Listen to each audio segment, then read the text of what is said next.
Who the heck is Pep Talks? I'm not gay, but I fantasize about Marco Rubio. Pep Talks. Pep Talks. Pep Talks. Let's eradicate the Kung Flu. I'm literally coming. Pep Talks. Pep Talks. Who the heck is Pep Talk? They want our women. They want our children. Pep Talks. Sometimes no means yes. Grab them by the Pep Talk. Grab them by the Marco Rubio. Obama is a racist. Pep Talks. I'm literally coming. I'm Pep literally coming. Pep Talks. We found weapons of mass Pep Talks. destruction. My fellow Americans, it has been confirmed today from Pep Talks that we are indeed all high on politics. Good afternoon, everybody. Welcome to High on Politics on a Wednesday, and we're a little bit late-early today. So, I had to figure some stuff out, had to finagle some settings because, yes, everything that happened in the last few days did kind of affect that, but we're back. We're back in it. How you doing, Meta the Cat? Good to see you. You are first today, so always nice to see you pop over from Twitch. Also, I want to just say thank you for holding it down on Twitch, guys. I gotta say, Twitch came through. It definitely came through in the last day and a half here. Just want to say again, thank you for everybody that was hanging out yesterday. It ended up working out because the State of the Union, I did find out that if I had moved away from C-SPAN, it would have been a problem. So, yeah, you know what? So we're all good. The coverage was boring as hell. I'm just going to call it what it is, man. We all watched it thinking that he was going to have some kind of crash out. He was going to say something, absurd, which he said plenty of absurd shit. But realistically, I was talking to my stepmom about this a little bit, and she was going on about how it was one of the best presidential speeches she has ever heard. And I'm like, that's a low fucking bar, because I reminded her of Biden doing really well at his State of the Union and then failing just spectacularly at the debate. And she did kind of concede a little bit where she was like, yeah, he didn't really move off the teleprompter at all, and there were a lot of medals, and it was just like a whole bunch of random stuff kind of happening. And I just was like, it was 2.5 hours, and think about how much time they spent standing up, clapping, and everybody kind of looking around like, I don't want to be the first to sit down. So they're just like, we're just going to sit here and clap. Okay. Okay. Don't know what's happening here. Oh, well, can we sit down yet? It was a whole lot of that going on. So yeah, I got to say that I was thoroughly bored by it, but we're going to discuss it. We're going to go through some of the reactions. Oh god, I don't want to watch Chuck Schumer. It's gonna suck, but you know what, I kind of am. I'm just morbidly curious to see what Chucky Schumer has to say about it. Then we also have some fun with Candace Owens is going scorched earth on TPUSA, which is a lot. There's a lot going on there, so that's gonna be a lot of fun. Have a few updates from Mexico. For anybody that did not see my stream yesterday on Twitch, I had some updates from that. Also, if you were watching my last stream on YouTube, something might have happened. Had a little bit of a situation, but we're all good. Like I was saying, everything is figured out. I'm not going to go too deep into it. I went into depth. If you guys are interested in seeing any of my coverage of what happened, you guys can go over to my Twitch and check out the VOD there, because, yes, I'm not going to really talk too much about it here. I did a smoking game, and so we kind of did something like that, but it just went off the rails because there was no fun to be had. Like, we started a drinking game, and it just it turned into us just kind of doing little sips and just being like, is anybody keeping track? And I lost track within like the first 5 minutes, where I was just like, screw it. It wasn't even worth it. But I am interested to hear what some in MAGA have to say about like the State of the Union, especially if they're not trolls. Like, again, I appreciate my pops. He is not a he's not into politics at all. He doesn't like Trump. But he is more of a right-winger in the fact that when he has voted Republican, and he's one of the, like, annoying voters that loves to bitch about taxes, but then never votes to lower his taxes, in any case. I know you sip your beer. I saw your hair. Oh, really? You like, what's the point of that? What's the point of chugging? Like, I don't know, man. No, hair aside, and I get it. I get what you're insinuating there, but what a waste, man. You do understand that, unless you're drinking like PBRs or some really shitty beer. Man, that's a waste. That's a waste and a half. But here is a Coke for you and yours. Did you just like hand me a Coca-Cola a la frickin' what's her face? The one Kardashian? Or you're just like, here, this will bring peace to the left and the right. It totally worked. For Chula, are you MAGA? I'm interested in getting some of your takes. Also, I'm incredibly stuffed up today, so I'm having a pretty bad allergy attack. I did not take any Benadryl because the last time I did that, it completely ruined my stream. So, I'm suffering through it, and I apologize if anybody gets a little annoyed by just the stuffiness, because yeah, it sucks. We have a snowstorm coming. It warmed up just enough today for me to just be miserable. So I was MAGA, but did my research. You were MAGA, but did your research.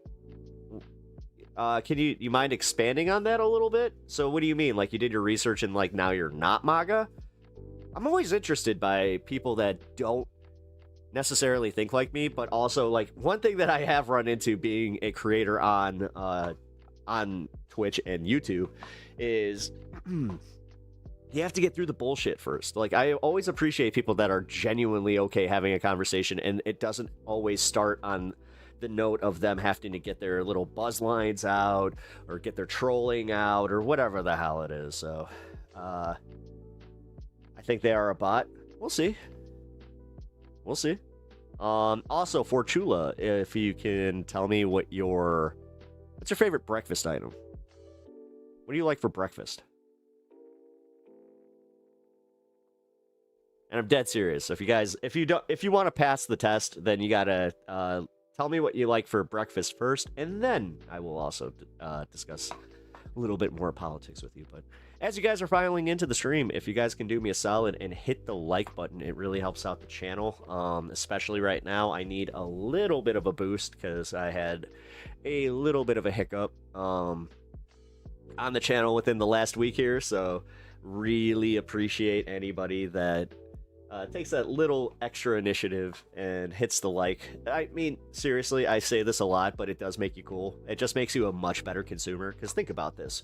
You already have so many people doing this for your entertainment, and I would wager 80% of the people that you watch don't really make a strong living off this. Like, it's not like they're making millions of dollars.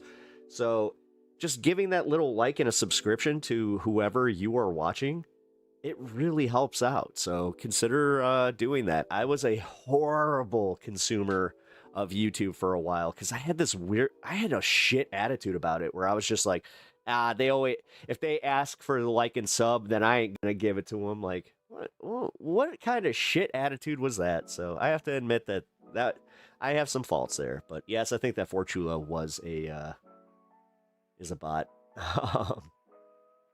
Sosa Ribeiro, how you doing? Welcome to stream. Appreciate you stopping by.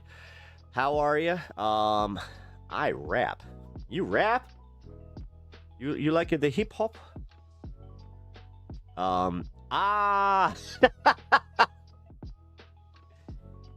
Trump was selected by the... Oh, wow. So the conspiracy theorists, there's like a small contingent that actually thinks that he's like the leadership of the New World Order? Huh. Didn't see that coming. Do you think that he was selected specifically because he's like George Bushy, where he's too dumb to realize that he's being used?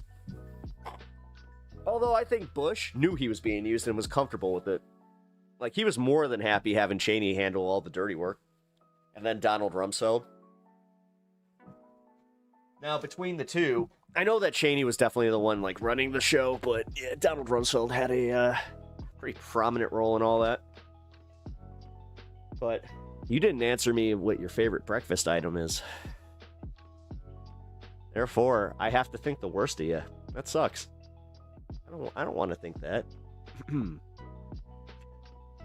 Botting. Oh, what's going on, guys?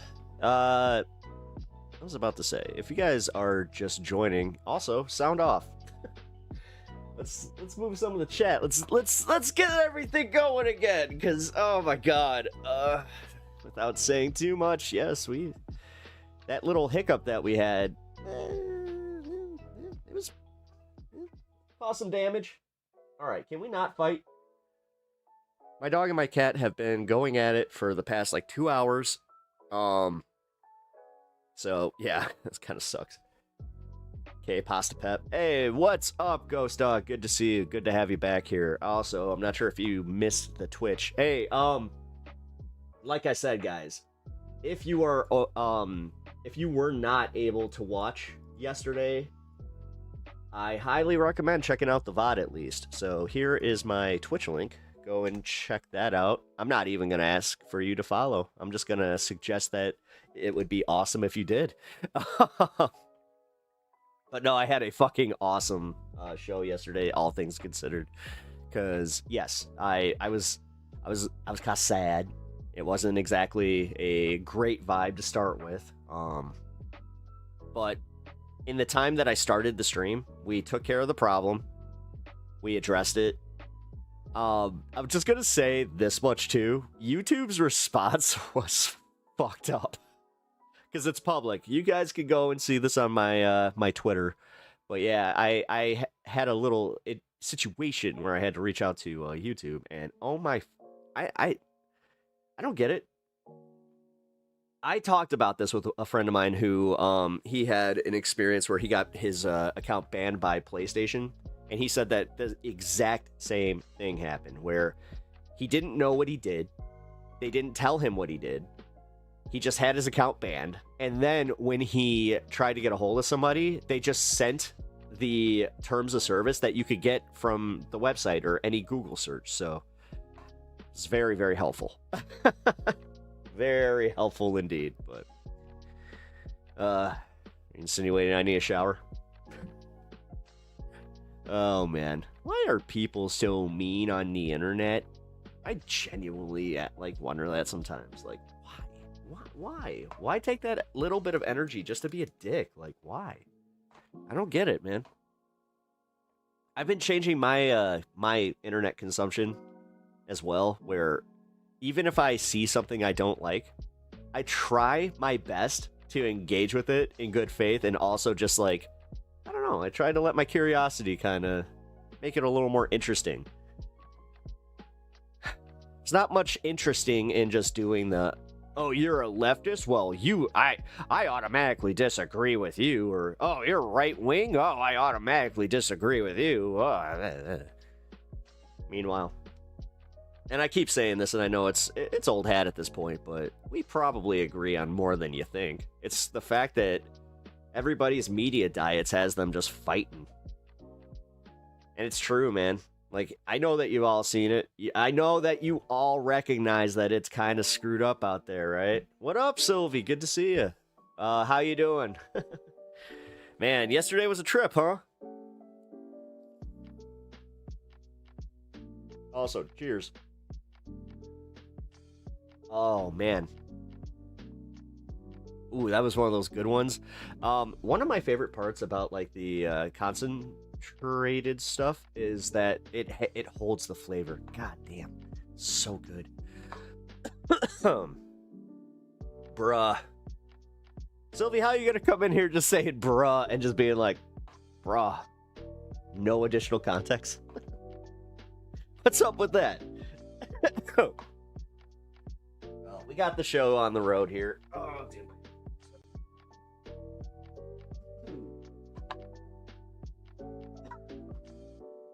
Excuse me. Like I said, guys, I am stuffed up to high heaven today. Hopefully, just being down here helps, but oh my god, it sucks. So, to continue on my bit about Trump here. So, the State of the Union, I didn't have any of, like, the rage reactions that you were having, Sylvie. I mean, actually, Sylvie, I'm glad that you're here. Because you were popping off at it, and, like, I appreciate it. But did you not expect him just to lie, like, as much as he was? Or, like, because, yeah, you were really upset. And like I was saying, I was mostly upset that he was just boring. Like, it was just, it was not good. You know? One of the things that makes Trump, I guess, tolerable is the fact that sometimes he says some wild shit that we can talk about and just not think about other shit, which I think that's part of the point. Let's be real.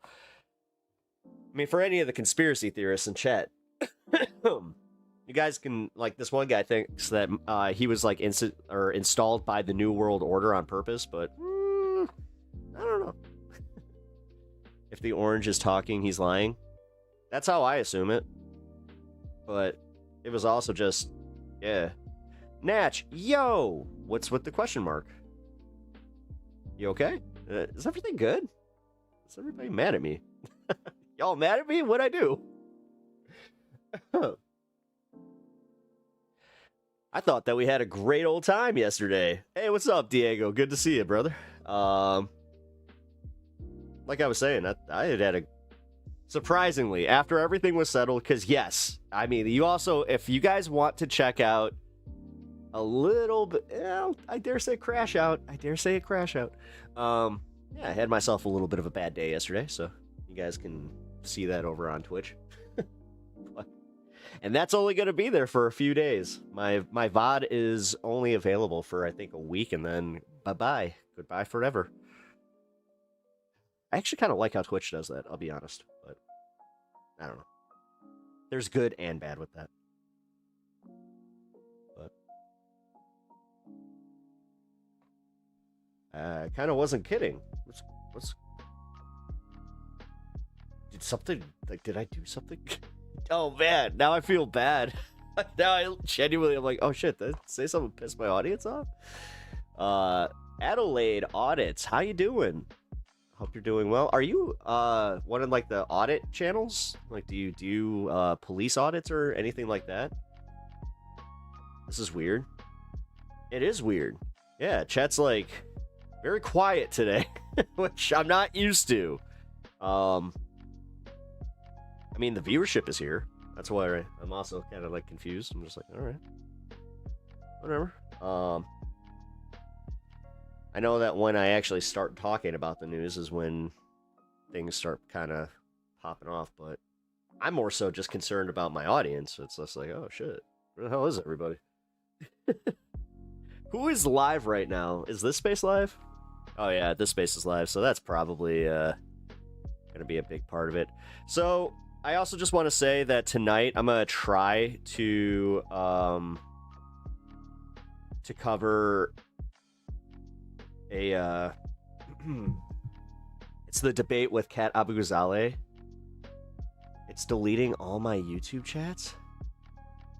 Really? Yeah, okay, so I have had... Oh, I think I know what's going on.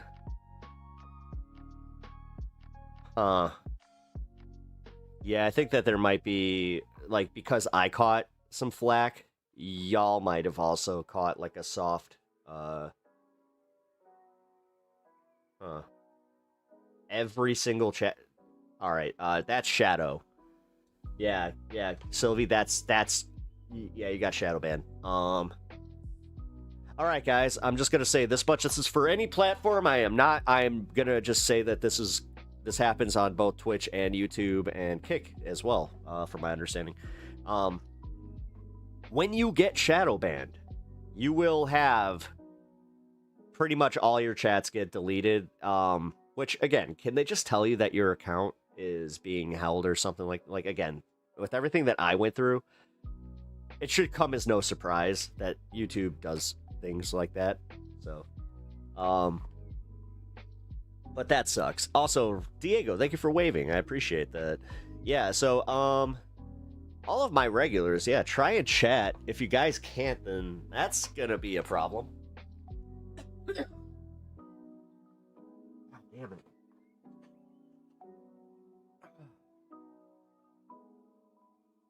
Sylvie, that sucks.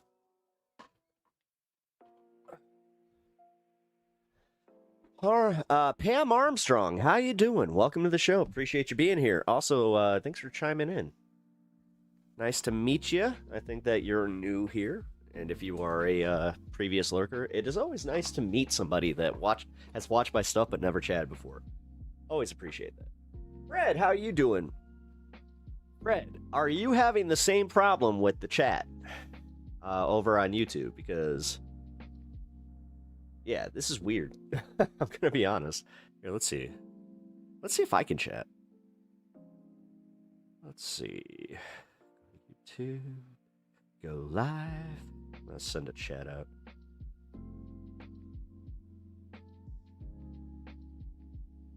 Really? Cuba? Oh, no. Fred, you're okay. Alright, so I think that it's... Yeah, shit.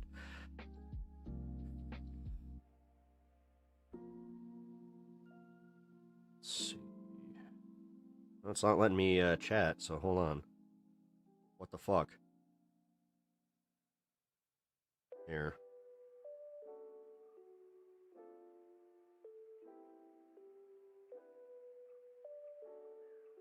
It's going through?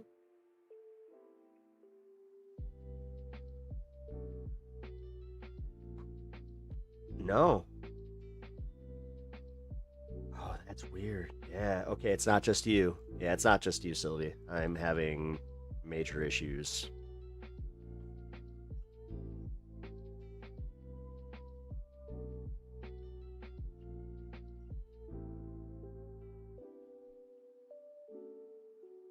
Huh.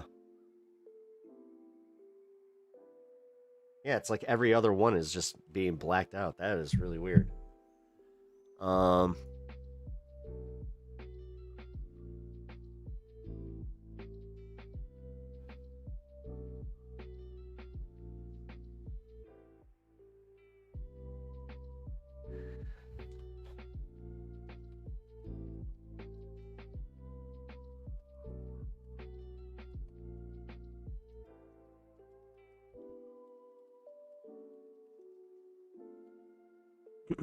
There's also a chimney notification. A chimney? Wahahaha. Al Green looks like Blackula. Yeah, who does Trump look like? Trump literally looks like a fucking, like, a bridge troll that we have just come to accept as, like, yep, that's normal. He looks, like, objectively, Trump looks like a fucking, just, he looks weird as fuck.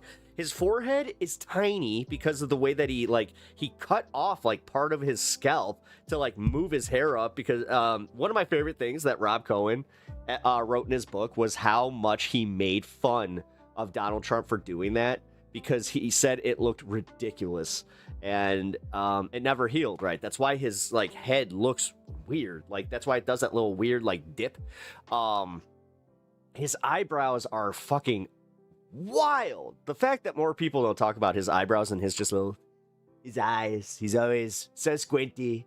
It's always like he's not, I can't see. And then when he does, he's an odd looking dude. So, Bloodstone by Stars, what's up? Oh no, are you getting the same effect?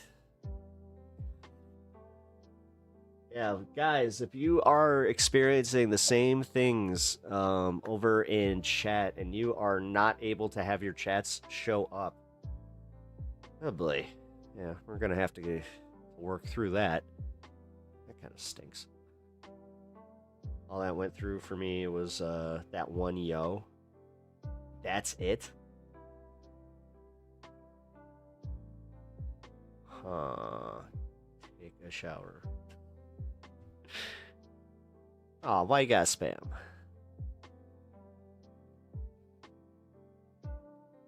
You know, when you spam, that's no bueno. Bloodstone, can you read my messages? I mean, I can see you, Mitch. Yeah, this is gonna be like the next. I sent like 5 things before I got that one, bro. Wait, did you actually get one through? Oh, that one bro. Like the bruh. Really? Hmm. You guys can like the stream though, right? And that's showing up. Oh, dude, no, mine's not showing up. Yeah, okay, so I definitely have some stuff still going on. I think I'm under super secret probation. But I'm wondering if they also got my chat. That kind of makes sense, though. That they would go and do that. Yes, you liked it? Oh, thanks, Pam. I really appreciate that.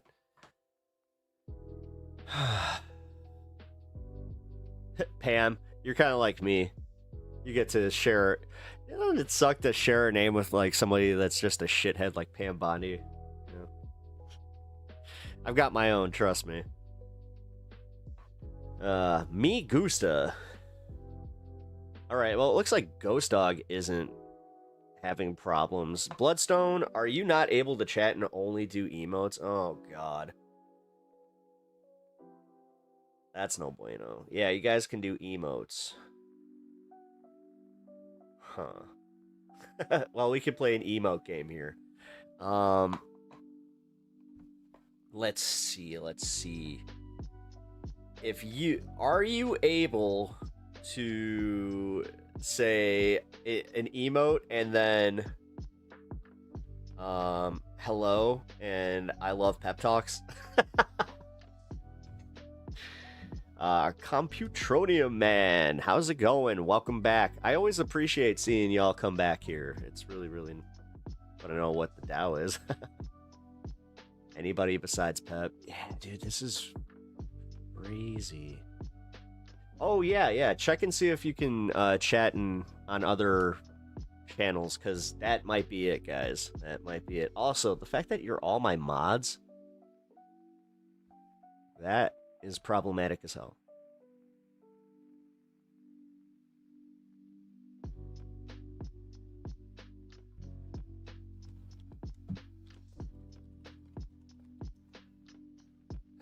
We're gonna have to Google this. Sylvie!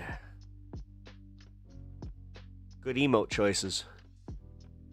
But just so you know, guys, Twitch chat is still up for my regulars. I do still have that mixed in here. And also, I'm not sure if this is going to affect it, but you guys can always try the horizontal stream. Matthew, what's up, dude? Matthew Reidner. How are you, man? Welcome to the show. Appreciate you. How are you? And, yeah. What brings you in today? I always appreciate seeing some newer faces and newer names in chat.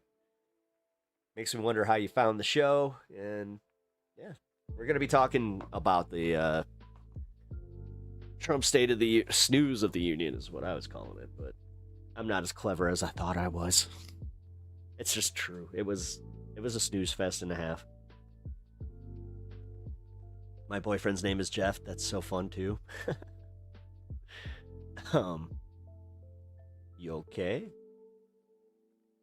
Hey, Etch, what's up, dude? Good to see you. Welcome to chat. By the way, Etch, we are having some issues with chat. I'm not sure if you're having a whole bunch of your stuff deleted, but I'm thinking that what happened is they are keeping me in a shadow mode, so that's just wonderful. But I have a feeling that we're gonna get through it. Don't get too frustrated, guys. We're gonna get through it. Oh man, Bloodstone, you're being affected too? Oh no. Oh. It looks like Uni's also being affected.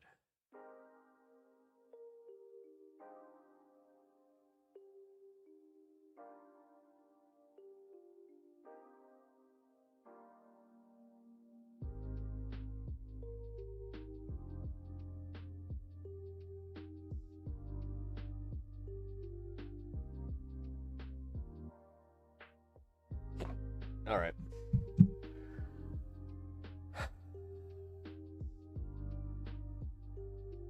is so weird that you guys can still use emotes, but you can't actually chat. Huh.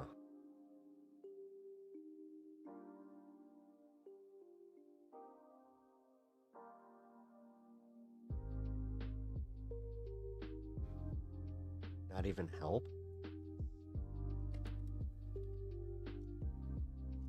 Well, damn it. Okay, so... yeah, it looks like this is affecting all my regulars. So if you guys are new to chat, welcome. I do appreciate that. You guys apparently have priority, but this is going to be a little bit of a weirder day because we're going to have to get through this. But just a reminder, guys. All right, then if you guys are part of the Discord, you guys can always get a hold of me there. And I will read out your chats like they're on the screen, or you guys can also go out to Twitter or to Twitch. What the F is going on, guys? I don't know. I don't have anything. Oh, wait a minute. Let's see. Hold on. I did have to reset something, so maybe this affected it.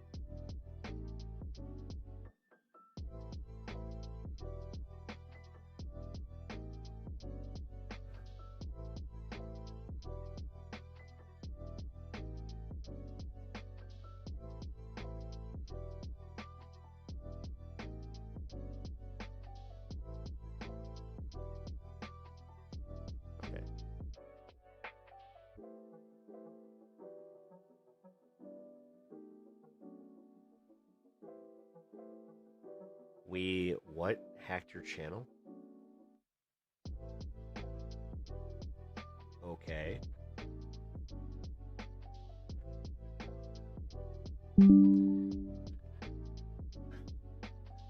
I don't think that would have any effect, but okay.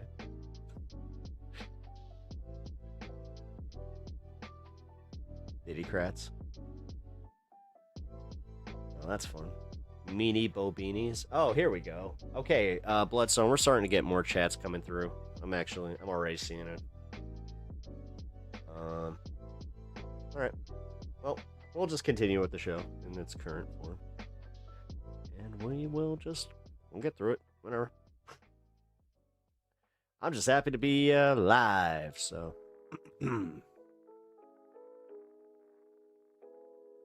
Bots only. Yeah, I mean, hey, Kyle. What's up, man? I'm also glad that you got to join us. I hope you had a lot of fun yesterday. So, you know what? I will say this. If there was one thing that I have to pride myself on a little bit was being able to turn that stream around even before I had my, my little freak out. But yeah, it was nice. Like, it was actually kind of cool to be able to do things that I don't usually do on YouTube. So yeah, the smoking part, that was cool. That was really cool. But we're back on YouTube, so you know what that means. You guys will not be seeing the zonger.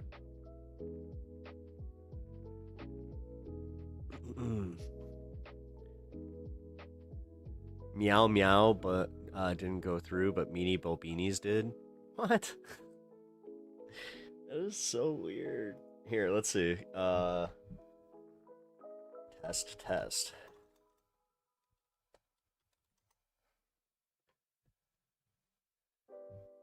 Let's see. Does it go through? Huh. I mean, that one, okay. I'm starting to get a few more going through. Hey, Fred, by the way, that coffee one, that's my emote on the Majority Report. Etch, what the actual F? God. All right, so it's happening to everybody. It's literally happening to all y'all. Not all mine are going through either. All right. Well, I hate to ask this of you guys because you are my regulars. If you don't mind just trying to work around this today, that really helps me out. I apologize. I mean, I can't do anything about it, but I just do know that with what happened, that could affect some things with the channel. So I'm going to have to we're just gonna deal with it. Right now, I'm counting my blessings that I'm even back. You know, so. I like how I've only been on for under 40 minutes, and there's already a dude in chat that's just like, we hacked your channel. It's just like, oh. Cool. Like I said, man, why are there just so many cretins out there? Like, what is it? The fuck is it? Or, like, even with the bots. Like, because you do understand that, like, the worst people had to program those bots to, like, kind of reach, you know, the shittiness that they're able to. So it's a reflection of the actual shittiness of the of humanity. So yeah, Adelaide audits, just so you know, yeah, we're having issues with my chat. It's okay. Like, JD Vance says Trump's admin will be freezing some Medicaid benefits in to Minnesota because of fraud. Oh, okay. That's just great. Well, we'll see.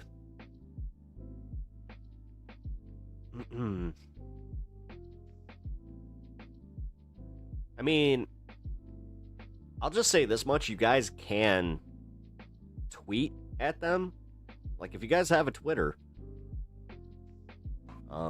customer service, you know, if you use their platform, especially if you're a paying member, you should be able to get answers for this. That's why I was kind of freaking out the way I was, where I was just like, wow, way to abuse, like, the people that make you money and the people that give you money. Like, YouTube, no, there's got to be, there does have to be a reformation there, as far as everybody coming together and realizing, hey, this isn't okay anymore. Like, this is totally not okay. It's the same with all of these social media platforms that use essentially our data, our engagement, and then they also use us as influencers, where it's just like they keep you on a hook. You have YouTube Premium, then you definitely need to get a hold of them, Sylvie. I'm not even kidding. Like, get a hold of them. I think it's at Team YouTube on Twitter. Yeah, it is. I also know that you can email them, but it's not as effective. I mean, we saw it in real time with what happened with me, where, you know, the way that they got back to me. But I'll also say that I do have it on good authority that having everybody help and platform that tweet, that helped me a lot. So, well, whatever. 100%. Yeah, I'm just saying. Well, we could also make a game of this. I can try to read your comments via emotes. So, all right, let's see. Top chat. Oh, I know that's the oh no, but that's also top chat. Oh no. Whatever.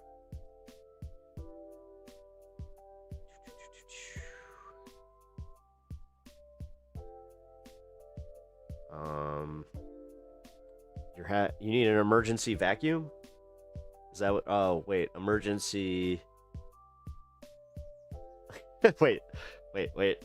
I feel like I'm playing Pictionary. So it's emergency Peruvian man. No, what are those called? Stonehenge. No, that's not Stonehenge. What are they called?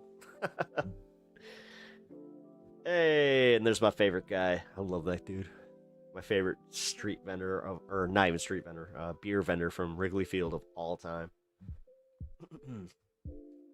That guy just embodies Chicago, by the way. Peanut cheese? Is that peanut cheese or is that peanut butter? Peanut cheese. Yeah, okay. Peanut butter. Oh, God. Yeah, all right. Well, that's nice that we can just get emotes here. It seems like my my ability to have engagement is going... Oh, wait a minute.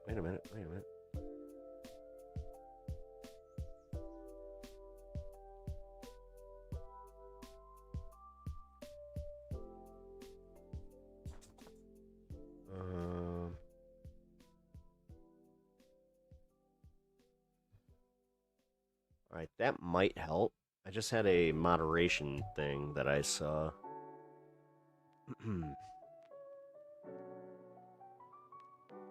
That is weird. Clown shit, orange. Oh, orange heart. Alien invaders are coming for the Orange King.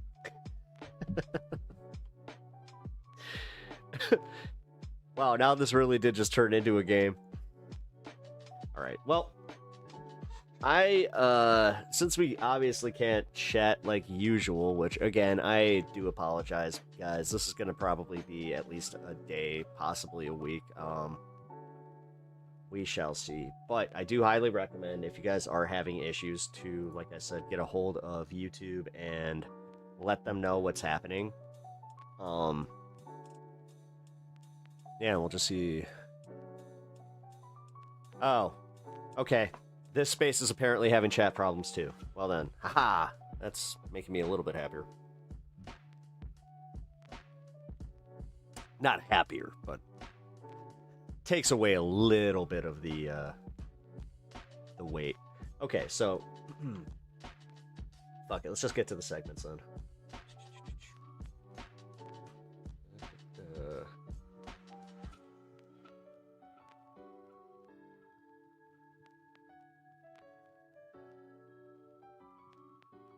Alright, so I got some of the CNN stuff. We watched a little bit of this, but I didn't get to see enough of it last night to see some of the undecided voters. Or not undecided voters, but just the median voters. So I wanted to watch this clip with y'all. Been pounding beers and eating popcorn and watching the Stou. They're doing a special CNN voter live cast. Saginaw was one of two counties in Oh yeah, they have a bunch of chicken wings, a dude. crucial swing state to flip from Biden to Trump. And Michigan is home to several key midterm contests later this year. Tonight, Van and Scott are joined by 10 voters, 4 Democrats, 4 Republicans, and 2 independents who watched tonight's speech. Van and Scott, walk us through the reaction in the room to the president's address. Well, half of us were miserable, and the other half were delighted. And we're going to get a chance to hear from everybody. Look, I think the All right. So I have confirmation this is not just my stream. This is everybody. most important thing I can say is that people Yo, I think that they might be doing an audit. Oh, man. Oh, the day of reckoning is here. Woo! Oh, the day that I get back. We have a little bit of a full-blown YouTube reckoning, eh? people here who are not in Washington, D.C., who are on the ground, look at this stuff very, very differently. You did not like this speech at all. Tell me why. I didn't like the speech because he did not I speak better Spanish than I do French. Just gonna say that much. talk about what he was doing to make our lives Habla español, sí, así. better.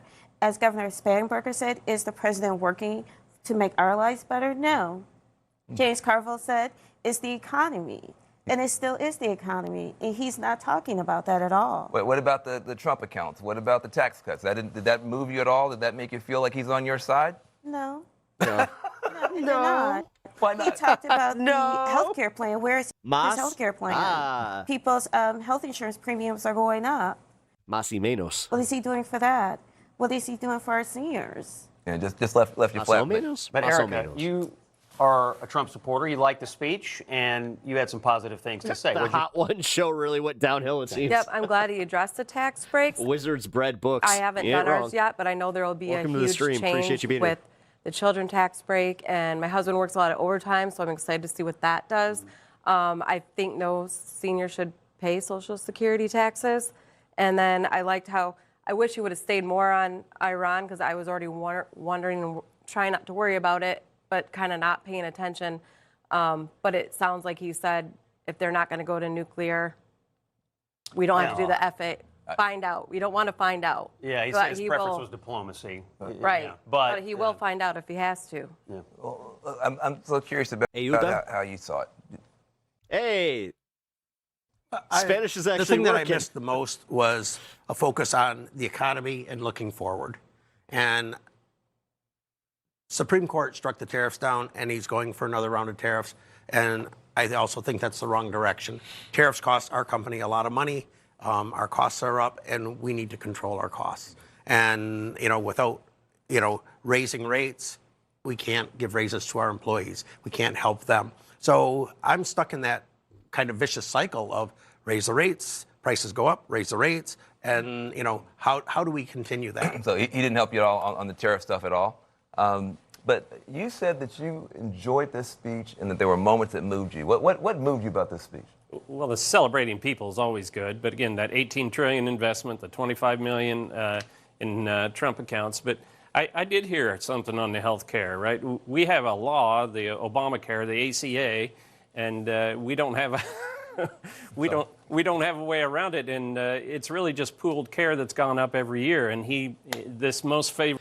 I'm gonna just say, hey, why are there no problems when I speak Spanish in chat, and only when speaking English, right? He's taken a stab at lowering the costs for us. What up, Worm?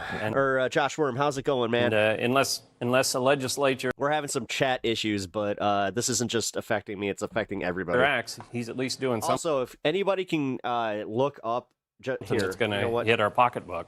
I think the part of the speech that's probably going to live on for most Republicans is when he asked the Congress, stand up if you think your duty is first to American citizens before illegal aliens. Republicans stood up. It gave him his most sustained applause for the night. I suspect, man, you're going to see this in a lot of campaign ads, that Democrats wouldn't stand up. What did you all think of the showmanship of that, or of sort of the spectacle of trying to get Democrats to stand up for that?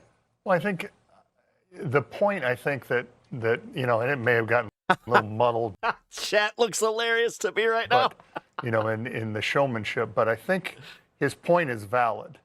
Everybody in that room, this is very stupid, represents the citizens in this country. And are you doing your job? He should, the governor asked, is Trump doing his job? Trump asked, are all of you doing your job? But don't you think it was just kind of a cheap stunt? To just, you're somebody who's been in politics for a long time. To me, it seemed like a stunt. No matter what Trump told Democrats, stand up if I say anything. If he said stand up if you like puppies, they would have said we like kittens. I mean, there's no way they were going to stand up. So to me, he was just trying to make Democrats look bad. But should they have stood up, Pastor? The role should be to unify the country. And I think this was the opportunity for us to come together as one. We're not a states of red or blue states, but we're the United States. And this was Would you? Hey, asshole! Tell the other side that. Tell the other, you only seem to do that when it comes to questions like that of, oh, well, you know what, they should probably cheer a little bit because we are the United States. But then he says, like the Democrat, you know what, if it was up to me, nobody would be sitting on that side. He wouldn't say shit. Stood up. If you were a Democrat and Donald Trump said, fucking small-brained idiot. Stand up if you are against illegal immigrants, whatever he said, would you have stood up? I would have. The desire to have democracy only represent citizens and oppress all others is the main thing America inherited from Grace Dash Rome. Respected our country, and it's almost like by design. I would have stuck to my standards, and I would have stayed to my who I am, and left it at that. He should be a politician. He's a better politician than me. Wait a minute. All right. We have a minute left here. We're in Michigan. Yeah. We are in Michigan. Yeah. We can see Canada from here, almost. Kind of. Did everybody love the hockey team? Let's do it. Yes, this unified America. We took their sport. We took their gold medal. Jack Hughes, took 2 gold medals. our guy, he took their hot chicks. He's dating one of their hot chicks right now. It's amazing. I know. That's what I'm saying. We took 2 gold medals. The women won 2. And the president acknowledged the women, and he said they're coming to the White House, which I thought was a great thing. So here in Michigan, Anderson, I have to say, I think the hockey moment was unifying, probably in this particular area more than anywhere else in the country. Everybody, Republicans, Democrats, even Van. Yeah. Even poor Van. on a miserable night said the American hockey team is a great thing. So I admit it. Good Ideas meal. thing. I mean, that was a good thing, though. I will say they keep messing with these Canadians and it's messing up y'all's economy. No tourists are coming down here, so let's be nice. Oh! You guys, remember, because I have dyslexia, if you mistype shit, I can actually read it. Guys, I have an idea. Kyle, it worked. The Canadians, but I'm My dyslexia is actually fucking good for me for once. Woo-hoo! glad we won. All right, Anderson. It's that's nice what we got out here in Michigan. We got Good idea, a lot Kyle. of opinions out here. It's nice to see the heated rivalry between you guys. I'm not even kidding. This is helping me. You can watch it later, Scott. See. My panel is here with me in Washington. I do want to play something that President Trump said about affordability, which is obviously something that the governor spoke about as well. Let's watch. Yeah, brother. Are the same people in this chamber who I never thought that would be a benefit. voted for those disasters. I was devastated when I got that fucking diagnosis, by the way. Suddenly used the word affordability, a word. They just used it. Somebody gave it to them, knowing full well that they caused and created the increased prices that all of our citizens had to endure. You caused that problem. You caused that problem. They knew their statements were a dirty, rotten lie. Their policies created the high prices. Our policies are rapidly ending them. I felt like there should be a level of decor, and we should definitely, you're the United States. That I will soon be presenting That one dipshit in the... honor with our highest civilian honor, which we will be given and which has been given to many athletes over the years. But when I say many, not too many, like 12, it's called the highest civilian honor in our country. Yeah, okay, so the good news is this definitely is not just my channel. The presidential. The bad news is it seems like this is bad for YouTube. Medal of Freedom. It was the Sodom. Wait. Hold on.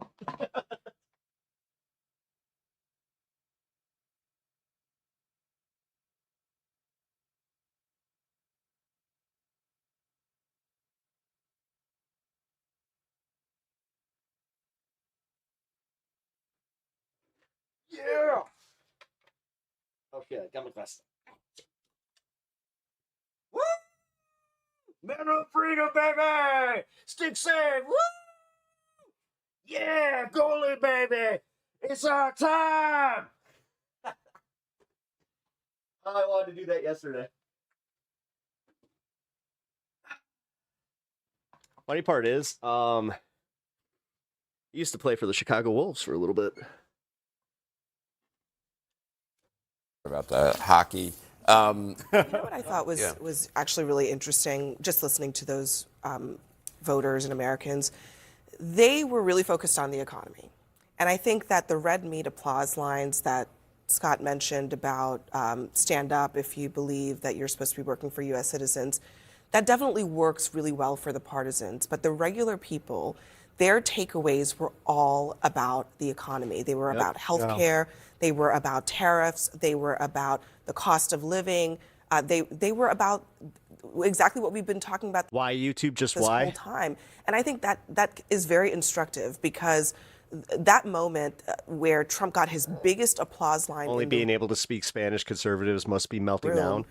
I don't know if it will resonate as much as the White House might want it to be, and it certainly is not going to be the thing that this midterm is going to be fought I think one of the problems that he has is that people see these things as distractions. They don't think he's focused. I cannot see this guy and never see his, like, the where the mustache belongs, because he had that mustache for so long. On the thing that was that is most important to them, the thing that was most important to them when they elected him. Hey, Tessa Violet, hell yeah. They don't think he's delivering on that. And even the things that his supporter mentioned there, you know, there is not $18 trillion I like the idea. new investments here. Everybody knows the economy in their communities have slowed. They're worried about their jobs. This most favored nation piece on drugs applies to like 40 drugs of I just realized how many of y'all are actually like bilingual. Drugs are out there. So people know they're not paying less for their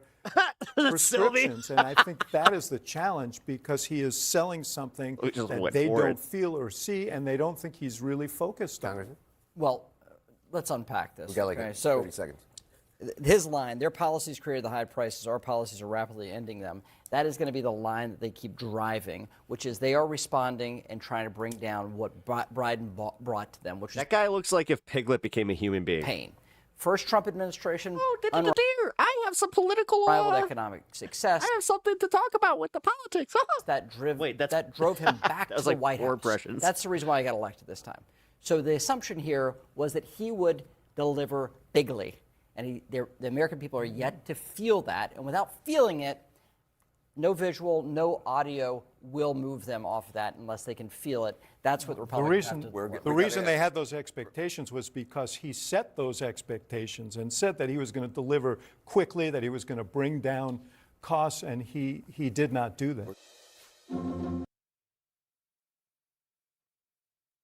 The voice of God mic is officially off. Ryan's hair is extra crazy. Crystal informed him that it looked crazy, so he made it even crazier. So he just and so he made it even more musky. All right, so that was what did we clock in at? Hour 50? Good for him. Is that what we're calling it? You know, actually. Okay, I'll lose it if I stay in YouTube chat. Yeah, sorry guys. Again, you're right. For going till midnight. So when Weird he how wrapped that's, up abruptly at 11 p.m., I was like, yeah, we're like, okay, all right. It's not so bad. Overall, maybe they did that on purpose. Very long speech. It's easily going to be the longest State of the Union, probably in American history, at least in terms of the one that has been delivered. Lots of stuff that eventually came up. Started off largely on economics, transitioned to an Olympic love fest for about 10 minutes there on hockey, and then very typical of what we warned about on State of the Union. A lot of box checking. Everything was bullet points. You had the immigration section. You had voter ID. There was some stuff on foreign policy. We're going to start with that there in a second, then kind of wrapping it up by lots of medals. The sound guy. That's Here goes, crazy. is it normal to hand out so many medals in a State of the Union? We're like, no, it's not normal. But, At least 50% of the speech was like various awards, a right? very large percent of the speech was handing out medals I'm gonna to make various different people. I'm going to make an annoying point. Have you followed the Wuthering Heights discourse? Oh, man. About how it's a movie for TikTok? This is BP No, After Dark. You got this. Yeah. Okay.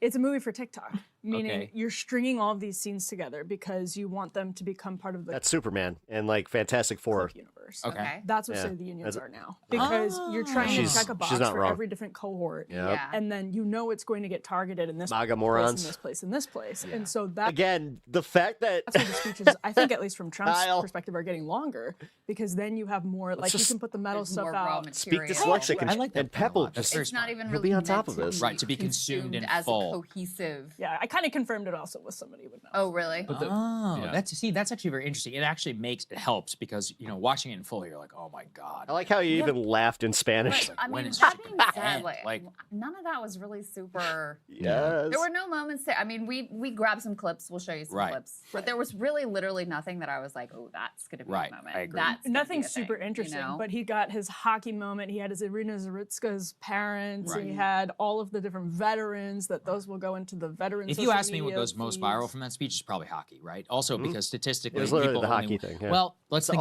timing. The only thing I'll remember from that speech is like, oh yeah, People are- our Medal of Freedom to the goalie.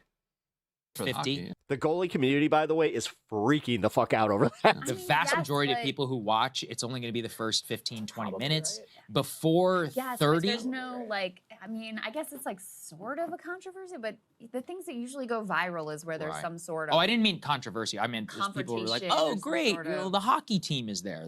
That's really all. He all I was heckled thinking. by Ilhan Omar and then I'm sure leaned that- in yeah. and said, "You should be ashamed of yourselves." She- That will probably be viral. She yelled at him about Epstein. We'll get to it. We don't have that clip exactly, but by far, what we were all looking for going into the speech was Iran, and we got a very limited section on Iran. So we've gone ahead and pulled it. So control, and please cue that up as I lead into it. There was some expectation, some speculation. People were worried. Oh my God, are we going to announce that we're going to war with Iran tonight? That's not really how it worked. There was even some, I even thought, I said, maybe it's going to Say tu hablan español. lay out a deadline, like a declaration, an ultimatum of some kind. It was extremely generic. Must He's speak saying that Iran in- has not yet said the sacred words that they will not pursue a nuclear weapon. Not true, which Ryan will debunk on the other side. But Orange guys, if we monsters? can go ahead and play it, the Iran section from That the one actually speech, broke and then me. we'll react on the other side. As president, I will make peace wherever I can, but I will never hesitate to confront threats to America wherever we must. That's why in a breakthrough operation last June, the United States military obliterated Iran's nuclear weapons program with an attack on Iranian soil known as Operation Midnight Hammer. After Midnight Hammer, they were warned to make no future attempts to rebuild their weapons program, and in particular, nuclear weapons. Yet they continue, starting it all over. We wiped it out, and they want to start all over again, and are at this moment again pursuing their sinister ambitions. We are in negotiations with them. They want to make a deal, but we haven't heard those secret words. We will never have a nuclear weapon. So a couple of things there, saying after Midnight Hammer that they have tried to restart their program. No evidence of that literally whatsoever. You know, where's the DNI? Are they even going to trot out some fake intel? And then Ryan, if you want to redo your fact check on that latter part, perhaps you can right now. All right, so Foreign Minister Sayed Araqchi today, literally today, before the speech actually, so they could have included this if they wanted to. Araqchi said, quote, All right, so I just looked this up, and there's a this is a VTuber who only focuses on gaming.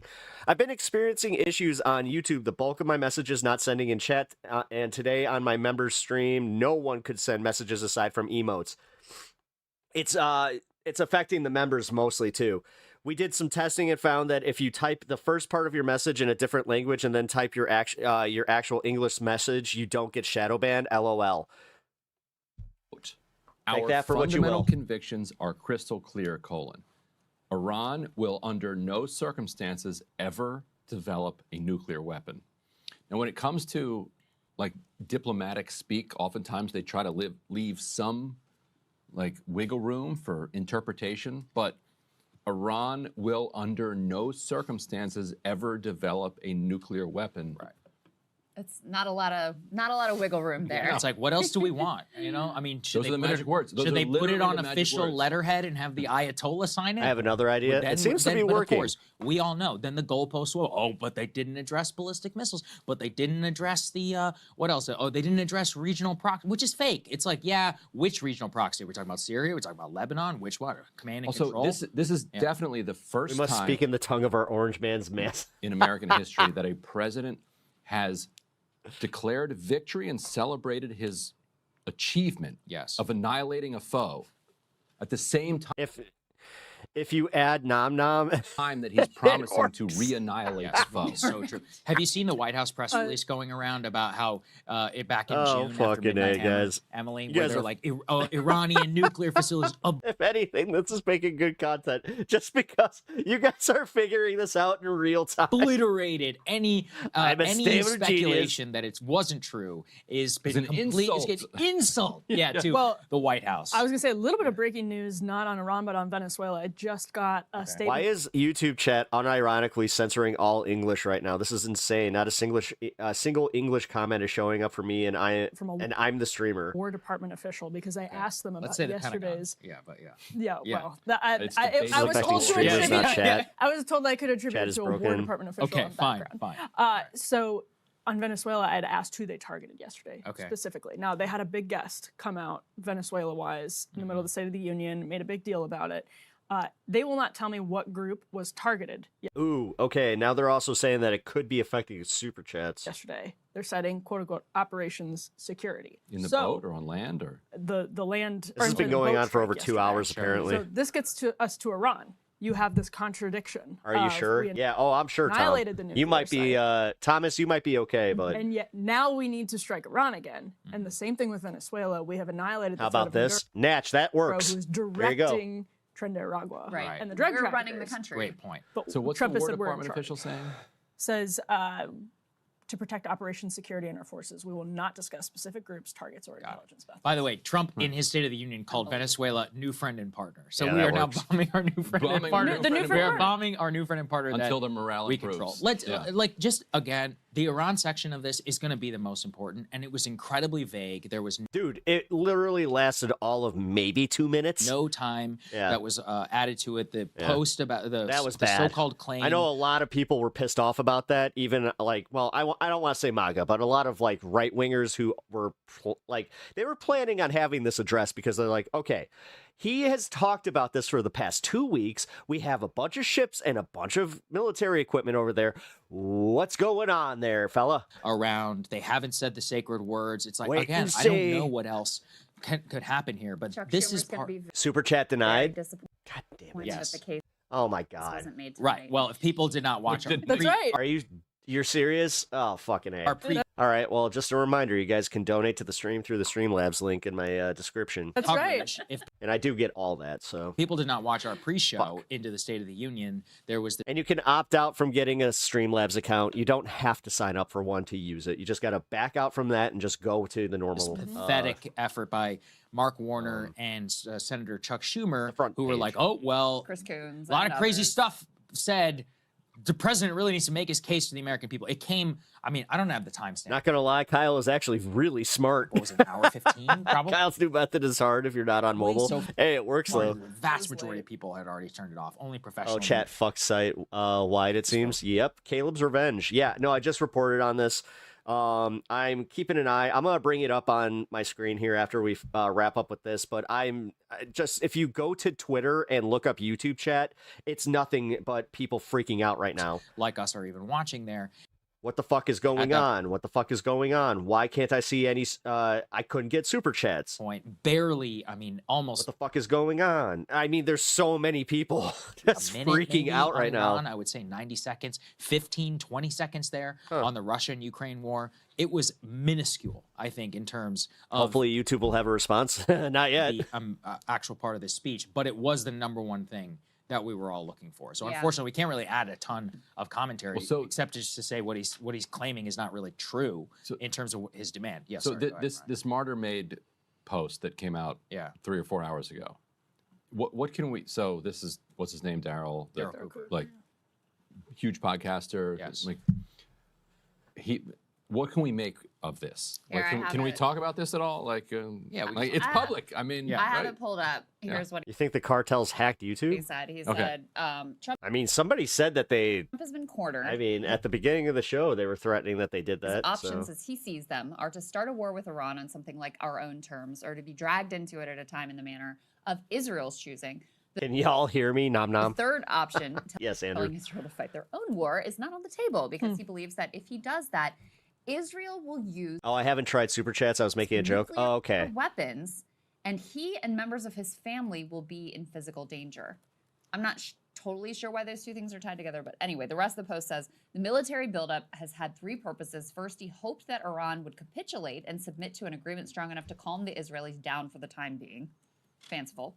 Second, to have enough forces to deal with the fallout if Israel attacks and Iran retaliates against American bases and allies. And finally, to potentially strike first and at least be able to control the first phase of combat. The talk of limited strikes reflects his hope that Iran can be intimidated into buckling because Trump genuinely does not want war. That's where we're at. I've never prayed for. How long is this? Okay, hold on, guys. This is a minute, so I'm gonna do this real quick because this is breaking news right now. YouTube.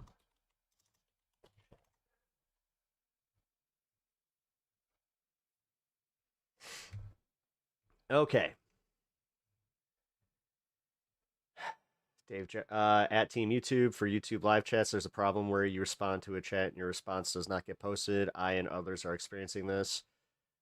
Thank you for everyone that came out to the stream. For some reason, YouTube chat wasn't working, not even for me with outgoing messages, so hopefully this is fixed. I've been experiencing... Oh, this is the first one I saw. Youngblood. I've been experiencing the issue on YouTube of the bulk of my messages are not sending in chat, and today my members only stream. No one could send messages aside from emotes. As I said, I think for some reason the members are getting affected by this.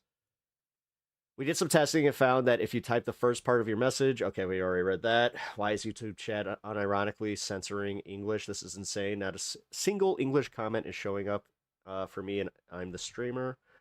VTubers, if anyone else is having this issue where chat is being instantly auto-modded on YouTube. So many people in chat couldn't send any messages. I thought I was going to have to talk to myself for the entire stream. I'm having an issue at Team YouTube. I'm having an issue where in my YouTube chat disappearing. Let's check Team YouTube. And we're back. This is from the 17th. And that's the last time that they have a message on this.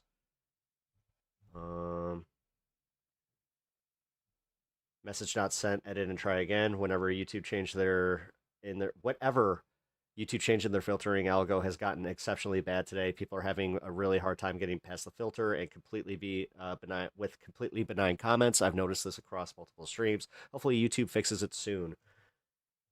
I think YouTube chat is not working for me even off stream. Have you even seen any of the messages I left? Blah, blah, blah. I don't know if anyone else is having the problems with YouTube chat, but for the last week, some comments have been just disappearing for me. Oh, wow. So this guy's... we have had these issues. They've been more and more. Everyone moving to Norway. That AI code really putting in some work today and yesterday.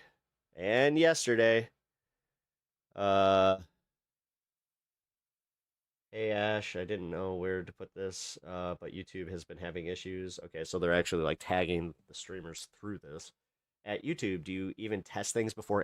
Yeah, thank you for fucking saying it! Oh, King John! Love it! I don't even know who this guy is, but he deserves the credit for this, because he's dead on! YouTube, do you even test things before implementing them anymore? Your site's more broken than ever! Not being able to interact with a live stream audience kind of makes me feel like I ought to stream somewhere else. Huh. What's up with that? That's fucking crazy! Not me noticing any of the YouTube chat messages issues because I'm used to a rate of one chat every 25 minutes. Samoya. Aw. YouTube, get your shit together. Hell yeah. This is 45 seconds ago. YouTube's been super wonky recently and filtering out tons of messages. Twitch issued a warning for showing a combined chat on Twitch on stream. He's opting to show split chat on stream instead. The technical rule is that you can't show any other chat than Twitch chat on stream, but why is YouTube chat glitching so hard? Literally every single tech news since 2025. Chat control, age verification, cloud 403, blah, blah, blah, blah. Team YouTube. Could you fix this problem, please? It's extremely annoying when you're trying to chat in a live stream, but your comments don't show up for the streamer and the rest of chat. 14 hours ago. 5 minutes ago, yeah, I tried chatting in chat, but my messages never came up. That's for Game Boy Luke. Okay, now fix the live chat. We only send links and messages and mass typos. Blah, blah, blah, blah, blah. Okay, it lets you speak in other languages and emotes, but not English. Please fix your YouTube chat. That is where we're at right now. Seriously, what the fuck is going on with your live chat censorship? It censors like 80% of my chats for nothing. You are completely ruining YouTube. Bot verified at robot000. All right. I don't know why, but that one gets me.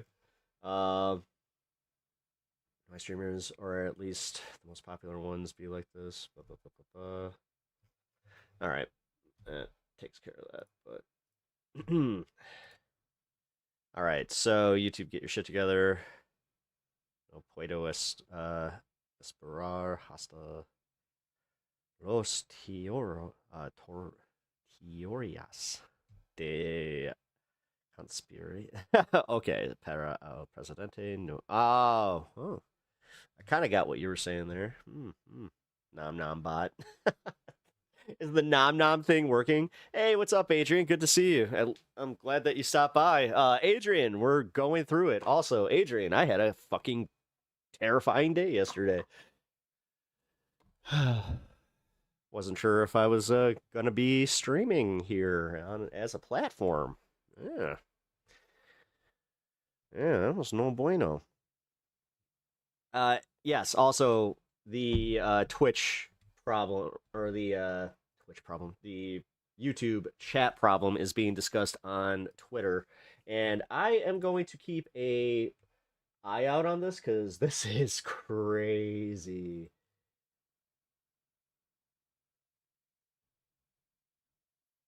Yeah, wow. This is affecting like huge streamers, so okay, cool. Like I said, I'm happy that, I mean, I'm not happy about this, but I am at least a little less concerned that this is affecting other people.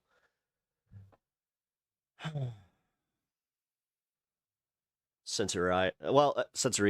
Well, again, the fact that they were already kind of playing this game right before all this happened. I'm also starting to think that what happened to me was part of this. Like, what the hell is going? Like, YouTube is fucked. I'm just gonna say it. YouTube, get your shit together. I was kind of bringing this up because of what happened to me, but I'm just gonna say, like, now now it's happening to live chatters again. You take cuts from us doing this work. You get paid for that. You also get all the ad revenue. What in the actual fuck is wrong with YouTube if they are not prioritizing fixing this shit and letting their user base know what the hell is going on? Are they that fucked in the head? Are they that rich that they just don't care that their entire platform might just crater? God. It's insane. The amount of fucking just lack of thought on their end is insane to me. Because like what happened yesterday was fucked. I have proof of what happens when you try to actually talk to YouTube and get a hold of Team YouTube. These assholes used AI to then give me the same link that you could get from just clicking through Google. Yeah. Can't even use the AI to give a specialized answer to a question. Like, it's fucking insane. What in the hell is propping up the stock market if that shit doesn't even work? Huh? Anybody else starting to kind of see the correlation here? Fuck this, I'm smoking. Yeah, I think that I need to as well. Which I left my binger upstairs. I need to go get it.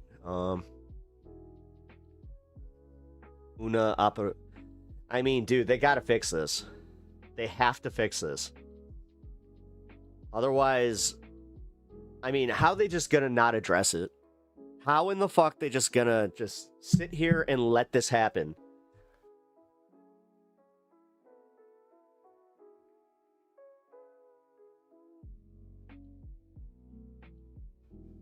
All right.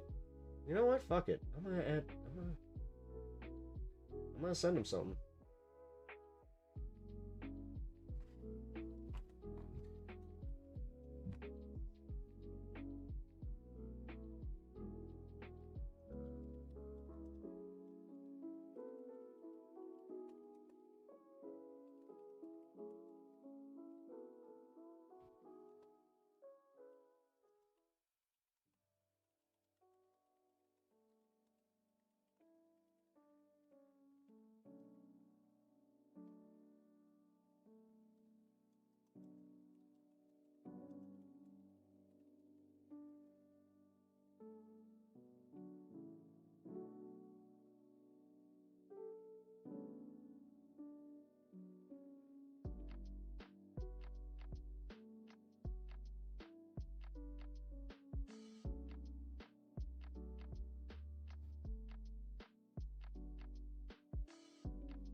There.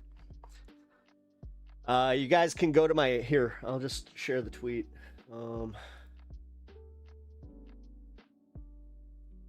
So I just sent this tweet. I'm not sure if I'll even be able to link it. Let's see. Let me guess. It's not going to let my links go through either. That's wild. That's fucking wild. Oh, of course. Why wouldn't it? Oh, there it goes. Okay. Whew. I was about to say, I'm like, you gotta be kidding me. Not even gonna let me do the thing. Because it, like, that's like the whole point of having a Twitter is so you can bring people to this place. Like, the fact that they are going to lose so much money on this, especially if it continues. Because I'll tell you what, man. If you got other chat or other streamers already just questioning, like, what are we doing here? Because they're probably seeing the same thing that I am, where it's just like, okay, so you've just woken me up to the fact that you are the only, like, you have all the leverage. That's fucked up. Like, you use our work and then you fucking, like,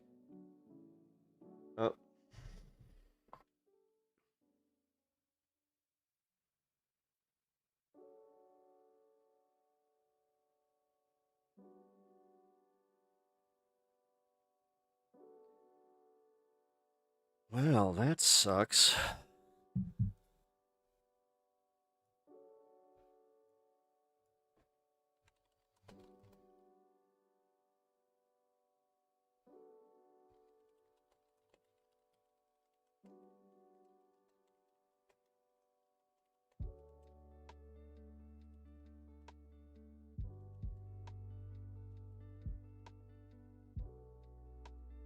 It's fucking hilarious. I still can't swear with Kyle's trick.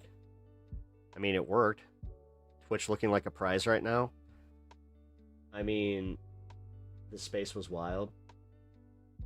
Yeah, Hermit, what's going on? Like, so how is this affecting this space? Because I'll be honest, I was on earlier, or yesterday, and it wasn't happening yesterday at all, so.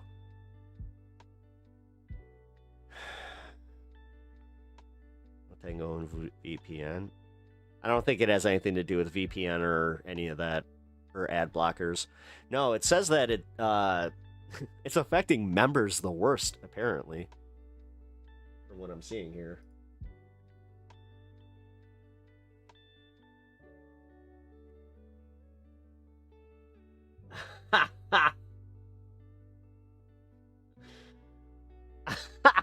What the fuck?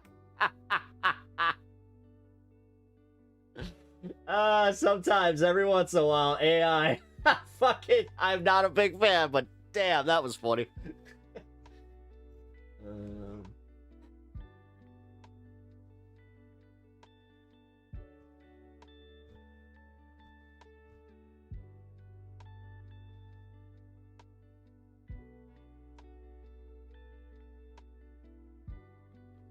All messed up. I can't see my comments. People said they tried to send comment. All right. This is affecting all of YouTube right now. I know that, like, we've been kind of repeating that, but I'm going to keep doing that so anybody that's new here. Anyway, I'm here now, YouTube. D's nuts. Hey, thank you for the follow, man. Thank you, Caleb's Revenge, for hopping over to Twitch because you're having problems with the chat over on YouTube. Weird. You know what? Let's see how many more we can get. Because I gotta say, yeah, Twitch is looking like a fucking prize right now. That is kind of crazy. Man, the day I come back to. Isn't that wild? Isn't that wild that, like, I was relegated to just being on Twitch yesterday? It's a YouTube problems then, so, yeah. I seriously can't even with Nom. Yeah, well, the Nom thing, it was only working for some of it. Although I'm loving that Bloodstone is having a good time. Bloodstone's just like, hey, I'm bilingual. This works for me. Weird when a platform fails to we go elsewhere. Shocker, right? Yeah. It's almost like they should, I don't know, do better with their fucking AI. The fact that this is the second major glitch and major like outage that they've had in 2 weeks. What are we doing? Yeah, I definitely got to smoke. All right, so I'm gonna go grab my my binger. I'll be right back. go grab my binger. Here, I'm gonna play this while I go do that real quick, okay? For a politician or government before, but I prayed for Trump for the first time yesterday. You should too. So that's what he's saying based on whoever he is. He's obviously close to Tucker Carlson. Yeah. You know, look, what I will say is I heard something similar. In terms of what Donald, I mean, look, I alluded to it earlier in our show, Crystal, is that Israel is fundamentally in control of the dynamic. When we talk about the Pentagon, with deep frustration with the United States, the deep frustration within the White House right now. And again, I'm not excusing this. I'm explaining kind of the view is, well, Israel may do it or not. And if they do it, then we're going to get sucked in. So we might as try to control the dynamic. But what this ignores, What if we don't get? What happens if you don't get? This is the problem: is that it ignores and the third option, the actual option, which is, hey, tell Israel not to do it and decide that we're going to cut them off. And say, hey, But- if you do, like, we're not going to continue to sell you weapons. Yes. We are not going to be there to make sure that you don't get hit when there is Iranian retaliation. I mean, the threat of nukes here is so insane. And let's keep in mind, like, Israel doesn't, you know, it's supposed to be still a secret that they have nuclear weapons. But there's all this concern about Iran getting a nuclear weapon. Like, you have this psycho rogue regime in the Middle East already that is supposed to be our client state, and they're out here basically like low-key threatening us that they're going to start some sort of nuclear conflagration if they don't get their way. Also, I don't think we should ignore in that State of the Union speech that Trump literally said Iran is trying to create an ICBM capable of hitting the United States. I know we're living in a post-truth. Like, can we get some evidence of that at all? Because that would actually, you know, be a game changer. No, it's fake, right? It's literally made up. Is that, oh, they had regional ballistic missile threats. He said Europe and our bases. I think we all know who he's talking about whenever it comes to regional. But they're trying to frame it very Iraq War style of like, oh, well, first it's Europe and our, but now they're developing this in, what did Steve Witkoff say? They're weeks away from an industrial grade bomb, which, as our producer Mac points out, isn't literally every state bomb an industrial grade bomb. Like, you can't create a bomb. He was using the wrong term, which goes to your point about like not having not remotely experts, like using basic terms wrong. I'm not an expert, but you know, industrial is not the right term. The weapons grade is what he's trying to go for. And of course, the goalpost in June was you absolutely had to do this because of their nuclear capacity. It was specifically the threat of nuclear imminence coming from Iran. So this is it's in disagreement with their own argument in June. Yeah. When he says that his family would be.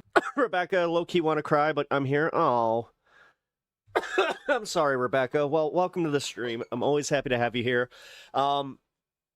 Just so you know, there is some shenanigans happening with YouTube. The chat's having major issues. At risk.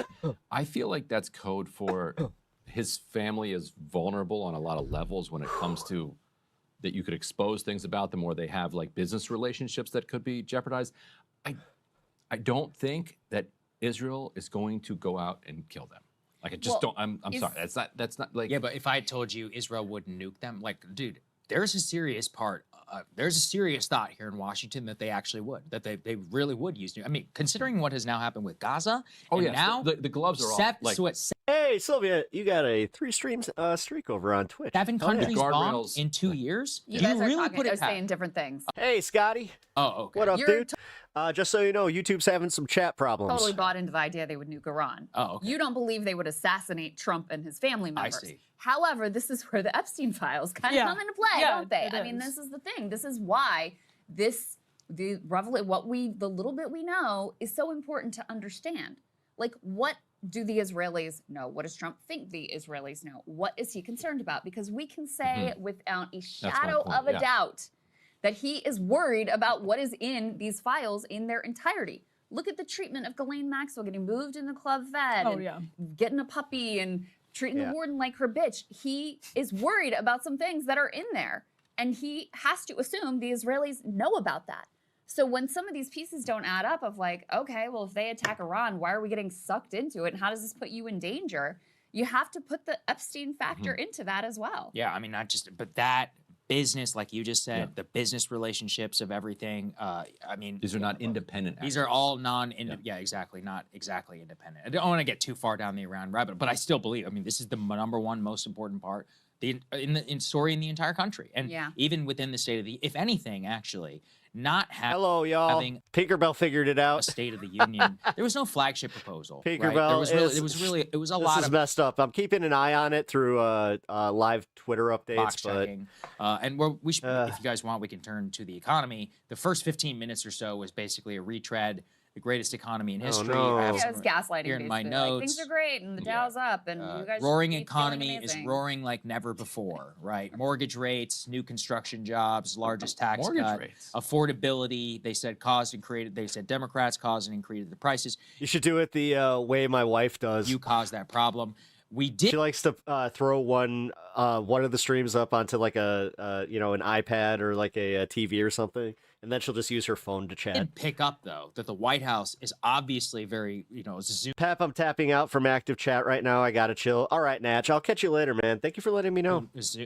They're very paying attention, I think, to some of the populist issues that we've highlighted here on our show, and there are three of them all in a row. Data centers, number one. 2 was stock ban, and 3 was about How am banning I the chosen one? these private Holy shit!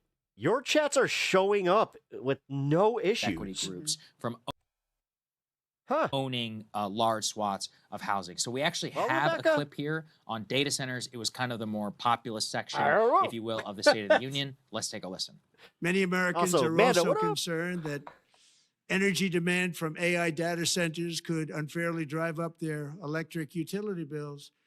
Tonight, I'm pleased to announce that I have negotiated the new ratepayer protection pledge. I still can't.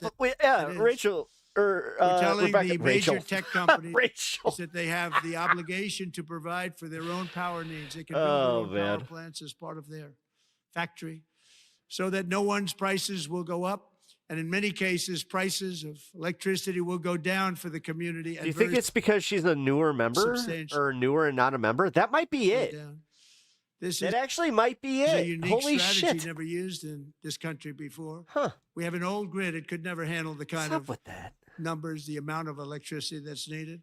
So I'm telling them Well, they can build their own. if you guys are just joining us, sorry that the chat is having issues, but if you are enjoying this, please hit the like and sub, and I appreciate having you here, and I would love to chat with you guys whenever it's working. They're going to produce their own electricity. It will ensure the company's ability to get electricity while at the same time lowering prices of electricity for you and could be very substantial. Just for literally from teleprompter to teleprompter, from teleprompter to teleprompter. all of you cities and towns. He was told not to fucking go off script at all. You're going to see some good things happen over the next number of years. By the way, that was immediately followed by the private equity discussion and then by the congressional stock trading ban. Yeah. All issues that have been bubbling up online. Now, as usual, devil's in the details. Is it going to happen? This is a rate pledge, allegedly privately agreed to by companies. Where's the fact sheet? Are they actually going to do it? Is this going to be national policy? Now, part of what have we learned about the data center? I can't do data center. You can't do Twitch because it needs a That's login. a state and a local issue. Is sorry. every state and locality actually going to be able to agree with this, right? So I'm very doubtful that this will actually become national policy, but for me, this is a reminder that they can see some of the writing on the wall. And despite the first 15 minutes or so, which was very much like we're in the roaring economy, everything is Biden's fault, that was a midterm section where they're like, we need to reclaim some ground here. There was no credit card interest rate cap, which I did take notice of. Interesting. Yeah. But let's talk about whether that was actually good politics or whether this guy is living in a bubble. So, Crystal, you live in a rural area. Mm-hmm. Come to rural people and you say, you know what? I want to build a data center. People are like, Now you come to them and say, I want to build a data center, and right And a next to power it, I want plant. to build a Yeah, power yeah. plant. Are Yeah. they more excited or I- less that- excited? That's exactly what I was thinking when they were saying. But I mean, it's sort of irrelevant because I view it as a fake proposal anyway. Right. Like We're lying about the power center. Right. I mean, Power I think it's a fake proposal. I think it's attempt to recognize, like they recognize this is a problem for them. It's a real rub, in areas where they have a lot of support. There was I think a New York Times article about some Trump supporters. You didn't watch it? Well, I appreciate that, and I like your reasoning because it was your birthday and you knew everybody would cover it. Yep. We're like, I like what he's doing. Yeah, But this all data the center important stuff's parts really- would be covered, but I didn't expect it to be as boring as it was. I got to the end of that and I was just like, can you wrap this shit up? And I wasn't joking. I was just like, dude, I thought Biden was long-winded. Jesus Christ. God, like this is a major issue for them. And they clearly have recognized it. The reason I say it's a fake proposal is this is not something you can do with an executive order. Yeah. And so Good you're point.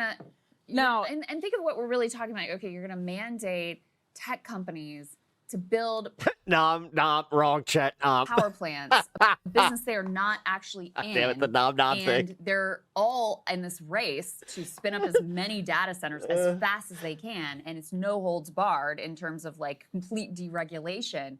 And now you're going to add into this like, and also you're going to. I mean, it's just there's no way if the government was going to get involved and like build out these power plants or whatever, maybe. But yeah, this would be something that would have to go through Congress. It would have to be a major proposal. Somebody all of else that, figured out our require whole speak significant Spanish thing. Compulsion That from was the newest federal update. government to get these AI companies to do it. So I just see it as We had the IRA still in Well, effect. well, I was One gonna- thing, but That's somebody another nuked that. Not sure. It was broken on this space, but it's fine now. But that's, I mean, the Well, shit. Maybe I will. You know what? I should probably go live for my show. way then. that Trump could get compulsion is because all of these CEOs and companies are rushing to get his affection and be lavished in his praise and all of that. That's so kind I of guess the way he was selling it. He's like, they've agreed to a rate. Again, look, exactly. we He's got framing it as though they're under his thumb, which to some extent they are, but Yeah. to the point that Crystal made, it's a lot of money. Well, it reminds me of, we were talking about the Maha stuff, which we really should talk more about because that was an important part of his coalition. And Not a lot. The speech. Yeah, basically one nothing mention. in the speech. Remember, he did that whole like, oh, the food companies It's an old. It's an old code, sir, but it checks out. decided they're just going to voluntarily get all the artificial colors and preservatives out of their food. Well, that just got quietly rolled back. So, once business is like, no thanks. They're then, on fire over the glyphosate stuff. Yeah, the glyphosate thing is and they very should be interesting. because I mean, there were tens of thousands of claims against Monsanto now Bayer over Roundup and the link to cancer, and to do this and to then use the Defense Production Act to spin this stuff. I mean, it really is grotesque, and it truly is a betrayal. And to see if RFK Jr. just turn around and rubber stamp it and say, yeah, great, I approve of it, is Well, disgraceful. he made it about the supply chain, not to get too off track, Of but they course. made it I about mean- the supply chain thing. But everyone was like, yo, dude, in the same executive order, you give them immunity. It's like, that's what we're Yeah, upset that's about. what- And that's yeah. what you should be upset about, Yeah. right? That's the whole thing. That's like as anti-Maha as it gets. So, look, we're just trying to frame it in terms of they see a big political problem. They spent a lot of time. We had the data center thing. We had the mortgage rates. There was a discussion, what is it, the lowest mortgage rate in a couple of years. They were talking about rent prices. So affordability, while it was, it's not nearly enough at the top as it should have been. Because if you think, as I always talk about with State of the Unions, people only watch like 15, 30 minutes. So when you're like 45, 50, 60 minutes or something into a speech, like you're going way down, like not a lot of people are going to hear this. To me, it felt very box check. And Yeah. it's a preview of what I think is going to be their midterm affordability strategy, like going forward. So we should say this was actually officially now, it was an hour and 47 minutes, so that is the longest State of the Union on record. Second was Trump's joint address last year, which doesn't technically count as a State of the Union, but before that, Bill Clinton's State of the Union in 2000 was the longest. It was an hour and 28 minutes. Gotcha. So significant. Which people melted down Significantly over. longer. Totally melted down 20 over. minutes longer. We had standards. I mean, back it then. was insanely We long. had standards. Like, It ended abruptly. this speech was Yeah, it very did. long. Like, your Wuthering Heights point is very good. Like, it was really not a cohesive speech. Like, it really was Yeah. just a It- clip, it was a clip, hodgepodge. clip, I was clip. in college fairness, then. I I feel promise I did not watch. But they're all like this. Yeah. I feel like, in fairness, they are. Seeing my entire chat being code and just in general Spanish is kind of funny. Are all kind of like, it's hard to like check all those boxes and string some sort of narrative together. But yeah, there didn't even seem to really be an effort No. to do that. In Yeah. this case, Trying to it's make like, here's some moments shit and and then let me give moments. another award. Yes. Yeah, it was all trying to create individual moments. On the economic front, like we are in enough of a dire, uncertain circumstance with regard to the economy that even if some of these proposals were real, Espero dos. these kind of En escuela. like gimmicky one-off proposals are just not sufficient, right?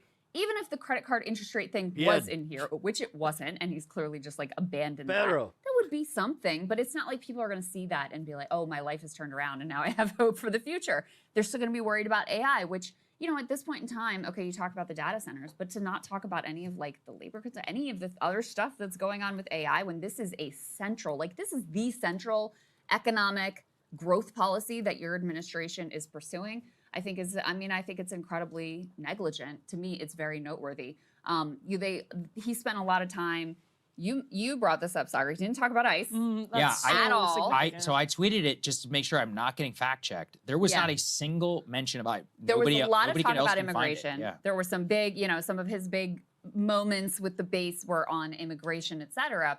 And I think they still feel like that. And I think it is still some of their stronger ground. But, he's now underwater significantly on immigration too. So the one area, the well that he could always go back to, even that's not a reliable winner for him outside of his committed followers. Do we have the immigration segment? Just come into my ear and tell me if we do. Because, we do, yeah. Okay, so why don't we go ahead and All right. I just got confirmation that this Spaces chat is also play that. This is going to be the biggest one that you're going to see going around for a lot of the Republicans for their reaction. Yeah, Pinkerbell, it's Trump, what did he say? He's apparently like, the "Stand Spaces up is if you think Americans should only serve the experiencing the exact Americans." same It thing set right off now. some confrontation, and Ilhan Omar shouted at him, which led to some heckling. Let's take a listen. Isn't that a shame? You should be ashamed of yourself not standing up. You should be ashamed of yourself. That is why I'm also asking you to end deadly sanctuary cities that protect the criminals and enact serious penalties for public officials who block the removal of criminal Weird. aliens. Yeah, Matt. In many yeah. cases, drug It's lords, weird. murderers all over our country, they're blocking the removal of these people out of our country, and you should be ashamed of yourself. There's your juxtaposition. You got Ilhan. She was shouting, "You have Ryan looks like an eggplant. killed Americans." He's saying, "Don't stand, or please stand if you've had your moment." But I will say, if you listen to that, We should fact check. It's basic. The claim. Oh, sorry. Go ahead. He has killed Americans. Oh, okay. Thank you, Ryan. Thank you for that fact check. Well, Daniel he Dale, personally has not. over He here. ordered Right. Yeah. Well, if you want to the get technical. operation that killed the But Americans. to the point about rhetoric, the word ICE was not uttered. The word CBP was not uttered. The new funding for the DHS, in terms of like the big ICE funding for the original bill, was not discussed. The only mention of the big beautiful bill was about corporate tax cut. If you think specifically about immigration and the way that it was talked about, it was very 2025. It was all about open border, and it was about specific victims, but there was no mention whatsoever of Minneapolis, of Los Angeles, of any of the major raids that have happened across the country. There was mention of Minneapolis. Right, but about Somalis. Exactly. And which, Yeah. I mean, is noteworthy for what you're saying. But also he did this whole like, oh, J.D. Vance is going to be the czar of like finding fraud and corruption, whatever. I mean. Interesting. Yeah, which is interesting. And I want to get your thoughts on that. But it's also like, that was the whole pretext for you going into Minneapolis. So if you're going to find all this fraud, what were you people doing there? Like, obviously that was completely false pretext. But if you read into the politics of that, they're going right back to the 2024-2025 case of we have. All right, 3 minutes ago, Team YouTube. Hi there. Confirming we're aware and working to fix this issue. You can follow along and subscribe for status updates. No more, and- which is true. They shut the border down. Okay, so there's no more illegal migrants who are coming across the border. But the case about the word mass deportation wasn't uttered. The singular campaign message, which literally was behind Donald Trump whenever he accepted the nomination at the 2024 RNC. ICE was not discussed. CBP. Hulk Hogan was not there? Homan. R.I.P. I thought you said Homan for a second. I didn't say Don Homan. Sorry. All right. Hulk Homan. R.I.P. No, this is they're addressing the issue. what I heard. Apparently, it's been upvoted like 600 times. I was like, okay, sorry. This is a classic Emily situation. But thinking derailing as usual. Just thinking generally about the way that Twitter has its uses. I'm just gonna say, guys, they had to frame it on immigration. That was a loss to me, considering how much they have now political capital that they have spent on the issue. Do you know how much extra like money and time is probably going into like humans fixing all of the fucking shit that the AI is causing? Nothing about Just a thought. Minneapolis, Lois Los Slinger, Angeles, what's up, any man? of the major surges that Welcome, have dominated welcome. the headlines. Yeah. I mean, that's honestly shocking Dude, if you man, consider bro. if you were to go on Twitter or if you were to go and look at the communications of the White House on a daily basis for the last 3 months. I mean, Minneapolis immigration, ICE, and all that's Or going to what be the number world one. thinks about us, Two of like, those, yeah. it's going to. Totally. Oh That's my the thing. God, it's everywhere, and there's barely anything in the speech. I agree with that. I Just think got the lack of alert ICE is today. significant. I think No that energy moment is from a- life stuff. I'm sorry, Rebecca. I'm gonna give you just a little pep talk. I know I should probably do more of these. It'll be okay. win for Trump. I also think And it's okay to have a bad day. It's okay to just lay around, just feel like crap. It's okay. it's a win for Ilhan Omar. I think him yes, saying of you course. should be ashamed, and then Ilhan Right. Omar coming back and saying no, you Just make sure you take care of yourself and like specifically, try to eat. you should be ashamed. Yeah. It's always a good Oh, thing. she's going to raise $1 million by the end of the day. Yeah, I agree completely with that. But it also is like AI is a robber baron scam. It is. It reminds me of where we were a year ago, which was everyone talking about ICE, Kristi Noem, and Doge. Right. And the JD Vance point is interesting because we're talking about fraud and rooting it out of government last year, all under the auspices of Elon Musk's operation and Doge. So much fun. Everything's great. And now JD My chat looks like it's beef. Fucking. Vance has potentially been turned into the Kamala Harris border czar of fraud, meaning fraud that happens after JD Vance has I feel been like it's the movie Seven. fingered as the fraud czar. Right. Yeah. Is now going to You come made back. this point live. I thought it was genius. I genuinely did not. It did not click for me. To elaborate even more, what you're saying is that if Jared Kushner and Steve Witkoff and all these other guys and all these crazy deals and crypto and the pardons Polymarket. and all this, and it's like, well, you were the czar of fraud. It's like, why did you? The Binance. Did you guys see this Binance story recently? But the CEO and he got pardoned, and then they just facilitated a bunch of money to like Iranian, around Iranian sanctions using crypto. I mean, it's totally nuts, And right? to layer another point on top of what Emily's saying, I'm not aware you all spoke Spanish. maybe you guys disagree with me, maybe not. This is the most corrupt administration. Like, okay, maybe some grant. Teapot grant. Dome. I was like, oh, teapot dome, bro. Let's not get carried away. The reason I Yeah. say this is the most corrupt because it's the entire Senate and Congress and Grant, like during the Teapot Dome, like they're all trading. Like it's all rotten all the way through. Right now, the White House is far and away leading the charge on this crypto level of corruption, like this getting the Billions and getting the billions UAE to of buy dollars. half of their crypto thing, and then going to Pakistan and telling them they got to put in $1 billion, and these guys have to put in $1 billion. You got to put in $1 see what billion. you're saying. I see what you're saying. Whereas members of Congress aren't there yet. Maybe. Right. Give us 5 years. They'll have their own. They're on a smaller scale, but not even close to this level. But Yeah, that's so they're so much more corrupt than even the average Washington politician.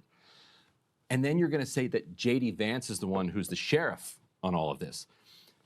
If Democrats take control of the House, we're going to have some interesting hearings. We're going to get a lot of interesting information. How's it going, Jimmy? About Jimmy Canada. Stuff that's gone on the last couple of years.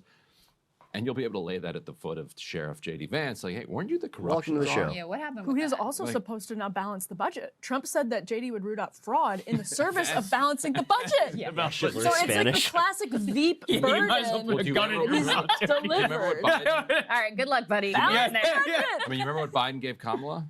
What, Oh, yeah, immigration? What else? The border. Yeah. Not just immigration, but actually the border. Right. Yeah. Yeah. And she was like, do not come. Yeah, She's right. like, I got nothing else. Yeah, What yeah. else we got? And then what else? Oh, gun safety, which, like, they were not passing Wow, Sagar's laugh. Wow. anything on that. Like, they were doing nothing on guns. So they're like, Kamala, you do guns. And then when it was very clear that they weren't going to do anything on voting rights, they were like, Kamala, you take voting rights.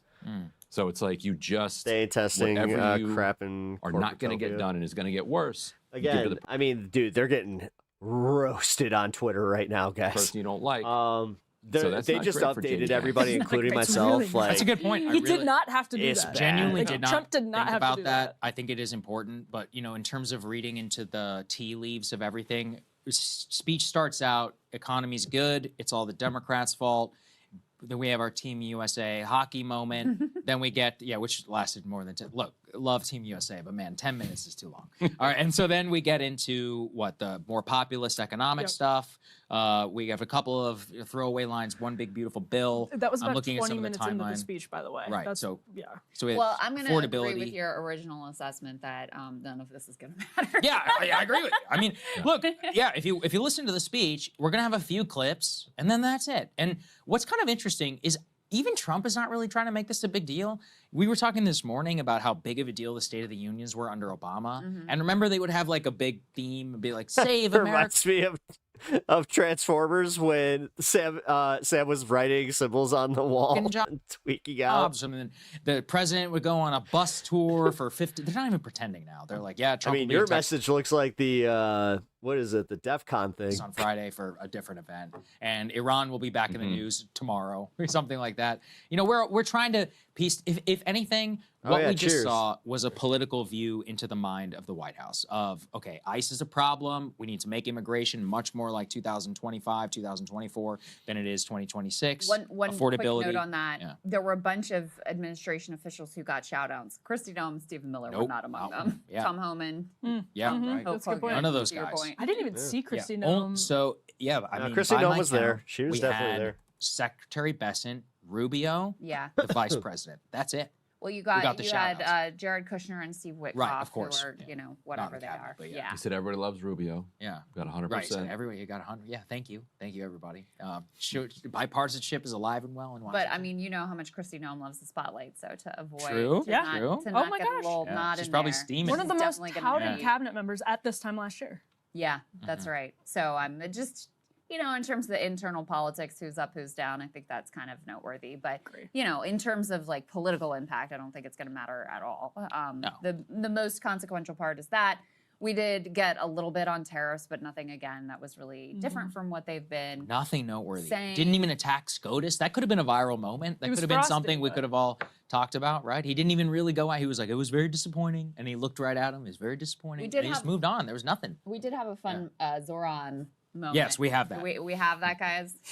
Should we go ahead and play? I actually stepped down during this, so I'm watching. This one's about is my- voter ID. So the I'm lead seeing in. this for the first time. I'll explain. The lead in was Trump was called. What's it called? The Save. Is it the Save Act or the Save America? The Save Save Act. Yeah, apparently this is. Okay, it's the Save Act. So it was a lead in for a calling of the Save Act, which is what is this? Passed the House, currently in the Senate. So this one's new. Nice. It would need 60 votes, so it's going nowhere. We're required. This one works nice. Unless they do a mandatory- talking filibuster. I can see okay, it. but I doubt that'll happen. But It's so just it'd be they like just want to. it would be what? It would be mandatory voter ID, proof of citizenship to be I able to appreciate vote. the creativity. As part of that, what it leads into was this talk about the Zoran snow shoveling thing, which was a big like him a discourse. lot. If you're not online and you don't know what we're talking about, God bless you. It's about, which you even had to explain to me because I'm not online enough, is what was it? He announced a snow shoveling program, and as part of that, you get paid. Is it $20 an hour? They But upped to- it to But it went 30. up to 30. Wow. Okay. Yeah. That's honestly pretty good work. So snow shoveling, $30 an hour, but to get the job, you have to provide 2 forms of identification. It was even more for ridiculous than that. You had to have the 2 of the like 1.5 inch by 1.5 inch passport photos, which I think is probably a corrupt bargain that some mayor made with like a cartel that owns those little photo The little shops. passport Oh, photo really? shop. Passport photo shops. Because why? Like, I mean, yeah. Yeah, wait, you That need a sounds passport reasonable. photo to get paid from the city? yes, Yeah. That's crazy. That is All right. like some Dinkin level. Okay. Like that has to go back. I like love some. That. Yeah, they're keeping We gotta CBS. trace the. Yes, we need. No, Let's they see don't if have he CBS does anymore. anything What's it about called? that. Dwayne I Reed or mean, whatever. Dwayne Yeah, Reed. Dwayne Reed. Aristides. Anyway, Oh, no, that's so Soto. that was the lead in. If it's a to this hindrance Zoran to moment. like this shit. Let's take a listen. And even the new communist mayor of New York City, I think he's a nice guy, actually. Speak to him a lot.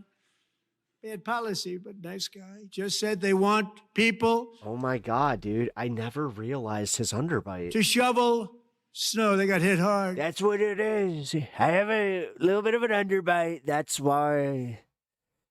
Oh man, that's him an to show- extra layer to the impression. Shovel snow, but Damn. if you apply for that job, you need to show 2 original forms of ID and a social security card. Yet they don't want identification for the greatest privilege of them all, voting in America. No, it's no good. JD doesn't trust Mike. He doesn't trust Mike. Look, he has his shirt covered. No good. Both Republicans and Democrats overwhelmingly what agree you're on into, the man. policy that created. And Congress should unite and enact this common sense, country-saving legislation right now, and it should be before anything else happens. So there you go. Nice guy. Still talk to Everybody's him a just- lot. Mayor. The communist mayor. But he's a good guy. I talked to him. He's a good guy. I talked to him a lot. Nice guy. That's You know, sharp Ryan dresser. all the time. He's a nice guy. I talk to him all the Communist. time. Talk to him all the time. He's a good Communist guy. Ryan. I guess, yeah. I mean, it's all accurate. On a more serious note, Right, with not regard privilege. to all the election and the voter stuff, I mean, he did make this point of like, oh, the Democrats could never win if they don't cheat. shit And looks as we're fucking watching crazy. heading into the midterms and all the shenanigans they're already pulling and the seizing of the voter rolls and variety of states and a lot of red states going along with whatever they're doing, purging people who belong on the rolls, the seizing the Fulton County voting machines, the ballots from 2020, whatever Tulsi Gabbard's up to, potential Maduro deal. There is a lot to be concerned about with regard to whether the midterm elections are going to be free and fair. What sort of, we know there are going to be shenanigans. He what joked about sort a of third term shenanigans in they're the going to speech. pull. What's that? He joked about a third term in the speech. He said, did, "It yeah, should be he my did. third, This should have but been my third term. Strange things happen. Yeah. So I know that a bunch of Democratic AGs are sort of like war gaming, you know, what the possible scenarios are. And I think we were talking before, he is aware that his political positioning is quite bad at this point. You know, he's aware of the historical trends. El Presidente es loco. About that too, of the party in power. He's aware that people aren't buying what he's selling. He's a bit confused by that, but he, you know, Was that as fun to type as it was to say? clearly has some awareness that it's not looking good. And certainly he knows that if Democrats take back in one chamber, then yeah, you're any agenda that you had potentially going through Congress, not that much has gotten past your Congress anyway, grinds to a halt. You've got all these investigations. It's muy loco. I think they don't even care about agenda. I think all they care about is not having. Me, yes, very smart. They literally live on Capitol Hill for investigations, Yeah, which is a huge. I mean, Me it's speako el Spanisho so well. going to be the best. But if Dems retake the Senate, and that's not out of the realm of possibility, you have a literal impeachment on the table. Oh, it's not just it's House crazy. impeachment. You have Well, no, wait. How many votes do you need? You need 67, though. I was going to say you need 2/3 in the Senate. Yeah, that's 67, true. yeah. That's You would get true. a trial. You would have the trial. You'd get the trial. It'd be in the trial Senate. essentially. By the way, on this, nobody's talked about this, but on Bezos still has my original account, and I hate this. voting I'm bill sorry. That he wants to do, like the main thing it would do is make it more difficult to register to vote if you're a woman who has changed her name at some point. But the problem is that... Sorry, I actually haven't looked into this. How? Yeah. Why? Because of passport Birth documents? certificates. It's because you have to get your birth certificate and your passport. If you are one of the people who doesn't have a real ID or a driver's license, Wait, who doesn't have real ID? There are a couple of states that don't. You don't know how to sub? Virginia is one of them. You don't have to have real ID. Of the people that this would affect, the ones that would affect You the should most just be able to hit my are women who change their names. there's a little button on the bottom, 80% like of the of stream. Democrats change their name when they get married. 90% of Republicans change their name when they get married. Married women went for Trump. I appreciate that, though. Yeah, Harris. the Bezos subs, thank you. Like, he won this group. Shit, hell yeah, And thank you. The ones that are more Yeah, likely no, to thank change their you so names much for that. I are really more likely appreciate to be that. Republican. Oh, the SAVE Act was So he's- drafted before even the 2020 So he, election. yes, I think this is like 30-year-old legislation that they just took off the shelf and didn't update. Democrats could let it through, and it would hurt Republicans more, is my point. Well, I've always talked about that with mail-in ballots. Remember back in 2020, Trump literally would have won the state of Georgia if just the number of people who voted by mail had actually voted, because it was a significant number of whatever. It's not even worth getting into. I left myself in YouTube chat, but I'm out of Spanish. Well, it sort of reminds me of the redistricting thing, where like, you know, Texas. Hey, now Puff Up, 420, what up? that the Thank Latino you support for, for the Republicans has stopping on fallen by. through the floor. What up, man? Drew their lines based on, you know, something to have approximating you here. Trump's Latino support in the state of Texas could end up really Cheers. screwing themselves with the redistricting. Not to mention that Democrats, you know, came in hot and were like, okay, bet, you know, we're going to do this in California, Virginia, that's another thing, you know, Spanberger's going within the legislature 20 there. seats. And I Yeah. think that Hell yeah, dude. California's map got held All up by right, SCOTUS you know what? recently, I'll puff for that one. I believe. Did it? Or it was, I thought it went I think through. their Got some Jack Herrera. affirmation was held. No, not held up. I mean, it was affirmed by Oh, SCOTUS. yeah, yeah. They were I like, think yes, that's you're right, allowed yeah. to go through. Any final thoughts? What do you guys think? I mean, it didn't. I agree with everyone that I mean, This changed everything. it didn't. Yeah, this was the Things will never be transformation. the This is same. transformed. You know, after everything. watching Biden's brain melt in this very desk, I'm not sure it'll ever. Nothing will Never ever. gonna match Nothing's that. ever gonna come That back was to legendary. We were all eating God. like We're the like- takeout food and like, whoa. Thank God we had the ceiling Yeah, camera the to ceiling catch camera. that. Yeah, there was that historic fame of you and me being like covering our faces moment. In shock. like this. I was like, oh, I mean, we knew it was bad, but we didn't know it was that bad. Medicaid. You knew the cover-up that you'd been engaging in had finally been exposed. That's Right, right. yeah, We're like, yeah, oh, we that's- won't be able that's to true. tell people that he is. What were some We of the were- things It's people would over. say? Like, this is the Jover. best Biden's ever been. Isn't that what Jover. Scarborough said? Oh my God. Oh yeah, the best Biden ever. It outworks us all. Yeah. from 10 to 2. That was From 10 to 2. There's a brief window from 1 p.m. to 1:15 p.m. where He this outworks us man all. is unstoppable. My takeaway is honestly Doesn't even that stop talking, in fact. the State of the Union is now a fucking clip show. Like, it's a Yeah. clip show. No, you're totally That's right. where we are Absolutely. now. And, I mean, whatever. Yeah, I'm with you. That's where, dude, most people are like, I only know like the most diehard MAGAs are just like, yeah, he did great. It's like, That's what everything is now. good. It's Oh, all man. a clip Yeah. show. We'll go back tomorrow. You know, the news. Maybe tomorrow Yeah. there'll be some. No, this one, it ain't gonna stick. Something like Yeah. We follow won't up go back on tomorrow, though. State of the Yeah. Union. Nobody Yeah. cares. Yeah, after that, Nobody like, cares. We're by gonna go back to talking about the Epstein stuff. Thursday.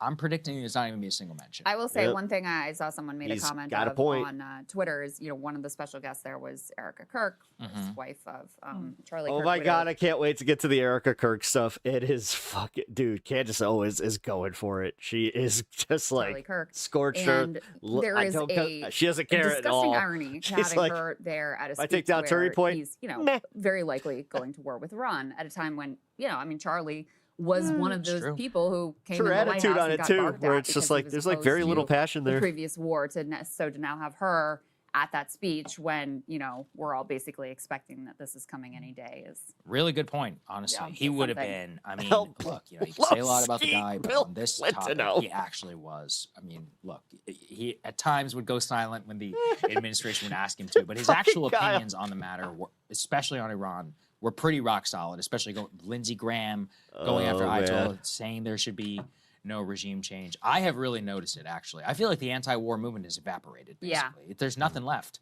Yeah, and look, I'm not here to give Charlie Kirk like the greatest credit in the world, but it is noteworthy. I think two things happened. I mean, number one, he was killed, and number two, there is this sense that the 12-day war was fine, like you guys were wrong, and I think that's cowed a lot of people into silence. So you just 1000%. don't see the same level of friction on the right that you did in the build up to the 12-day war and the Democrats. So some of it has to be disbelief. Like, are we really doing this again? Yeah. I do think with this. the public, I do think that there's that sense of that. Oh, I keep saying that. People are not paying attention. People Even don't with this realize what speech. this Like, we could just be. did the war. We're doing another war? Dude, Ryan, they barely paid attention to that one. Think about how much stuff has happened in the interim. No Americans died. That's their favorite Right. talking point, by the way. Nobody died in the bombing. Why were you so upset about it? And I was like, because I knew that this shit wouldn't end. I knew that we were going to be back here at the trial. But think about how deeply you have to pay attention. All this negotiation and, they're meeting again? What? Okay, whatever. A carrier strike group, when's it getting there? After people have a lot going on in their lives. So until the bombs really start flying, I don't think if you took a poll, I don't think 90% of people. Well, in this case, we must have tens of thousands of people over there by now. Yeah, we do. Like on all the different ships. We have tens of and thousands of everything. people there normally, but now we have But now- extra now we tens have, of like, thousands. on top of that, This is the problem. I mean, there's no case being made. There's no hearing. The opposition party is saying that he needs to make a case. Yeah. There's no organized effort. There's that story out this morning, this afternoon, that, what was it? They're trying to kill the Ro Khanna Thomas Massey War Yeah. Powers resolution vote Yeah. because they don't want anybody to go on the record. We're being sleptwalked into the entire thing. And also, It's they very- were Massey entertained putting some more provisions in this next bill that would it would penalize the DOJ even harder than just going to contempt. very World War There would I. actually be consequences, which that should have been in the original bill. Just saying. Could blow up in Venezuela still, too. Of course It's it almost could. like they What? knew. I mean, yeah, we all trust the great stewardship of Marco Rubio down in Venezuela and his ability to broker oil deals. I mean, any of these things can collapse. Look at Mexico. They killed the cartel guy, and the city went on fire. It could have been 10 times worse. Americans. Tourists could have been killed. We could have been a full-blown conflagration. You have no idea when something is going to pop off. Any last thoughts, Ryan? No, that's all I got. All right. Thank you guys so much for watching. 11:47 p.m. Brutal, man. I mean, it was long, man. That was the problem, was how fucking long it was. Let's see. Morning Joe flip out about it, though. We begin. I'll probably bail on this why don't we go around halfway through. and give our initial thoughts before we dig into it. I will This is so different than I remember. This is more like Discord. say there are Yeah, couple no, things it that I definitely thought changed. were extraordinary that I you was in the wouldn't same see boat. in other State of the Unions unless they were Donald Trump's. The first, of course, was just the unrelenting bigotry, the lies, the attacking of one group specifically, the Somalis, Somali Americans. That's the sort of thing that, I'm not going to talk about fascism or Nazism. You just read history and see what type of regimes will pick one or two groups and blame all of America's ills on those groups. That's one of the things that the president did. Another thing that he did was just generally talking about immigration. Again, it's un-American. It goes against what the Republican Party has always stood for. It's gone against what Ronald Reagan stood for. And this continued lie, and it is a continued lie by this Republican Party, and they know they're lying when they continue to suggest that immigrants... Yeah, Ogie, just hit subscribe. There's a little button, or you can hit this, like the subscribers where you see it, like the number on my channel. Commit crimes at a higher rate than those who were native Sorry, born I totally Americans. forgot to And get to that. My study, bad. one study after another study after another study shows this is a tired lie, and yet you have an entire party that seems in large part to be based upon this lie. Speaking of lies, it's not even a fact check. It's just a straight out lie because everybody knows watching, everybody knows speaking, everybody knows in the audience. They understand Donald Trump is lying when he's saying that the price of meat is going down, the price of groceries are going down. They know he's lying when he says that he inherited inflation at 9%. No, he inherited inflation at about the same rate that it's at right That was complete bullshit. When he said that shit, it's like, it got to 9. now. Like, Jesus, he really does that. It's like, is he that stupid, or does he think we are? When Joe Biden left office, Hola. it's about the same. What's up, Robin? As Good where, to see where you. it was there. Yeah, we're Also, still the dealing with idea this that in you're going to have chat. J.D. Vance, who's going to investigate waste and fraud and abuse and corruption when his family, Donald Trump's family, has made at least $1.9 to $2 trillion personally since he came into office. Oh my And this God, whole I just got an AI ad in the search for the YouTube situation with chat. idea about no stock trading. Add up all the money. And by the way, I've always been against members of Congress trading stock. That's absolutely insane. But even add up right now all the money that they've made. It doesn't come close to the amount of money that Donald Trump has made himself personally, put in his own pocket. It's still not. Over It's still the broken. past year. So you see that and you go, well, that's kind of interesting. And Willie, I've got to say also, the election conspiracies, he continues it. It's one thing for him to be doing it out on the campaign trail, lying day in, day out, lying day in and day out about election conspiracies. There's no way Democrats They have to get can better win at countering that message then. without this cheating. He just- says it all the time. Come he on, said man. it in I'm Georgia.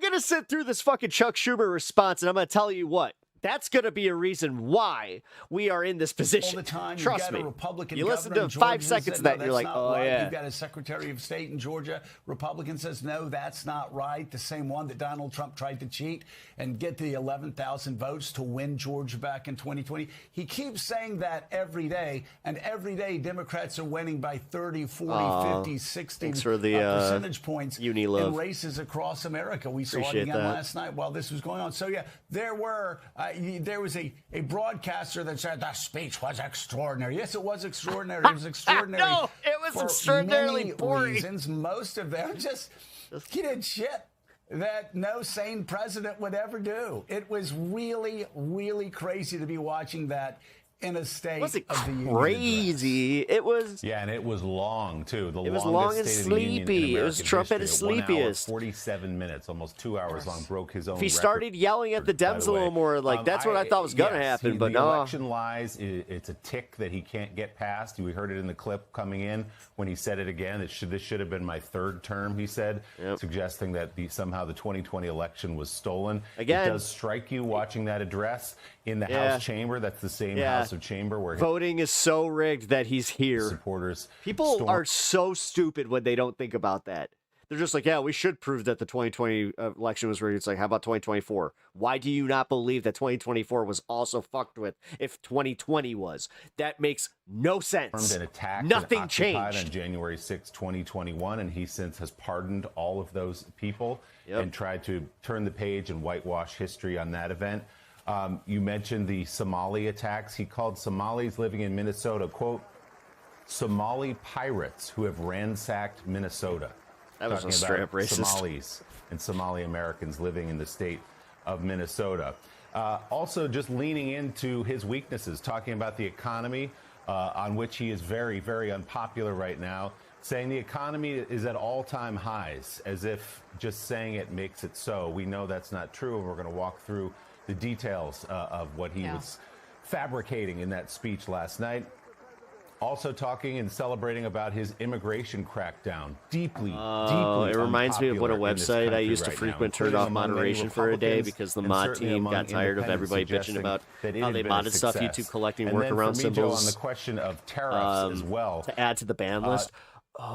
Didn't have that confrontational moment with the Supreme Court justices who were sitting there on the front row. He did criticize the decision without going so far as to shit's so fucked. I got to be honest, that wouldn't surprise me. As he has in the past several days. But interesting that welcome to the stream, everybody. If you guys are experiencing the fuckery that is YouTube chat right now, to do tariffs, I'll do it on my own. I'm also giving real-time updates on that. Mike Johnson leapt to his feet in applause. Welcome to the stream. Appreciate you being here. The idea that the President of the United States does not need Congress, perhaps not just on tariffs, but on anything anymore. Yeah, Mike Johnson getting weaker by the day. It's like the final Harry Potter. He just kind of keeps shriveling up. It's getting sadder and sadder. If you listen to the words that he said, I will say it's very interesting.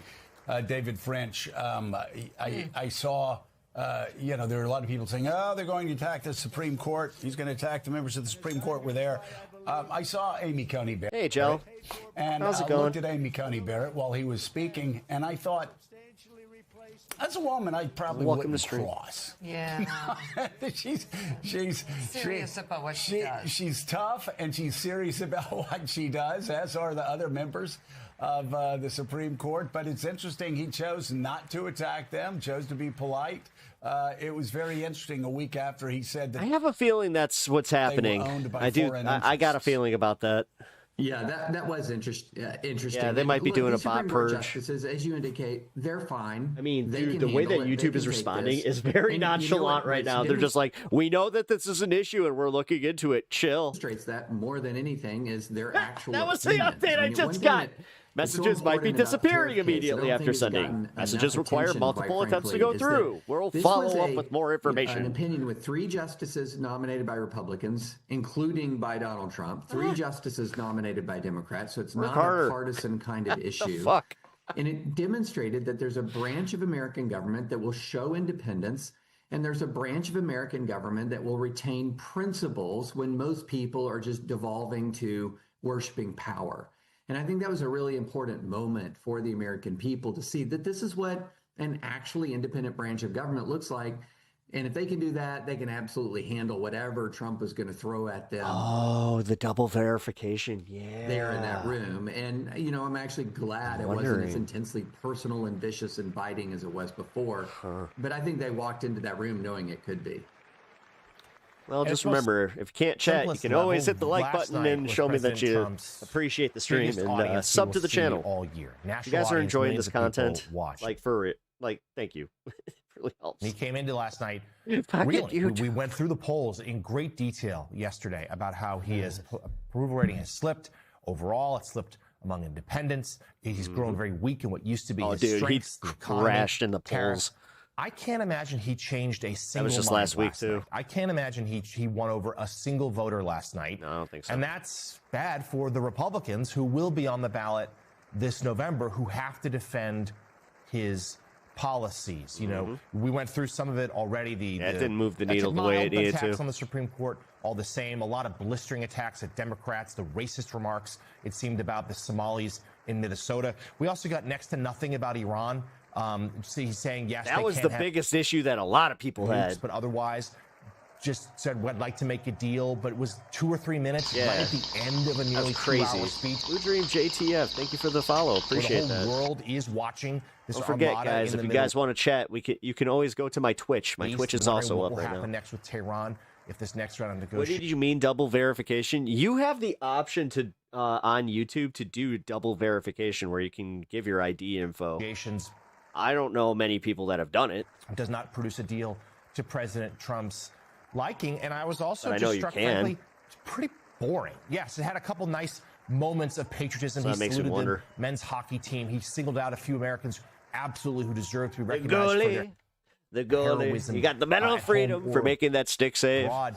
But it felt like a campaign speech. It felt like more of the same, Ed Luce. Like, yes, he was loud. Yes, he, was animated. I don't know, though, Ed, that it's going to change the trajectory of his presidency one bit. Be curious, your thoughts. Jonathan, I had a lot of favorite moments in this speech, but I strongly agree with your comment on it being boring. Not just the length, the hour, 47 minutes, but the predictability of the lies he was telling and the stunts he was putting. There were so many lies that at one point I thought, should we fact check, whether the men's hockey team really did win a gold?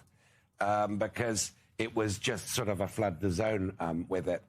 Amongst my favorite moments, but I don't think, this is effective campaigning, although it is campaigning, was him rolling the word affordability around in his mouth as if it's some very strange word that the Democrats have just learned. Yeah, people are cooking you. YouTube. It isn't really a serious issue at all.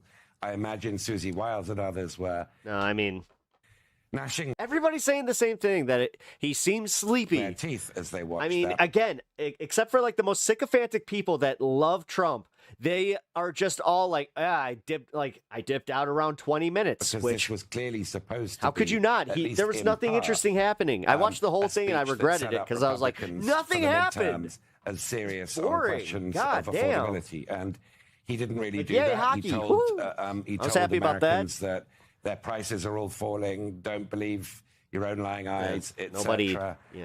believed that either. At one point said that drugs prices have dropped 100%, which would mean they're now zero.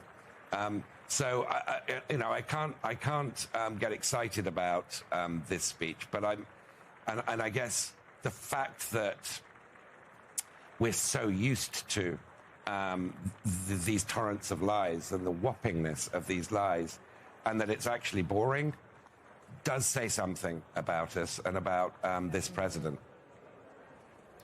Yeah, it's interesting. I forget the character, the movie character that couldn't say, I was wrong, but it would just again, kind of tumble around in his mouth, couldn't get it out. Here, the president can't say the word affordability where it comes out. Sorry, Blue Dream, you're being and this is you got to replace the E with a 3. This is what politics is. You give a 2-hour speech, a 3-hour speech, a 4-hour speech. It's going to be reduced down to a couple of seconds. Look at our in big, campaign beautiful ads. P And for Donald president. Trump, the ongoing Amazing. problem is that most Americans say the number one problem in America is not immigrants. Number one problem in America are not all the things that he said were number one problems in America. In fact, they wildly disagree with him on election integrity and so many of these other issues. But it is affordability. And he just sort of tossed it aside, once again mocked the use of the word. So that was one problem. I got to say, the bigger takeaway, though, here, and a lot of older Republican women just finally coming around to the idea that this voter ID thing might not be a great idea because they just realize they can't get passports by the time the election happens. It's really unfortunate. And guess what else he shut down? Unfortunate for America. I think it's unfortunate for the president, too. He still thinks he can do this by himself. Says, I don't need Congress. He does. I drank some water. Took a minute, though. Article 2 needs Article 1. Basically, I can do this without the courts. I'm sorry that you're going through it. He needs the courts. I mean, this is a president. He's been president now for 5 years. And he still hasn't figured out that the way to build a long-lasting legacy is by working with Congress, passing legislation, putting things out there that will last, that will build upon the greatness of this country. And he just can't get there. He's still saying, despite over 2 centuries of the United States Constitution that says the exact opposite, he keeps saying, I can do this by myself. I don't need Congress. If you don't Drinking get water Congress, is a good step. Good job, it gets Rebecca. swept away It is. the first day in the next administration. It's really unfortunate that he still believes he can do this by himself. I think it was the Fonz that you were talking about. You can't say the Fonz that couldn't say, I was wrong. I'm sorry, and I was wrong. I think also, there were these Democrats who chose not to come, and I can't judge it at this point because there's nothing normal about a House full of Republicans clapping for repeated lies, repeated misstatements, repeated misleading facts and misleading attacks. You know, clapping for that and clapping for, in a way, it's clapping against everything that we're about. It's clapping against the Constitution. It's supporting something that is absolutely not based on what this country is about and just one person. And that's where we're at. And it's going to be an interesting few months ahead to see if Democrats can get their footing, but also to see if some Republicans ever step up and do the right Well, thing. and we're going to talk about this later, too. You have actually the United States yesterday in a vote for supporting Ukraine. Right. Siding with communist China, siding with Saudi Arabia, That's exactly siding with Hungary, siding with the worst autocratic regimes on the planet. And they chose to do that instead of supporting peace in Ukraine. So, yeah. One of many examples. It's one of many examples where Republicans, they think they can duck their head and survive this by pretending that all the things that Donald Trump is saying that are abhorrent to most Americans will somehow be overlooked. It's not. Yeah. They need to stand up and speak out, and hopefully that will encourage the president to start working with Democrats. There are also a lot We're of a other long way things from going there. on. And Yep.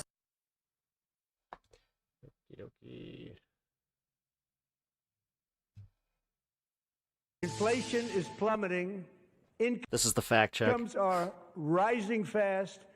The roaring economy is roaring like never before. What's up, Frugal? Gasoline, which reached a peak of over $6 a gallon in some states under my predecessor, it was quite honestly Very a original. disaster, is now below $2.30 a gallon in most states. And in some places, Johnson, his howdy doody $1.99 a smile. gallon. And when I visited the great state of Iowa just a few weeks ago, I even saw I can't even be that cheesy. $1.85 That guy. a gallon for gasoline. In 12 months, I secured commitments for more than $18 trillion Huzzah. pouring in from all over the globe. The price of eggs is down 60%. Madam Secretary, thank you. The cost of chicken, butter, fruit, hotels, automobiles, rent is lower JD today Vance than when looks I took constipated. office by He a does. lot. And even beef, which was very high, is starting to come down significantly. Just hold on a little while. We're getting it down. We're getting it down. And soon you will I see know. numbers that few Steak is people still would think a little were bit pricey, possible but to achieve coming just down. a short time ago. All right. A lot to Let's sift through there. see. The Speaker of the House nodded along. We'll correct some of the information you Rolodex. just heard there. Real GDP growth in 2025 was down to 2.2%. In 2024, the last year of Joe Biden's presidency, U.S. gross domestic product grew 2.8%. The president also claimed there to have brought in $18 trillion in investment. As Morning Joe economic analyst Steve Ratner has pointed out time and time again on this show, the White House website itself cited only $9.6 trillion, and even that is an exaggeration. That awkward moment that you're fact checked by your own administration. Relying on pledges No made way. from countries Ooh, self-burns. Those are rare. that may never materialize. As for gas prices, in no state yesterday was the average below $2.30 a gallon. The nationwide average is $2.94 And it went up again. a gallon. It went up again because of the whole, like, is he going to war? Is he not? Uh-oh. Daniel Dale of CNN We points don't out only know. the tiniest fraction of stations across the country have gas prices anywhere near what the president claims. While the average price of some grocery items like eggs and bread have come down, others spiking. The cost of beef, notably, that has risen significantly. The president also touting a retirement savings plan, but he actually was referring to the Savers Match program, a piece of bipartisan legislation signed by President Biden. It was Biden's One more accomplishment. item not related to the And he's just economy. put- The president claimed They wanted to put my name on it. I didn't even.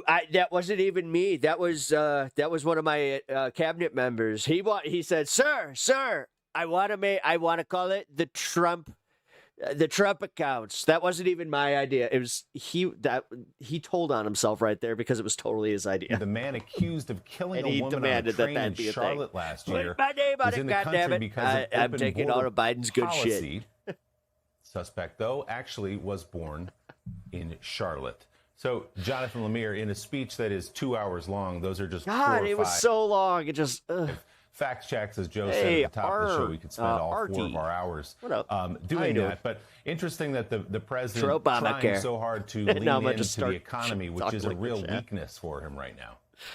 Yeah, no question. And there's such, I'm continually struck by just how there's such a disconnect with what he says and what most Americans are feeling, and therefore telling pollsters. You know, as you say rightly, Willie, I mean, he's really underwater on the economy right now, which in 2024, that was sort of his central campaign pledge, was to get prices down, to battle inflation.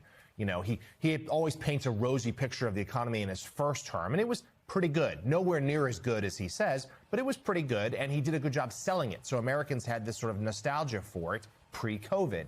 You know, and now he's not delivering what he promised. And that fact check was good. He also ticked through a couple things where prices have dropped. It's true hotel rooms have gone down slightly. Most of the other things he mentioned haven't. There have been slight increases or stayed flat. And, you know, President Trump in his pre-politics life, and certainly here in office, he knows the power of repetition. He knows the power of saying the same thing over and over and over again. So trying to assert his own reality. All right, I just got a live update from YouTube. Still nothing. Others, and maybe even himself, what he's saying is true. I just even got when the it's not. equivalent and of, Joe, meh. that was last night.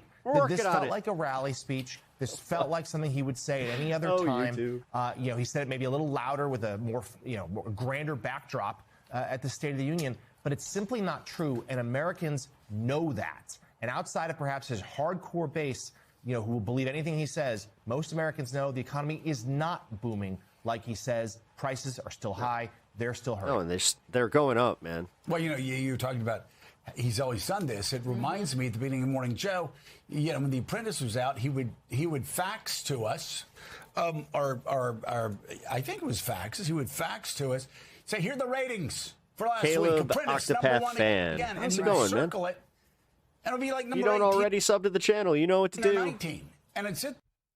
Come on. There, and I'd like go, I don't understand. Mika, can you? What? I don't understand. And we'd keep going back and forth. Mika's just checked out. She's She's just no like, matter what it was, it backs it, say, Apprentice, #1 again. Well, you have the same thing that's happening here, except we're talking about the future of this country. And look at the economy. I mean, the economy grew at a faster clip under Joe Biden, I think, all 4 years than it did last year. It grew at 2.2%. Nico was checking emails. There are a lot of countries who would I think she just like started having an economy scrolling. that grows at 2.2%. Though I will say our stock market lagged behind most stock markets worldwide.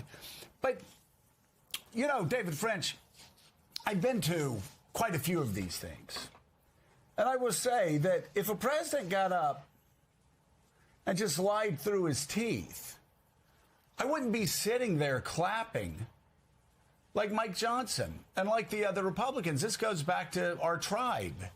Like, how do they clap? I mean, by the way, that's my Twitch in the link there. Yes, we can talk about the demagoguery. That is absolutely shameful. We can talk about all of the things that are absolutely shameful. But here we have just simple facts. When Donald Trump says the price of beef is going up and they are going down, and we know it's skyrocketing, going up, and they applaud, that's pretty much a lie. They're lying to their constituents. English not working on YouTube. What's up? Trump yep. Talks about these other issues. I'll tell you what, I just learned that I have a lot of Spanish-speaking members of my channel. Talks about inflation and how we inherited 9% inflation from Joe Biden, and I brought it down. That's a lie. I even saw Stephen Moore going out and tweeting something again. A member of the old tribe who I used to work with on balancing the budget and cutting taxes. But you go through on the economy lie after lie after lie after lie after lie. Not me. Hello. Donald Trump says it. That's what he does. Right? Welcome, That's what welcome. he does. So, question is not what he does. It's the reaction by Republicans. Reaction of. Hope y'all are having a good day today, and I hope everybody's having some, positivity in their life. Our former tribes members, and they sit there, and they jump up. And they applaud for things they. I'll tell you what, in all my years there, I did not stand unless I wanted to stand. And if somebody was lying, if a Republican president was lying, Ça va bien, et toi? cross my arms and I would grimace and I would stay seated. These people don't do it. Ça va. Joe, you're really hitting on something important here, because from the beginning of this Trump phenomenon, you've had Trump, and Trump is Trump. It was the same kind of speech he's been giving forever and ever. But what gives him power is the love that the people have for him. That's what gives him his power. And the thing that was so telling is it's not just this applause, it's also this, it looks like delight, actual delight that they take when cannoli. He says some What's of up? these Good to things. see you. And especially when he engages in these very personal attacks from that Matt podium. with 2 T's. So it's gone from, Donde and we've said this está 1,000 mi- times, people Oh. saying, I'm voting for Trump in spite of all of that. I don't like all of that, but I like other things. To the reality is now a lot of Trump's core base, and right there in that chamber was, were the representatives of Trump's core base, that Trump's core base loves him because of all of this. But, I think the American people are getting tired of it again. They got tired of it before. I think they're getting tired of it again, perhaps a little bit earlier. And you cannot lie your way out of people's experiences. They're going to still believe their own experiences and believe their own eyes more. They're going to believe what a president says in a speech. And the backdrop of these moments that we're looking at right now was the story that broke late yesterday about a batch of Epstein files that were not released by the DOJ, apparently withheld, that claimed the president was involved in some sort of assault of a minor. So that was swirling around as the president was on stage in the hall of the House getting clapped at by scared Republicans. So, Ed Luce, you have a piece that talks about Donald Trump's state of mind being a global risk. Explain. So I think, as we've just been discussing, we're all very aware of his serial lying, his sort of compulsive lying, which in itself is not a sort of I like how we've just normalized that. 25th Amendment thing. It doesn't prove you're irrational. Oh, but no. others encouraging So you cooked. to believe your lies. Now, that's a whole different level of seriousness, and we saw with all those repeated standing ovations. Dude, that was a is lot. What Just the GOP so as a much whole of that is just- doing. Trump always chickens out, which is a phrase, an acronym Taco. coined by a colleague of mine. Man, Works hey. when he understands the risks involved. You know what? A banger's So a if he banger. understands I that want it beat. China has a bigger bazooka, it can shut off rare earths. He will then climb down because he's got good information.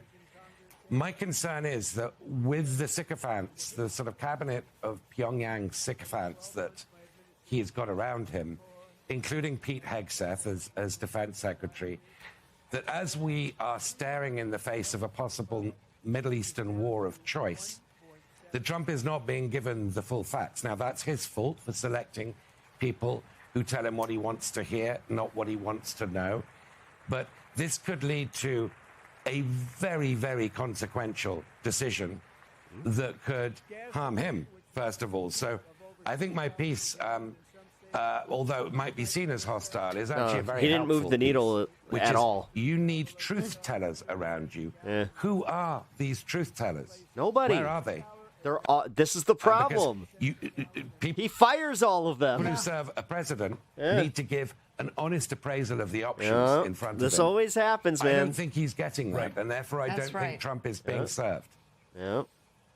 No, and it's not normal what we saw last night. Not being served. He needs good people around him. He needs a good person at the DHS, not somebody who lies repeatedly, not somebody that goes from scandal to scandal to scandal to scandal. He just needs good people around him. The job is too big for any one person, and it's too big for Donald Trump. And if he doesn't believe it, he needs to look at his approval ratings. And it's the same thing whether you're talking about Iran. It's all fake if you're news, talking though. about Iran, whatever you're talking Everybody's about, domestic happy. issues. I don't know what you're talking about. He needs people around him to help him pass legislation that will give him a lasting legacy. U.S. national editor at Financial Times, Ed asking Luce, this now. thank you so much. His new piece is online right now. An opinion columnist for the New York Times, David French. Thank you as well. I'm still keeping tabs on what's going on YouTube here. I'm going to bring this up for a second. All right. Let's do this. YouTube, why is chat on stream so buggy? My comments keep getting deleted right after I post them and refresh chat. Is YouTube aware that they are having a tech issue? I'm not sure if they responded to him, but yes, they are aware of this. They are working on it, believe it or not.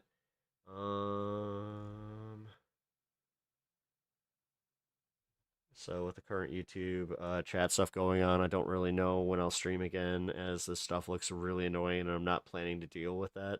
Oh, come on, man. You gotta work harder, man. It's a little, you know, it's okay. It's okay. We get through it. All right.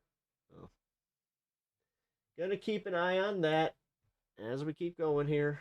Alrighty. Oh, right. I got this.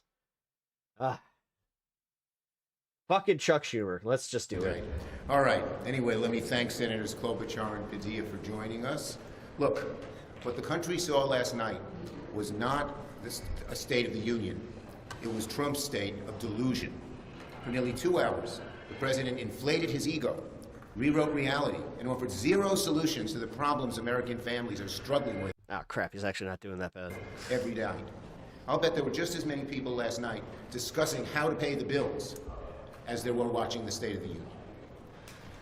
President's in a bubble. What a chuck and chuck He doesn't off. have a clue about what the average American people are going through. He just didn't ignore the affordability crisis. He mocked it. Can you imagine sitting down with him and saying, we can't meet our electric bill? What's going to happen? Dude, stop slamming the bike. What are you doing? Is mocking your inability to pay because prices have gone up. While President Trump stood up there congratulating himself, Americans were confronting the reality. Ground beef up 11%, coffee up 41%, rents up, healthcare costs up, electricity up. Families are spending this year over $1,700 more because of Trump's tariff tax. And he's gloating about it. He's gloating about it. Families don't need a 2-hour speech. They need relief at the checkout counter, especially a speech that hardly mentions any solutions for the American people.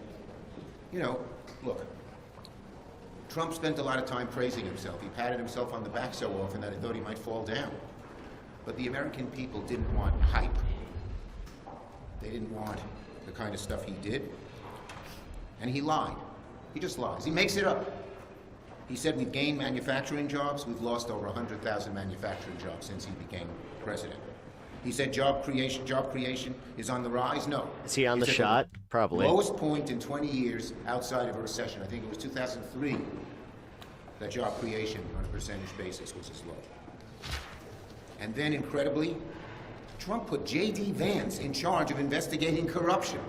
Well, in one way, he's a good choice because if he wants to investigate corruption, he doesn't need a task force. He doesn't need... I thought he was going to drop like a sneaky banger, just like, well, he doesn't even need to get up off the couch. He doesn't need a car. All he has to do is walk down the hall and start investigating his boss. Where there's huge amounts of corruption. Again, a great opportunity to be like, he could get up off the couch and investigate his boss. He can start with the billionaires bankrolling Trump's vanity projects. He can look at corrupt pardons that the president gave. He can look at the luxury jet gifted from the Middle East. And most of all, glaring of all, he can ask the president why the Epstein files, all of them, haven't been released. Last night was all hype and no help. If you're a family hoping to hear how your costs would go down, you got nothing. If you're a worker hoping to hear how your job would be protected, you got nothing. If you're a voter hoping for accountability, you got deflection. Last night's speech was an utter failure for Trump. All hype, all fluff. It really was. Not with the American people who are having trouble. Oh, thanks, Kyle. Appreciate it. Paying for beef and so many other things wanted. And just lastly, the contrast between Donald Trump and Governor Spanberger and Senator Padilla, who gave a great speech as well. They talked about lowering costs. They talked about protecting rights. They talked about restoring integrity. Compare Trump's speech to their speech, and Americans will know why it's Democrats fighting for them, and it's easy to figure out why people prefer Democrats to Republicans when it comes to all of the polling data we have seen. Senator Klobuchar. All right. Well, thank you. Thanks, Chuck. So, I think all you have to do is listen to the opening salvo Don't up, Chuck. of Donald Trump's State of the Union last night to know that he is wildly out of touch where so many Americans are. These were his words. He said that Americans feel better, richer, stronger than ever before. He said that is the state How many YouTube trolls do you think are just typing into the void right now? of our union. You know, And I think we know very well that isn't true. You've all seen the numbers of where Americans feel, so it's not just anecdotes. But I thought the most interesting thing that I did yesterday was listen to some of the guests that my colleagues had brought to the State of the Union, including Senator Duckworth's guest, a guy named Jeremy from rural Illinois, whose premiums had gone up so much that he had to change health care plans because, of course, Donald Trump's and the Republican Party's failure to do anything about extending the tax credits. He then moved on to saying he had to get a plan with this huge deductible. He found out he had diabetes. He didn't even know if he can go to the doctor. And he started crying at what was, let's face it, press conferences that we have all the time. And he couldn't stop crying. That's the guy I thought of when I was sitting there. yeah. Now I have to think because I thought of I've got my primetime propaganda Senator show Warnock's guest, planned, trying but to run a rural hospital oh and man, seen these Medicaid cuts. I thought about my guest, a guy named Sean Severson, who is the last thing a political activist you have ever met. He is a brewer from Moorhead, Minnesota, on the North Dakota border, and he is just trying to run a business with 9 employees, and he has been walloped by these tariffs and walloped by the attacks on Canada and the lack of Canadian tourists coming to northern Minnesota and across the country. That is the real State of the Union for so many people. And since the last Tuesday, when Chuck met with all of you, we have seen the tariff decision by the Supreme Court. And for a lot of the senators, we have seen already our small businesses English is back. coming to us and say, wait a minute. Oh, English is finally back. We can finally, okay. He's doing this wow. again. He's doubling down. Now there's going to be more uncertainty. We have over 100 changes to tariffs. All right, guys, already, go and try it's only the gonna get YouTube worse. chat if you So want that to. chaos that we're talking about, it's not just not enough staffing at the VA or farmers trying to get loans at the USDA or the horror of 3,000 ICE agents roaming the streets in the metro, Minneapolis, St. Paul, and now so, by the way, in our Oh my God, these Democrats are so boring. I mean, Trump was just as boring as they are. rural areas. Like last night was objectively just boring as fuck. It is also about the economic chaos by this man's policies. So what Abigail Spanberger and Alex Padilla asked yesterday was basically, is Trump working for you? And the clear answer for so many in this country is no. And what I was most struck by at the State of the Union, and I'll end with this. Oh my God, Chuck is so old. Yeah, 107 he minutes, is. 1 hour and 47 minutes. And he spent 2.9 minutes on affordability. Sorry, NBC statistics. They must be correct. And 3.8 minutes on healthcare. So that's what we're dealing with right now, with someone who's the number one things on people's minds he barely even talked about. So when you ask me what's the State of the Union, I'd say you better listen to Americans and not to the guy that was in the House chamber for 2 hours last night. Hello, can I be seen? Yes, you can. Oh, thank God. Yeah, we're back. Woohoo! Huge bloods today because he did such a good job. Even those of us who did Nope, it's not back. Oh, not back for Kyle. Thank you. Well, I'll give away the secrets. My response to the State of the Union was not too unlike Governor. Oh, Bloodstone, you did test it with like your normal. That's kind of funny. Focus on some of the same themes. And before I get to those, let me just say, Hey-o. going Hey, into there it the is. State of the Union, a lot of people asked, including many of you yesterday, what we were expecting. And we predicted, well, there's going to be some lies. There's going to be some more lies. Horizontal's still bored. Much more lies on top damn. of that, in addition to some misrepresentations and distractions from the real-world harmful impacts of the Trump and Republican agenda and track record from this last year. And unfortunately, we were right. Lies after misrepresentations for the 1 hour and 47 minutes. Not a prioritization of what we think is important. Governor Spanberger and I both spoke to the challenge that so many working families are Not having. back for me. All right. You know, Donald Trump was the president campaigned on bringing down prices, and he's done anything but. Under him, prices continue to go up for groceries, for housing, for utilities, electricity costs. You try to talk about but the numbers for real electricity costs are on the rise. Couldn't help but also acknowledge the fear and the terror that so many communities and families across the country are feeling with the out-of-control operations by the Department of Homeland Security. Yeah, ICE and CBP agents, not just detaining people with judicial warrants, actually entering people's homes without a judicial warrant. The violence and cruelty with which they're holding people indiscriminately, including a lot of legal immigrants with work authorization, including citizens of the United States, including veterans. And we're increasingly becoming aware of the horrendous conditions inside a lot of these What up, Left detention Connect? centers. They're working feverishly to expand. And let me be clear. Ayo, Peppo, how you doing-o? It's not just about immigration. I'm about our doing-o fundamental rights fino. being violated as they pursue a mass deportation agenda with unnecessary quotas. When people are detained, arrested, or even shot and killed in Minnesota for exercising their First Amendment rights, that's a danger to our democracy. When people are being detained without that judicial warrant that is normally required, that is a danger to our There's already a few going on. They're asking Iran or if it's Russia. democracy.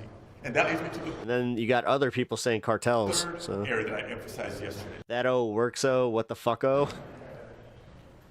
Elections. Trump said it Well, loud it seems to be getting better, He oh. wants to take over elections in America. Gee, I wonder why. He's still not over the It's fact so that obvious. he lost the 2020 election.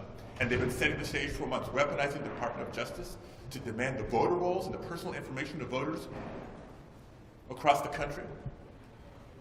This suggestion that he wants to eliminate the vote by mail opportunity, this executive order failed and now SAVE Act legislative attempt to not require voter ID. Let's be real as to what it is. It's a voter purge, voter suppression piece of legislation. The Republican Trump record has been so bad, not just unpopular. Y'all see the polls. It's been so damaging to American families that their only chance to hold on to power this November is to rig the elections. You'd think they'd see an opening, pivot on policy, and work with us, whether it's reining in out-of-control ICE and CBP agents by imposing common-sense reforms, or walking away from the illegal and counterproductive tariff I swore I'd watch this. I'm gonna finish it. policies that are raising costs on all of us. The president doubled down. And we're Yeah, we get gonna it. I double know, down on our man. We legislative know, but again, a boring response to a boring State of the Union that isn't even... Dude, nobody's gonna remember this shit come May. efforts, our legal efforts, our outreach to the American people, and That's the biggest, honestly, I kept saying that yesterday. That was his biggest sin, was the fact that he didn't do anything that really moved the needle at all. we're gonna get ready to We vote believe in you, Pep. this Thanks. November and bring about real change. Nice Chuck and Schumer in the closing, I just background. wanna He forgot he's there. emphasize that theme of elections from here. I'm excusing myself too. I thought this was the cafeteria. I like hearing that we're having Democrats on the Rules Committee shedding light on what is happening with these threats and what it means, not just for us in Congress, but for state and local officials. We have with us the Attorney General of California, Rob Bolton. We have one of the commissioners from Fulton County, Georgia, where Tulsi Gabbard, the head of intelligence, joined the FBI in a raid to confiscate materials from the 2020 election. We got to stop living in the past. Accept the laws. Let's work together to improve people's lives. That's what we're going to stand up for. And I thank you for being here. Thank you. Okay. We almost done? Yes. One more? Walk us through where negotiations over DHS funding stand. Have you talked to the White House? Do you have plans to? And would you support pulling it apart to fund Coast Guard, FEMA, other avenues, and separate it out as some in the House have proposed? Do Jeffrey support that? Let me say two things. First, we sent them trolls are back. a proposal a week ago Monday. We still haven't heard back. Crickets. And so it's in their court. As for getting this done, we all want to see TSA and the other agencies funded. That's up to the Republicans. Very simply, all they have to do is agree with our simple ideas that every police department just about in America follows, and we'll get it all done. It's plain and simple. Yes. Thank you, Mr. Leader. The president last night briefly made his case for why strikes in Iran might be necessary. You've been briefed by top administration officials now. Would you personally support strikes? Look, I can't talk about the briefing. It's classified, but what they talked about is very serious. And the American people, the administration should come clean and tell the American people their goals. Yes. Republicans have said they're going to cut campaign gas. With the moment last night when Democrats remained seated, where President Trump said, stand, we support Americans over illegal immigrants. Why didn't Democrats stand? Of course we support Americans. Who has a ringtone from the Ninja Turtles? Dude, that literally sounds like they're in the office of a newsroom in 1991. Donald Trump's little show. I wanted to ask you about the University of New Hampshire poll that is out that shows Plattner up almost 40 points on Mills, Plattner up 11. Blah, blah, blah. I don't care. All right, we're done with this. I watched as much as I... Yep, we're good. All right, hey, Kash Patel's in trouble. And actual trouble, man.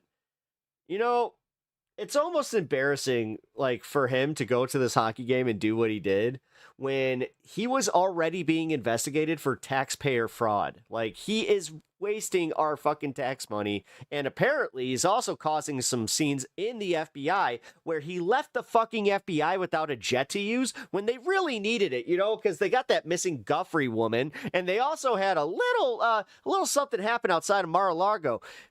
Odd, eh? Senate Minority Whip Dick Durbin is demanding a formal review of FBI Director Kash Patel's use of the Bureau's private jet. Good for him, man. It comes after Durbin said credible whistleblowers came forward saying that Patel's travel had delayed the Bureau's response to 2 major crimes. Durbin also cited Patel's Where's the MAGA outrage about this shit? travel to the Olympics, where he was filmed celebrating and chugging beer with the U.S. men's hockey team. He accused him of joyriding. Joining us now, MS Now senior investigative reporter Carol Leonnig, who was first to report Patel's use of the FBI's jet to the Olympics. Carol, what more can you tell us now about this whistleblower's accusations and the reaction inside the FBI? Well, Chris, I've never actually seen reaction like this inside the FBI. There is a depth and a breadth to the outrage of people who currently work there, including people who were, you know, in their private lives, Trump supporters and supporters of the president's agenda. So not liberal leaning or inclined to dislike the FBI director, but they are feeling really ashamed of some of his choices in terms of his use of FBI resources. Something happening? And this very expensive Gulfstream jet that took and ferried Kash Lena Matera, hello. Patel to the Olympics in Italy at a cost that they estimate will be somewhere between $100,000 just for the flight and hundreds of thousands of dollars for the travel. I want to say one thing about Dick Durbin's letter, in which he asks the General Accounting Office, the Government Accountability Office, forgive me, and the Inspector General for the Justice Department to investigate 2 incidents of Patel's Make-A-Wish use Cash of his jet that compromised, in his view, the actual mission. Investigations involving Charlie Kirk's shooting and murder, and also a mass shooting at Brown University in December of 2025. In both of these instances, Durbin said he had whistleblowers who were claiming that Patel's use of the jet made it either difficult or impossible for others to respond in a timely way in the FBI to those 2 investigations. I want to add one more thing, Chris, if you don't mind giving me this luxury.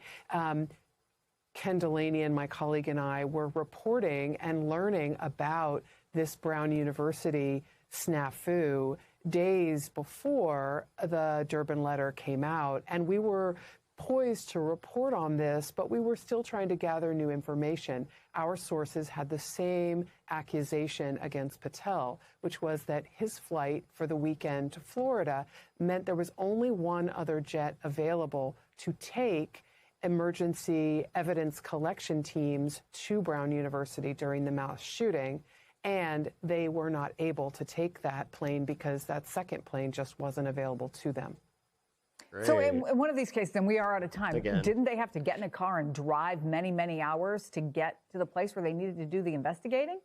Yes, that's exactly what happened. In a snowstorm and in the middle of the night, agents who are experts in evidence and crime scene reconstruction drove from MX Glitchmaster, what up, dude? Virginia to Rhode Island, which, you know, is okay if you're going on vacation in the summertime, but if you're an FBI expert trying to get to a mass shooting where a man is on the loose, the suspected shooter is on the loose and ends up within the next few hours shooting and killing another person, this is pretty time sensitive and important. Carol Leonnig, thank you. Yeah, seems pretty important, you know.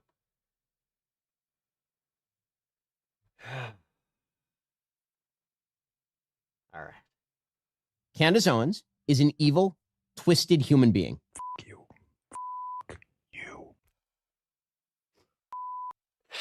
Why is the whispering he's doing really creepy? You go yourself, you demonic scum. Candace Owens is going to get Erika Kirk murdered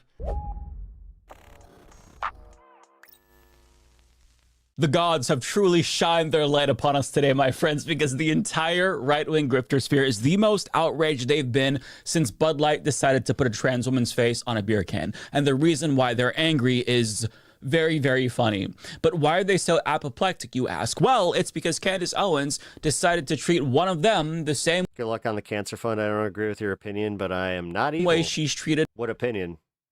other I haven't really given my opinion in a minute here. people My opinion on Trump's for years. performance, which was just, again, so sleepy. And you see, they don't like getting a taste of their own medicine, so they're melting down as a result. And I personally find this hilarious because they're totally But I also appreciate that. Thank you, Randall. cool with innuendo and false allegations and conspiracy theories against their political opponents or just regular people when they think there's some political payoff for it. But now that Candace Owens is going after a sacred cow on the right, all of a sudden, they're concerned about facts and evidence. So Candace Owens released a trailer for her upcoming investigative docuseries about Erika Kirk titled Bride of Charlie, which I'm assuming is a reference to the movie Bride of Chucky, presumably because there's a striking resemblance between Erika Kirk and Chucky's wife. I mean, don't blame me for it. Candace is the one who made that reference, but Candace makes it clear in this trailer that she's going after Erika Kirk hard. And here's a clip from that trailer. Erika Kirk has been named the new CEO of Turning Point USA. My husband's dead. Like, I'm not trying to be morbid, but he's dead. It's weird to say excited. Describes Whoa. your husband's funeral Fucking Lionel. as the event of the century. Merch, hats. We have 50. Hey, I'm glad, dude, at least the right wing is also turned off by this shit. I am kind of glad to see them, 1,000 plus having a little internal tiff over this. hat orders. Nobody knows why she's out there in a glittering pantsuit in a recreated tent that her husband tragically was murdered in, throwing merch out. Everyone grieves. I saw one of the saddest photos of like a dude that had to be in his 70s standing in that in that Differently, so if and someone's just like acting doing weird, like the touristy photo thing. I was like, don't read ew. into that. Zionists, the Prime Minister of Israel, all lied through their teeth about Charlie Kirk. Her operation was in Constanta, the epicenter of Sorry, Romania. I have to do like little pauses. Trafficking scandal. We hear conversations to have with a 15-year-old. I'm gonna touch your butt. $8.6 million to their own shell company. What is going on? Fuck, man. God damn. We have nothing to hide. I mean, My aunt used to tell me, never do something that you don't want on the front page of a newspaper.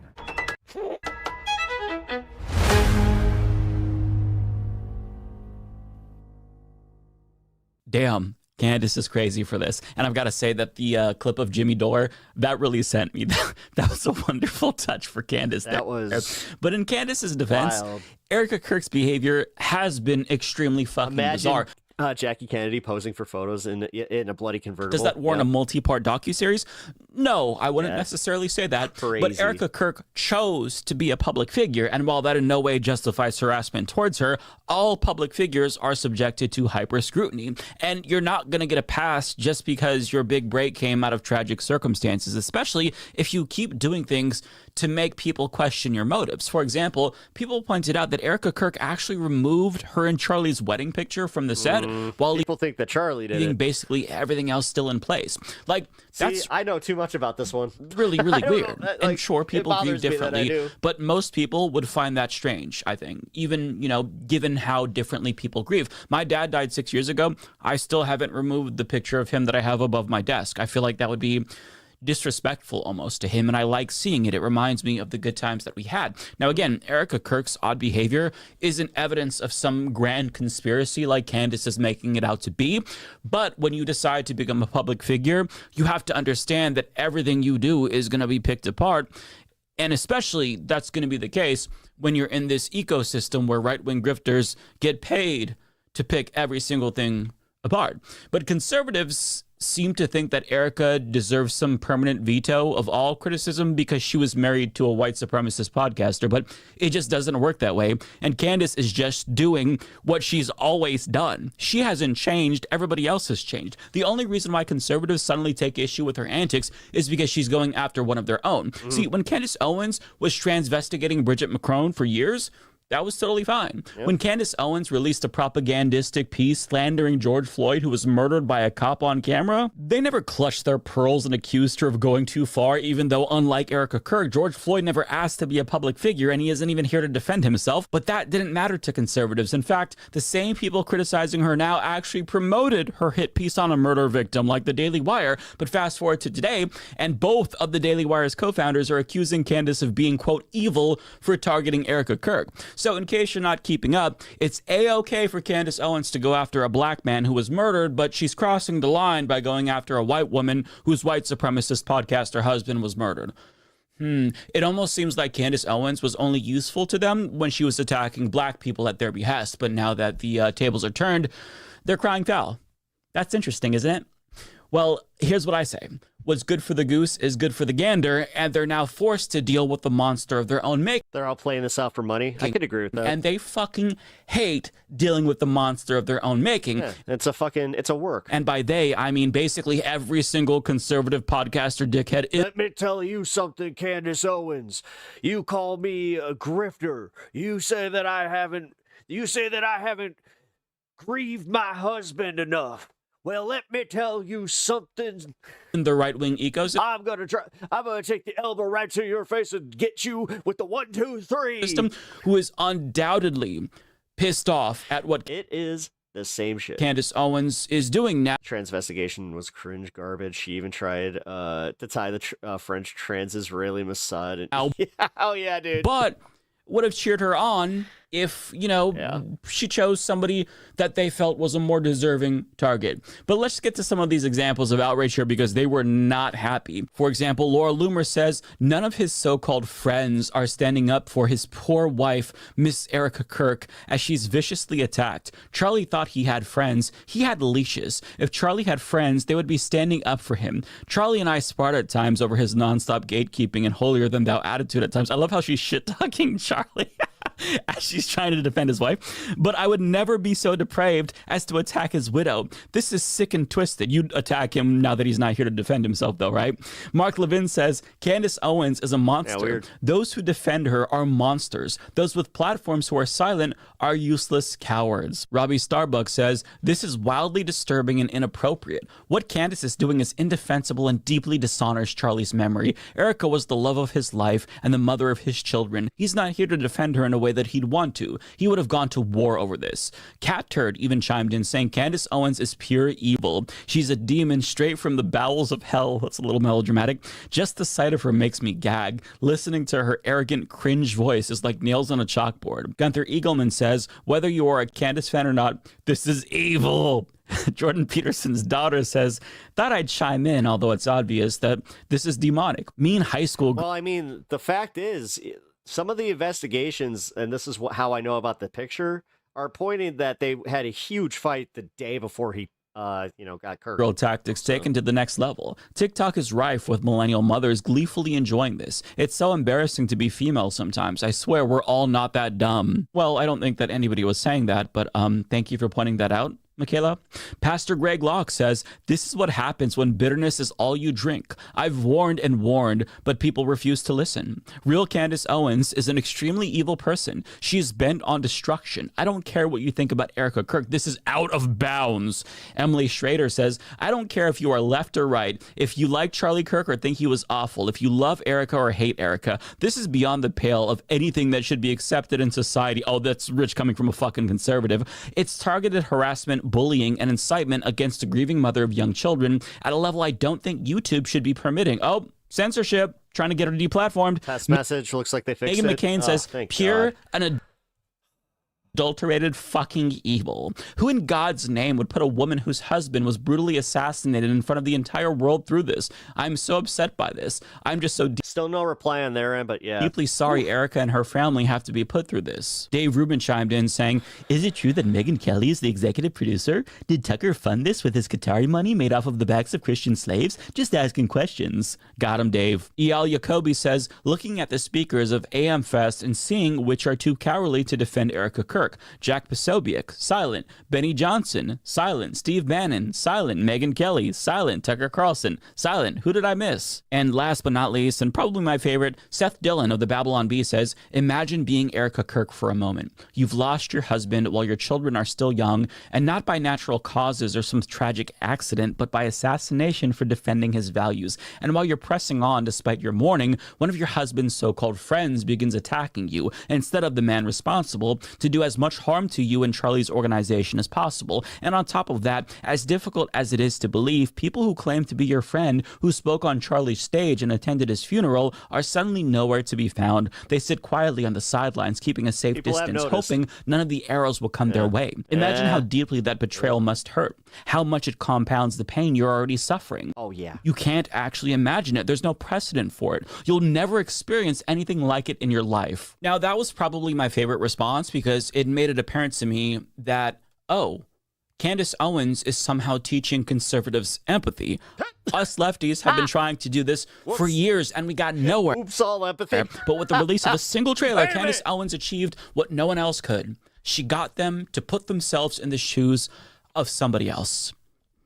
I have a conflict. Look, that's honestly impressive. Now, whether or not they'll stick to this new empathetic approach is a different story, because like if you swap out Erika Kirk with Renee Good's wife or the family of Abrigo Garcia, would they still be able to put themselves in their shoes?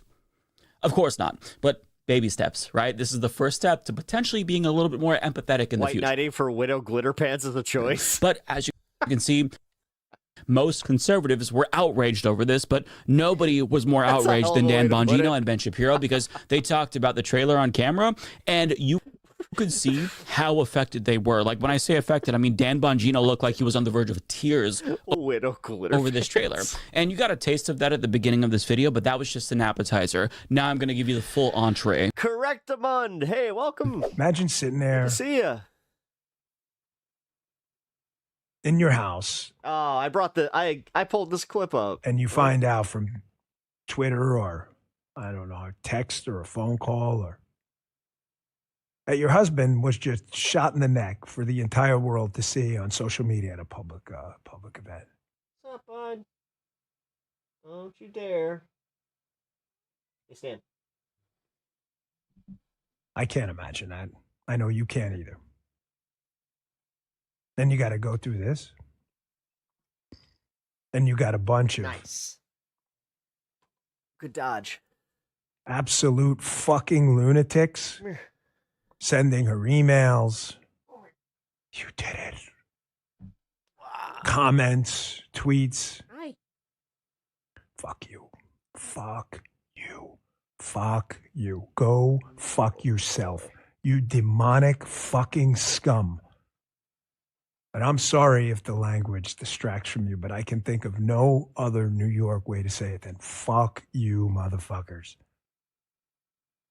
You deserve to feel the little licks of the flames of hell on every inch of your body. I didn't even see it. Fuck you. Yeah, I don't see any deleted If there's an comment. afterlife. Damn. Oh, and I believe. Oh. Was that an... believe there is.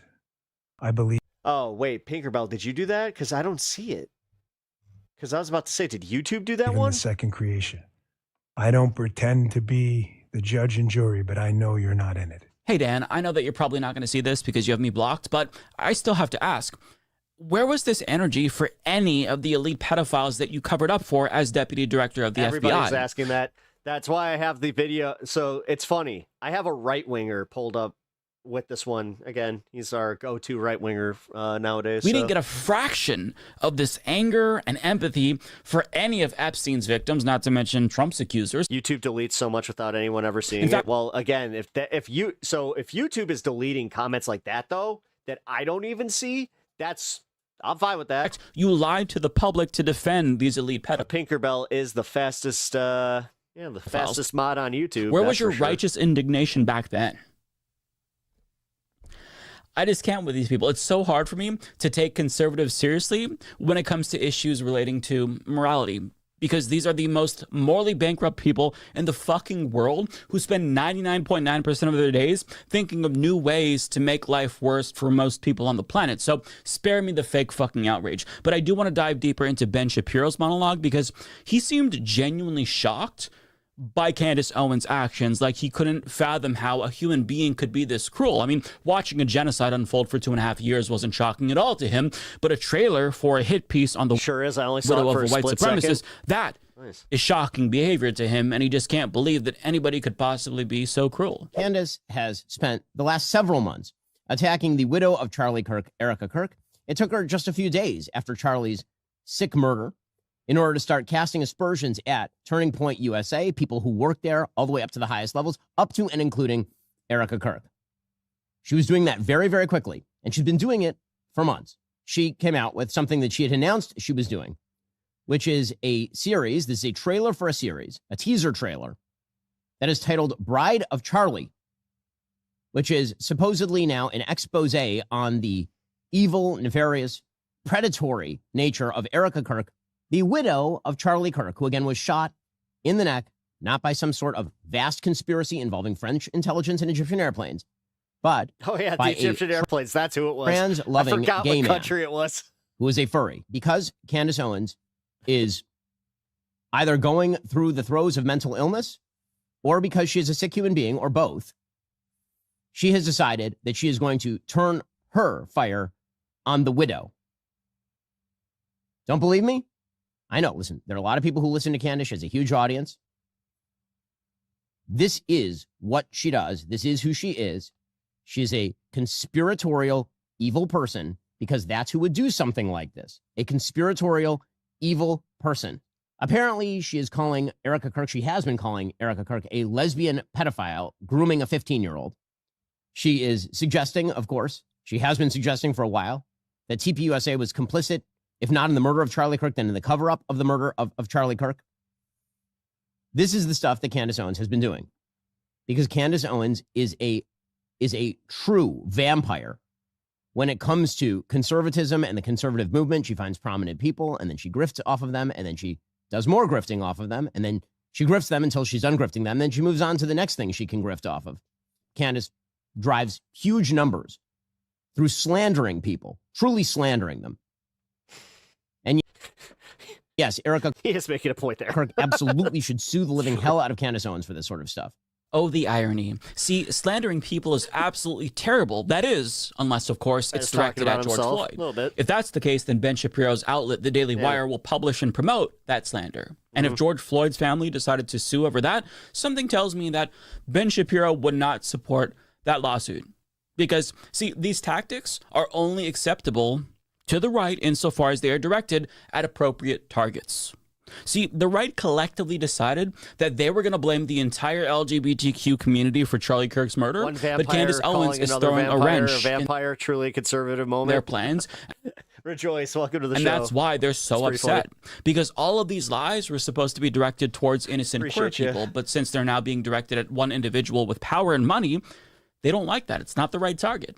See, and they're also mad that their propaganda pales in comparison to Candace's. So they're crying victim and they're resorting to outrage because they don't know how else to respond to their own tactics being used against them. But to be fair to them, look, if I were a soulless right-winger, I never would be, but if I were, I would be pissed off too, because Candace Owens really is doing some damage. Like, she's sowing division on the right, and as a leftist, you love to see it. But having said that, I do understand why they're mad. It's not just that, you know, she's dividing the right. She is literally delegitimizing one of the most powerful conservative interest groups in the country. And as Will Summer of the Bull... Hey, Pat Passan is on if you decide to do propaganda. Reports, some of the staffers at TPUSA are buying into her conspiracy. The thing is, I did that interview with Dieter, and I broke it down. I think that I should probably just let that play. See theories about Charlie... Because it is pretty topical. And I thought it was a really good interview. Kirk's death. So, one was Aubrey Leitch, who posted a video claiming that they were fired for questioning the narrative surrounding Charlie Kirk's death. You know who you are in chat. But that Sound employee off. wasn't the only What one are because, your quote, thoughts? Leitch is just one of several Turning Point staffers who has been fired amid what's been dubbed a purge of employees. While it's not clear how many have been let go, Owens has played audio on her show of another staffer who claimed to have been fired without explanation. Owens also claimed that a TPUSA executive They're showed not up soulless, but the left at arm a third staffer's home to fire her and demand the immediate return. Hey, every movement's got some morons there. Tom or Tim Of her company devices. Now, Summer says that the inside information is or Mike. I got the name wrong. Indication that Candace is obviously getting staffers to leak information about Turning Point to her, and even though she got a cease and desist from the organization back in January. Candace saw the vacuum Alex Jones left since he is irrelevant now, and she decided that she could fill that void. The thing is, yeah, I agree with that. She hasn't stopped. I mean, she momentarily made it seem like she was going to cool it after she had a private meeting with Erika Kirk, but once her audience accused her of being paid off, she went right back to milking these conspiracy theories. So it was a fantastic interview with Dieter. You can the thing is, no. So I sent it. I already sent it out. Understand why the right is pissed off, because she's doing real damage. No, because I was thinking about just saving the interview for next week because I don't think I can do next week. So the conservative movement, not only by dividing them, but by discrediting one of their most prominent organizations. And to that I say, thank you, Candace. Thank you very much.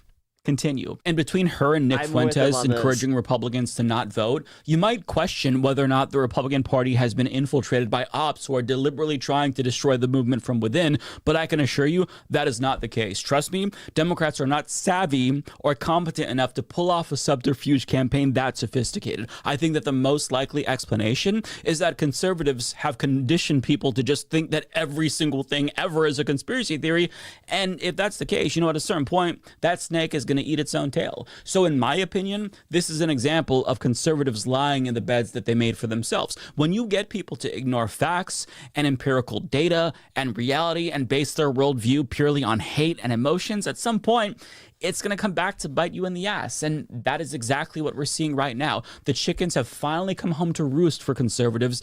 And I'd be lying if I said I wasn't thoroughly enjoying all of this, because I sure the fuck am. But in closing, I'm going to leave you with a skit from Erika Quirk, played by drag queen Lauren Banal, because it was conservatives, after all, who said that comedy was legal again under the Trump regime. And since conservatives spent the last 4 years shitting on queer people, it's only fair to let LGBTQ people kick conservatives now that they're down for once. Besides, I also thought it was funny and I couldn't really find another way to shoehorn this clip into a different video, so enjoy. On the cross, our Savior said,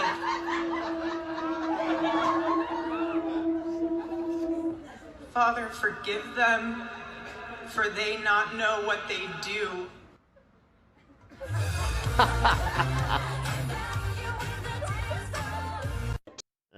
Yeah, that's. Do you want to say Too to much. the other I have a feeling that'll even hit. people that are putting these lies out into the world right now?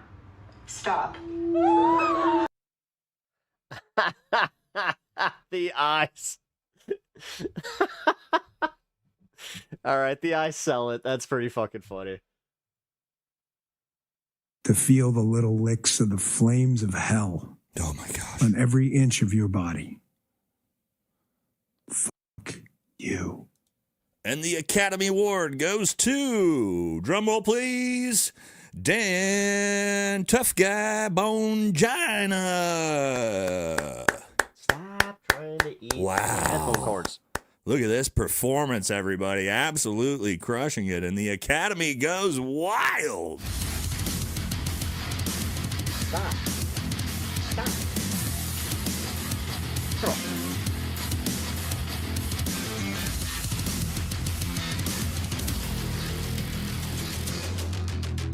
Welcome back to the That's a hell of an intro. channel, everybody. And guess what? Guess who's back in the news yet Is this guy going left? Sure, it sure seems like it. again? Yes, everybody's least favorite. The Charlie Kirk thing really changed this guy because, yeah, man, he was still MAGA when we were watching him with that. And then all of a sudden, he's like, oh, you know what?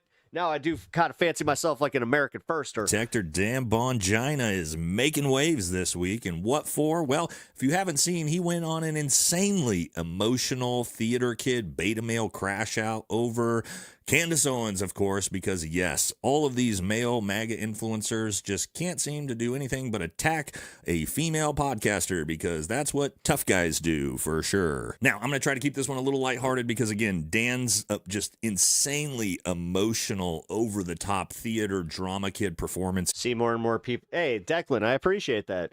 Dude, it's big of you, and it's big of a lot of people to admit that they were wrong about something, especially MAGA. Like, if you guys were really into it, and then you're just like, whoa, I saw the light and I got out of that shit. I can relate to that because I was in like Christianity really hardcore. So I understand how it like feels to go from like one specific ideology and kind of like pivot from, not just pivot, but like to leave that ideology and also be embarrassed about it. Here, it's like he's trying to audition for the next role in the Phantom of the Opera. Ideologies or thought prisons, both sides. Incredibly. Yeah. That's why I try to say that I'm left-leaning, man. Cringe and incredibly bizarre. But I admit my biases, but that's what we're going to talk about today in this video. We're going to show the clips, we're going to go through it, and then we're going to see some reactions from what everybody thinks about old Bongina's take on Candace. So I was in a cult. Yeah, I was. So don't forget to like, comment. No, I was literally in like it was more of like a doomsday evangelical and subscribe, help like Zionist. It's the movement. channel. Let's jump into this. First things first, just want to I had no idea that I was part of show it. that I've got my Dan Bongino tank top on today. Typically we have this reserved for Pam Bondi, but it'll make sense why once you see this crash out clip. So let's just jump into this thing and dissect. Being humiliated as we humbles go, you. Because it's a rough watch. All right, so Dan looking like an absolute psychopath to kick this thing off, because there's nothing tougher than a guy that verbally berates women. So buckle your seatbelts and hold on to your butts. Here we go. Fuck you. Fuck you. Go fuck yourself. You demonic fucking scum. I've talked pretty openly about it. You're the Mormons, very, very similar, very strange, no offense to current Mormons. I'm not sure if he's just... and that's the thing. I try not to be an asshole to people that still believe in religion. I personally think religions are, they are used to control populace, or like populations, couldn't get that one out. But my mom was very, like, she needed her relationship with Jesus, so I don't begrudge people, man. Or if he's about to cry. Dramatic, intensifying pause. For as much as I hate what just happened, I wish ill on no one, and everyone should restrain their emotions from the other side, because they are not on our side. Yes. Dan, restraining emotions would be a fantastic idea. You may want to try it. Everyone. Good, yeah. Good advice. Once you go down the road of violence, there's no turning back. Okay, there's our first stitch. Your experience with the cult BS can help folks who are stuck in that. Dan Bongino, once you go down the road of violence, there's no... I need to make a video on it, and I also want to do a live stream on it. No turning back. And also do a few, like, debates on it. Dan, you're a fucking theater kid. You've never seen real violence in your life. You were in the Secret Service. You protected presidents, and you didn't protect any presidents that needed violence or physical altercation on your part to keep them safe at any point in your entire career. What are you talking about? This is what I'm talking about, guys. These fake masculine, fake tough guys.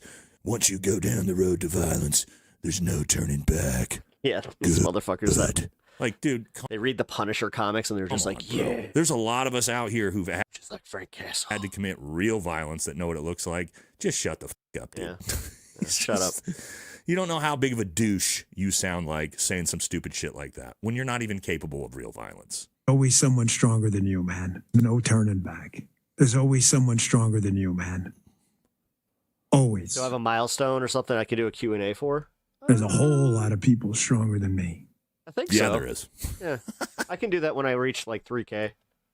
True that. But I'm sorry. Oh, 5K. Actually, if I reach 5K subscribers, that's when I'll do that. Sorry if the language distracts from you, but I can think of no what other... What is happening? Dan Bongino's crashing out on Candace Owens and getting criticized by Valhalla VFT, who used to watch Dan Bongino unironically. New York way to say it then.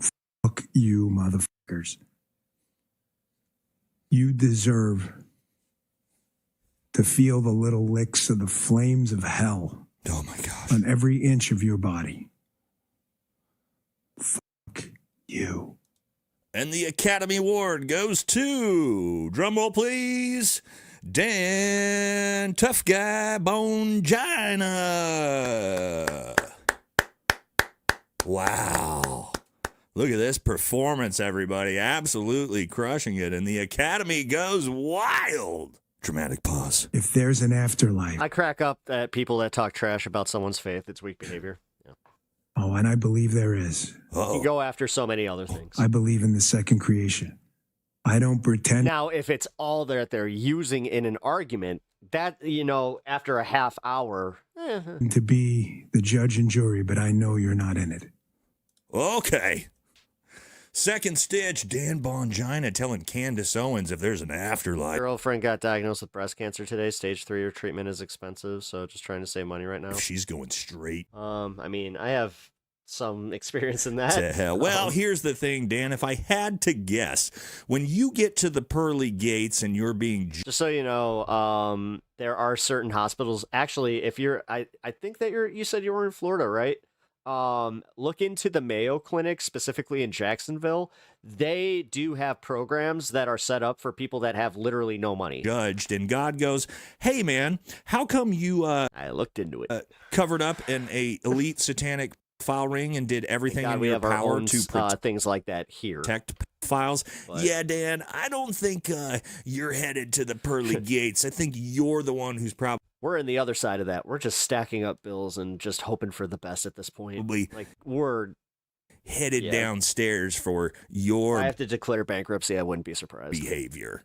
To be the judge and jury, but I know you're not in it. Dramatic pause yet again. Fortunately, I am so fundamentally unserious as a person that I would totally do the Office meme if I had to do that. I declare bankruptcy!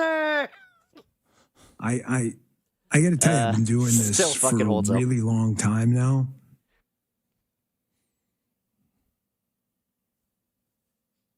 And as I said in the beginning of the show,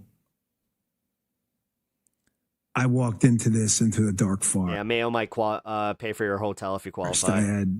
I didn't know where it was going to go. I did not have this all mapped out. Yeah, no, that's why I know about this one, because I was just like, do I have to go live in Florida for a little bit? Because I don't know what to say. People have tried. You live in the Dakotas? Being nice. People have tried screaming and yelling. People have tried a middle of the road. I know that Minneapolis also has similar hospitals that work within that same, like those same parameters. Approach. Nothing works. So yeah, what he's talking about here is everybody in Rebecca, I'm so sorry. They're trying to shut Candace Owens and everybody else in the space who's been trying to find answers on the Charlie Kirk case, trying to shut everyone up. Now, isn't that interesting? Because Candace Owens is an independent podcaster, just like the rest of us, who's done 1,000 times more for the investigation into the Charlie Kirk assassination. And what was your job? What was your job again, Dan Bongina, for the sorry to hear about your wife. I hope last she gets better 10 soon. Yeah, months? Oh, that's right. She's going into the real thick of it, man. She starts chemo radiation mix coming up in the next 2 weeks. It's deputy director of the FBI, the guy in charge who could have actually, I don't know, been investigating this entire case. She's but responding what did well, you though. And your buddy The first round of chemo went really, really well. So Kash Patel do? You shut the investigation down after 48 hours, and now it's looking like an absolute shit show because, well, initial hearings are starting to show that magic 30-06 that you and Kash Patel told us we had to believe, it's got 5 different people's DNA on it. So, yeah, not only is nobody going to shut up about it, but you should probably shut your fucking mouth, you hypocrite, because you're the one who was in a position to actually do something about this, and you did literally nothing. And why did you do nothing? Because you spent your entire time redacting the Epstein files to protect pedophiles. God, I love how much ex-MAGA people are fucking just not having it. You fucking dork. Ignore it metastasizes. Address it metastasizes. This is, again, why I can respect those that left the fucking cult and admit that they admit their folly. I wish I had the answer. Sorry about your wives. That must be really hard. It sucks. I can only make decisions for me. I can't make decisions for you as to what you want to watch or what you don't. This isn't about views. Pizza first. Mexican food lasts a little bit longer. Or who's popular or who's this. I don't care.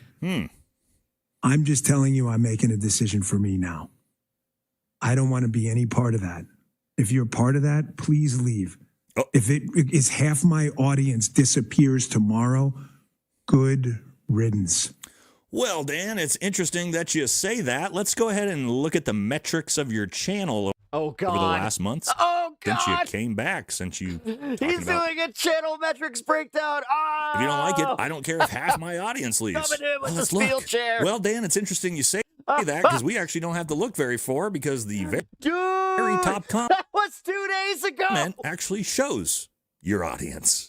And so as you Oh see my here, God. here's the chart of Dan Bongino's viewers. Started out strong February 3rd with 51% of his total viewer base watching. In what, 2 weeks, he is now fallen over half his audience down to 24% on Damn. February 17th and dropping. So, Dan, you don't have to worry about half your audience leaving you. Over half your audience has already left you. You think you might put 2 and 2 together and see everybody hates your fucking guts and hates all your takes. All right, let's see how dramatic this dork can Brutal. get. Dude, he fell off hard. That, Sayonara, motherfuckers. yeah. That usually only happens when there's a bot purge. So, I think he just realized that blink right there where he's just like, are we back? Yes, MX Glitchmaster, we back. Don't want you. Nobody else wants you here. The people who watch this show don't want you here. Sane people, and that is I'll the probably just go live. majority of us hate your guts. God damn Don't it. worry, Dan. I don't know what There's to do. not that many of you. The majority of people actually hate your guts. You should look at your own comment section. Now, Dan posted this video over on Instagram, and I always like to see what Dan's own comment section thinks about his takes. Let's take a look. Oh, I love these. I do this, so I always love a good comment section. Here we Let's go. As you can see, it's the video. You go yourself. You demonic scum. Okay, and let's see the top comments. I wish this was your outrage over the Epstein files. Next one. I mean, for me, it's files molesting and sex trafficking kids, apparently with government co-signing, endorsing, and involvement, while good men, quotations, talking shit about you, Dan, who were tasked to take it all down, did nothing. Next comment. I used to like this guy. He's been compromised at this point. Next Actually, Rebecca, I'll just say this. That's usually how it goes. Comment. My wife was very much the same. Dan, you're wrong. My wife You've is a rock, and she fucking... When she got the news, she was like, all right, so I have ass cancer. What do I do now? lost all credibility at this point. And I was just like... you could go through She said that to the doctor, by the way. I was like... the rest of the comments. They're all just shitting on him. We don't want you. Nobody wants you. You were the spawn of Satan. I promise your parents, alive or dead, are looking at you now in horror that they spawned the demon. Your last name will live in infamy. Your kids will deny knowing you. Oh my gosh. I don't want anything to do with you. So, hey, Dan. Does ranch go on pizza? Fuck yeah. Let me just... Although not on the pizza. You gotta, like, use it as a dip. let you know what your kids are going to We're not savages. learn about you and what Gotta give them your a legacy dip. and Little your dip. children's legacy is going to be. My wife sounds like she's a G. No, she's a real G. You will forever be known I as swear the to God. She like makes like little shirts like with a cricket and all that, and she was just like, I'm making a shirt that says cancer touched my butt, so I kicked its ass. file protector. just Your like- kids will grow up. Perfect. All their friends at school will make fun of them for their She dad literally- the first thing that she said to us was just like, oh, I'm not letting this beat me. being the file protector. That's the legacy you're going to leave. That's your current legacy. The only reason anyone is watching your channel right now is to see what kind of Curiosity. It's literally they're hoping that you fuck up. stupid shit like this you're going to say next so that they can clip it and use it for content like this. I see you out there. I know exactly what you're doing. Yes, YouTube chat is working. You can by the just way. go. It's not an airport. You don't have to announce your fucking departure. Just go. They are. Your audience is leaving. We're tracking. Starlight's Zen Space. Hello. Got it. You don't have to. And here's the thing, Dan. Dan doesn't need to tell his audience that they should leave because Dan's audience has already left. I'm the anti-clicks view guy. I don't want you. Your views, your clicks, nothing. Dramatic pause. Don't buy anything. Don't do anything. Don't touch anything we do. Just go away. After what I saw with ICE, I'm conflicted about BS. I really am. I have people who are here on green cards, great aunts. We are established here, but oh my God, this is vile what ICE is doing. I appreciate that you're saying that, man. I know you can't because you have to spread your cancer everywhere. But we've got warriors in this audience too who don't want to listen to your fucking bullshit either. Yes, you do have. Hey, thank you for the 250 jewels, Sherry. TX1. Really some people appreciate who are that. supportive of pedophiles, Dan, in your audience. And guess what? If you guys haven't already subbed to the channel, please do. Really, really helps me out, especially if you're enjoying the content. I do like having discussions with people that don't necessarily agree with me, as long as, you know, you can be cool. What, the rest of us, we don't. Like this guy right here. This guy's not cool, so he goes bye. Don't care. We're not buying any of your merch to begin with. Dramatic pause. Dramatic pause. Are we clear with each other? You can just get the out. Oh my God. Oh, guys, are you ramped up? You feel that testosterone coursing through your system? Tough guy Dan Bongino bringing the hammer against female podcasters. And this is a really actual common thing with all these guys. Let me show you some other people that have been doing this. So if you're ever wondering if your take is very good or not, if it's done sub, thank you. The same really take as that. Ben Shapiro, it's probably not. I do hold that you should be doing that for any channel that you enjoy. Candace Owens, as you may have heard me It's a hard game out here. refer at the top of the show, is an evil, twisted human being. Because you're Candace such a Owens tough guy. Oh, yes. Big tough is either going through the throes of that guy's like, no, I mean, Valhalla. mental I mean, illness, fuck, dude. or because she's a sick I think dude was a fucking sniper in the military. human being, or both. Ah, yes, another theater kid, Ben Shapiro, with the exact same take as Bongina. But remember this one? Candace Owens is a fucking evil scumbag. Hey, what's my hero? Tim Pool. I'm Tim Pepper. Tim Pool. Yay. She is a degenerate. Yeah. She is burning everything down. Whoa. And she's gloating and smiling while she does it. Edgy. Ah, yes, Tim So Pool. edgy. So far we have Dan Whoa, Tim Pool, so cool. Kickflip. Bongina, Ben Shapiro, Tim Pool, all with the same take. Yes, 3 theater kids, all with the combined muscle mass of a 14-year-old high school girl. So impressive, boys. And so let me explain what's actually happening here. Why is Dan Bongino and Tim Pool and Ben Shapiro and all these MAGA influencers going after Candace? Is it because they actually have some moral issue with Candace Owens or what she's doing?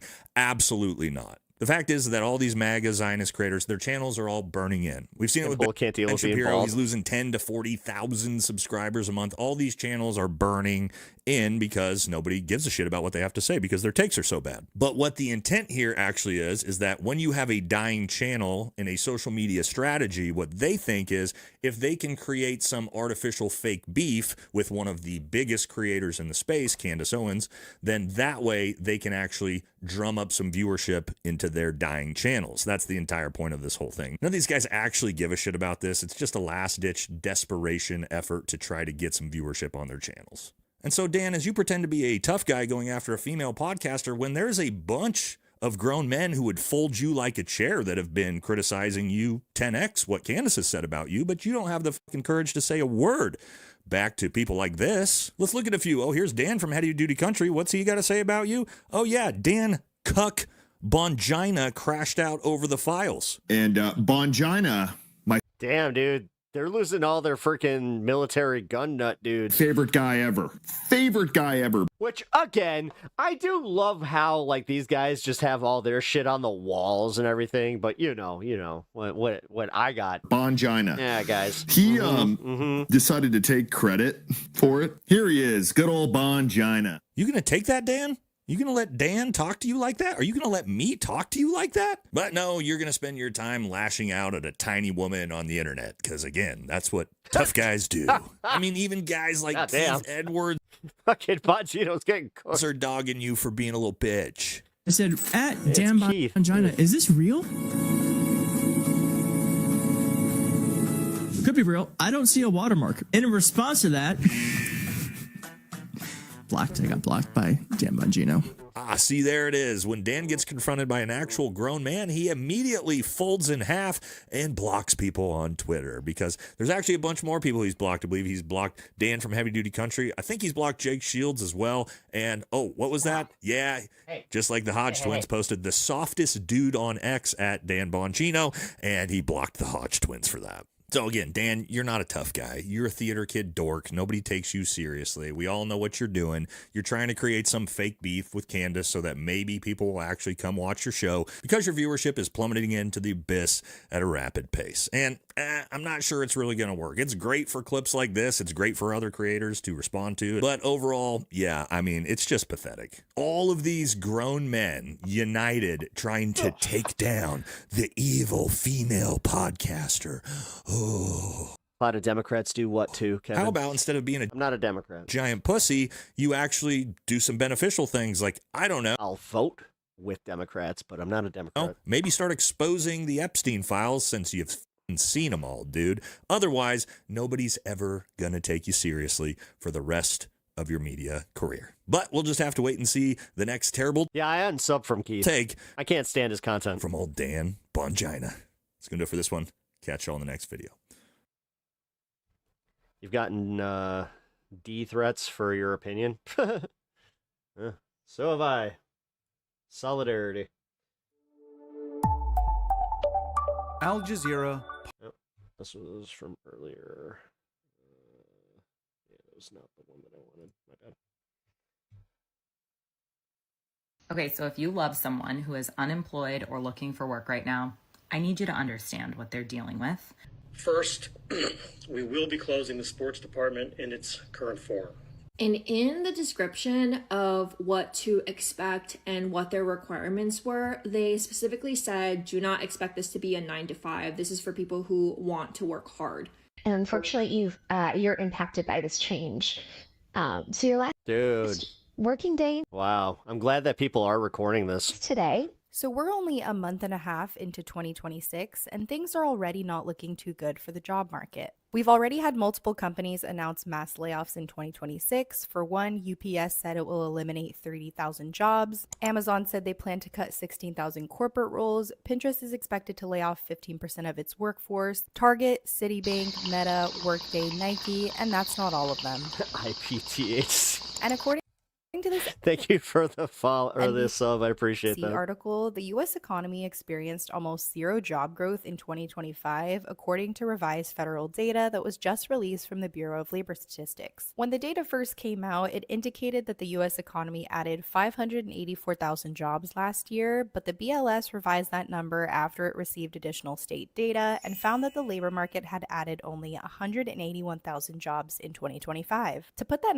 I mean, that was me. Number into perspective, this is far fewer than the 1.46 million jobs that were added in 2024. This also means yes, that was that last year went actually it was technically a bubbler down as the worst year for hiring since 2020.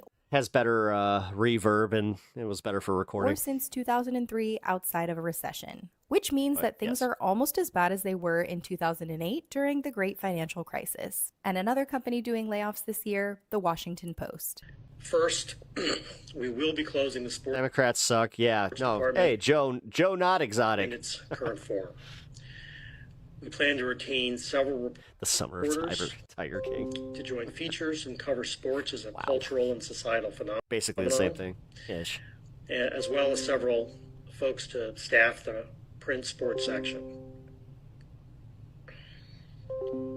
Bro. This is obviously... That's devastating. I've been in positions like this where I've lost a job. Uniquely and incredible... It's got to be fucked up to do it over, Zoom, though. I've never had a job like that. Difficult decision. Like, the worst part... Actually, it's probably worse for me because they called me in to lay me off. Where it's just like, what? Our sports coverage is often superb.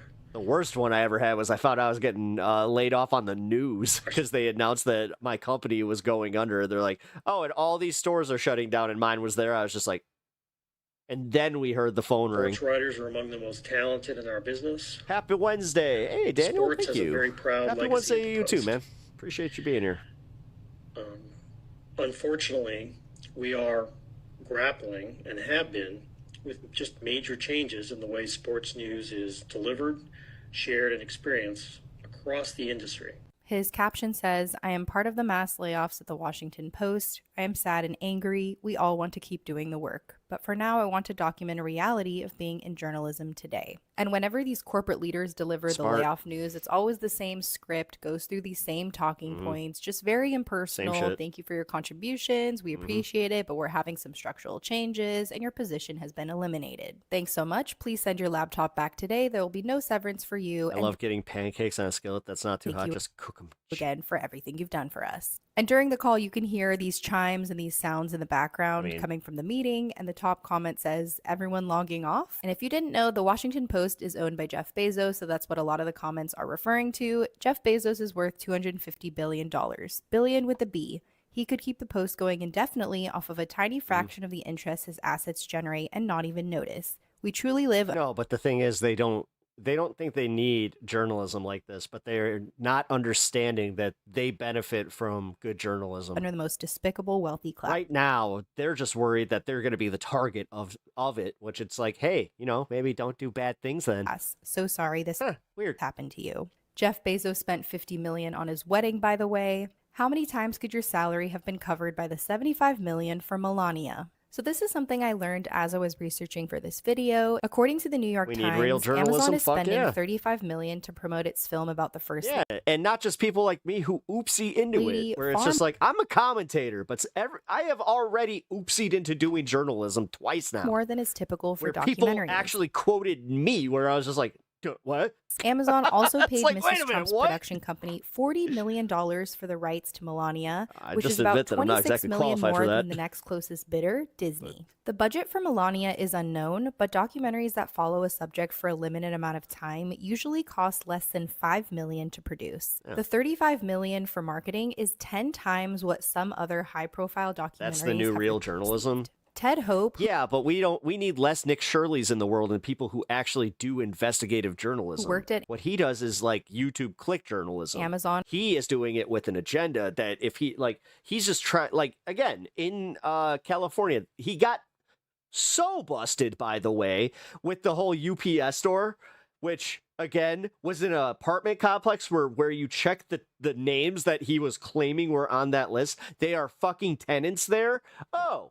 From 2015 to 2020 and was instrumental in starting the company's film division, said this has to be the most expensive documentary ever made that didn't involve music. Don't let the imposter syndrome get me now. How can it not be equated with an outright bribe? How can that not be Someone quoted me? That's sick. Yeah. The story goes on to say, which was weird. Say that in order for us to grasp just how uncustomary Amazon's marketing push for Melania is, we can compare it to how Magnolia Pictures handled RBG, a portrait of Ruth Bader Ginsburg during her 25th year as a Supreme Court justice in 2018. CNN no. Films produced RBG for He's very stupid and useful. Around $1 million. And I think his mom, I wouldn't be surprised to know that his mom has intelligence connections. $1 million.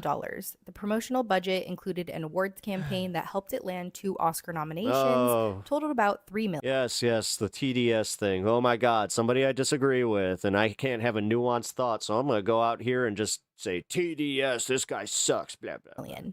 That work harder. Is a customary, even robust rollout for a documentary. So in total, RGB costed $4 million to produce. That included the production budget as well as the promotional budget. Compared to Melania, which is $35 million to promote the film and $40 million to produce the film. Billionaires bribing billionaires, just doing billionaire things. Hello. I'm going to tell you something. I love each and every one of you. Oh, we love you too.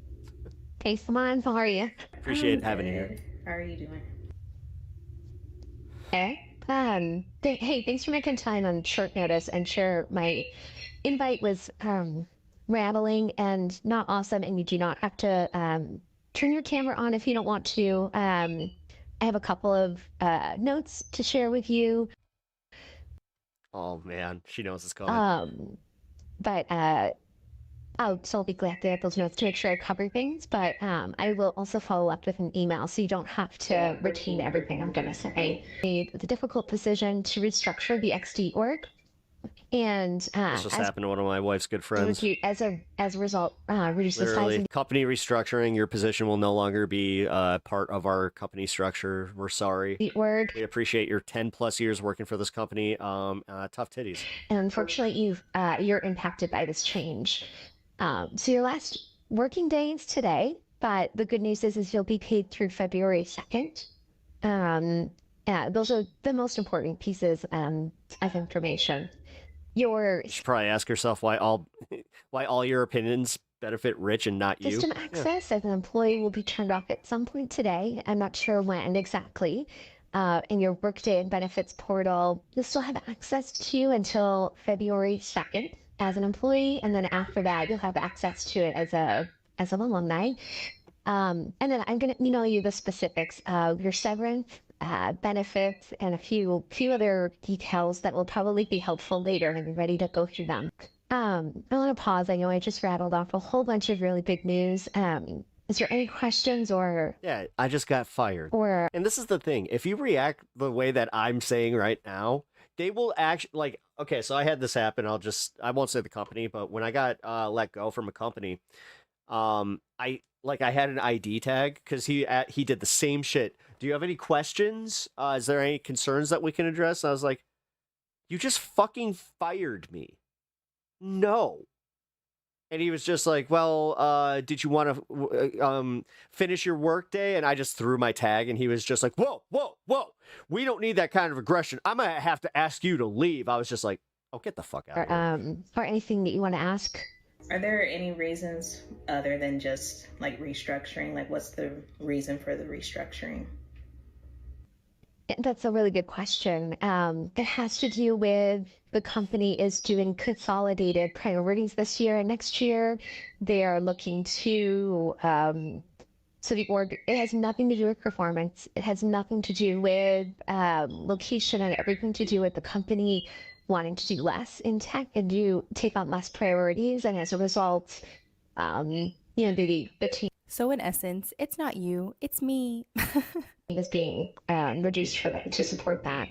I don't know. With that mentality, then why should we care about the corporation succeeding in the slightest? Question I had was around and not just do the bare minimum just to get the benefits and like the little bits that they like. Seriously? My remote. Man, what is up with people that are just like, I'm gonna be the little teacher's pet. Status. I'm gonna get rewarded for being teacher's pet. Is that like a factor in this as well? Yeah, that's a really good question. It did, to be perfectly honest, it did come. We got the animal remote debates in status chat. in I saw general that. came up as a potential discussion, but it ended up not being a factor. Well, please don't obviously feel a pressure to do anything. Yeah, I'm not buying that. I think that the employees that continued to be remote after the return to office mandate were 100% targeted in layoffs. The return to office mandates were also a way for That's what happened to my friend. employers to get employees. If you chose to continue to work from home and not do any in office days, those were the ones that got cut. Employees to voluntarily quit. It's a way for employers to save money because they, one, don't have to pay severance by laying off employees, and two, is a way for them to decrease shady their as expenses fuck, but it's legal because they have less salaries to pay. God, it's the return insane. to office mandates were also a way for employers to kind of regain control that they felt they had lost during the pandemic when everyone was working from home. Microsoft Teams and Zoom really proved that people could be I can say this now. My sister used to work for Meta. productive and without having to be in the office collaborating. Employees then gained flexibility. Can't say what over project their she was on, but schedules, I can their also commute say that time, it was enough for her to just be like, fuck this company. and got to choose where they lived in the city, which could potentially save them a lot of money. The remote work environment unintentionally redistributed power to the employees, and the return to office mandates are 100% a way for employers to regain that power. So naturally, I'm a bit skeptical when this manager is telling her worker that she's laying off that her remote status had nothing to do with it. It absolutely did. No, So with companies announcing mass 10,000% layoffs did. and the cost of living continuing to rise, hello inflation, I've been trying to get more intentional about how I spend my money. And even when I do try to stay on top of things, it's really easy. I need you to understand what they're dealing with. And for context, I lost my job 3 times in 3 years, and I started a free community where unemployed people and job seekers could come together and support each other, network, and connect during this time. We have 4,500 plus members. I had to take my own advice. I had to like and subscribe to her channel. Rise. Just realized And that I the didn't data do that I'm about to share with you comes from the last 6 months, where we had 2,413 new members join. Every new member fills out an onboarding survey. So this encompasses the last 6 months. So we'll talk about the data first. 70% of RAS members who were laid off have been unemployed for over 6 months. 21% have been unemployed for over a year. 55% have applied to over 100 jobs, and 7% have applied to over 1,000 jobs. 85% of the 2,413 people that joined in the last 6 months have been ghosted after making contact with a human being. 51% have fallen for a scam job. 55% of the people that were laid off did not receive any severance, and 74% of the people who are not working right now are not receiving unemployment benefits. So what does this all mean? Long-term unemployment, which is defined as being unemployed for 6 months or more, is the norm. You can apply to hundreds of jobs and not expect so much as an answer. Corporate responsibility and social services are not supporting us anymore. So if you're watching somebody who you love and care about going through this right now, please understand that they're not picky. Please understand that they're not trying hard enough. They're just navigating something that is so fundamentally broken, and the people from the top have the resources to fix it, and they're just not. Rise is just a representation of what's going on in the greater workforce, and our data doesn't lie because I read it all line by line. This is not your friend's personal failure. This is systemic failure. And the more we all understand what's actually happening, the better we can support our friends, loved ones, peers, family. So I'm curious, job seekers, what is one thing that you wish your friends, family, loved ones knew about what was going on in your job search right now? Man, those are some abysmal numbers and just goes to show how tough it is in this job market. My mom, I love her dearly, said to me, "You'll find something soon. You have a degree." It was so frustrating to hear. Degrees don't mean anything now. They lied to us. No, I they disagree totally with did. this because I think college degrees are still valuable. No, not in the way that we were. No, because I can't tell you how many computer science majors I know that are not working in a tech-related field. Yes, it is true. More people than ever are getting college degrees, which does mean And that then they had to go back to school to get a trade degree. they are less valuable than before. Or they had to get a certified apprenticeship. However, a college degree will still get you a leg up over someone who doesn't have one. If the time comes and they're choosing between someone with a high school diploma and a college degree, they're pretty much always going to go with the person with the... No. What she's negating here is knowing people. No, they're going to go with the person that has a good reference. No, she's lying, and this is what this drives me fucking nuts when people ignore that degree. And I talk. You know how many fucking Joshes and Todds I know that got a fucking job just because I know Josh's dad. He's in the same golf club as my dad, and I wasn't even interested in this job, but I thought it paid well. I'm just doing this as a holdover until I become a full-time stockbroker. Talked a little bit, really hoping that my crypto payouts go well. More about this in my student loan video. So if you want a little bit more information about that, go ahead and check that video out. If you know a broccoli-headed idiot that's between the ages of 19 and 25, that's them. But yes, that is frustrating to hear because just because you have a degree now doesn't mean you're automatically going to get a job. So I can see how that would be frustrating to hear from your mom. Remember when corporate layoffs were embarrassing for a company? Why is a company posting record profits while also laying people off because that's way too commonplace now too? And LinkedIn does not do enough to protect job seekers on their site. There are so many fake or filled jobs posted. That's another problem with these job boards. A lot of these roles are ghost jobs. There's not actually a job open. These companies are just posting them to ensure that they still look like they're hiring, so it looks good to their investors and for their bottom line. And then, of course, we have to worry about scams. Naturally, when we are applying to hundreds or even thousands of jobs, there's a very high chance you're going to put your personal information into a malicious site that's trying to scam you. I wish they understood how draining it is to sell yourself over and over again for nothing. Finally got hired today after 2 years of unemployment. Unemployed for 14 months now. These job postings online must be bots or scams. It's the worst job market I have ever had to deal with. This is why I stopped hanging out with friends and family while I was unemployed for 7 months in 2024.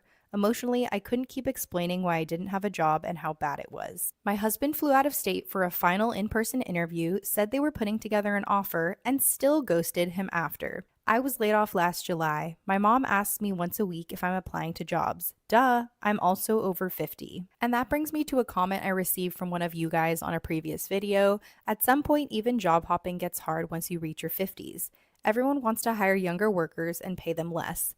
This Enjoyed is also your chat. You're gonna You got to go, hey, guy, I appreciate that, the man. Age group that saddled I'm going to sub. Hey, I appreciate you being part of the community. Mortgage, kids, and if you guys want to join the community and have more conversations like this, I do stream daily, so yeah. Parents. Hit that subscribe button and join a kick-ass community of some fun politics, and it's like the stoner circle of the internet where we talk some of the more serious stuff, but we do it in the vein of, it's fucking crazy, man. Did you hear what Trump said? Yeah, man, it's fucking crazy. I feel like this is like just class war, but I don't know. Crazy. And that's very much what this is. I agree with that comment. I would argue that the people that are struggling the most in today's job market are over the age of 50. Ageism is absolutely a thing. Oh, fuck yeah, man. Searching for a job. These companies just... One of the most heartbreaking things that I've seen is a guy that just fucking lost his job.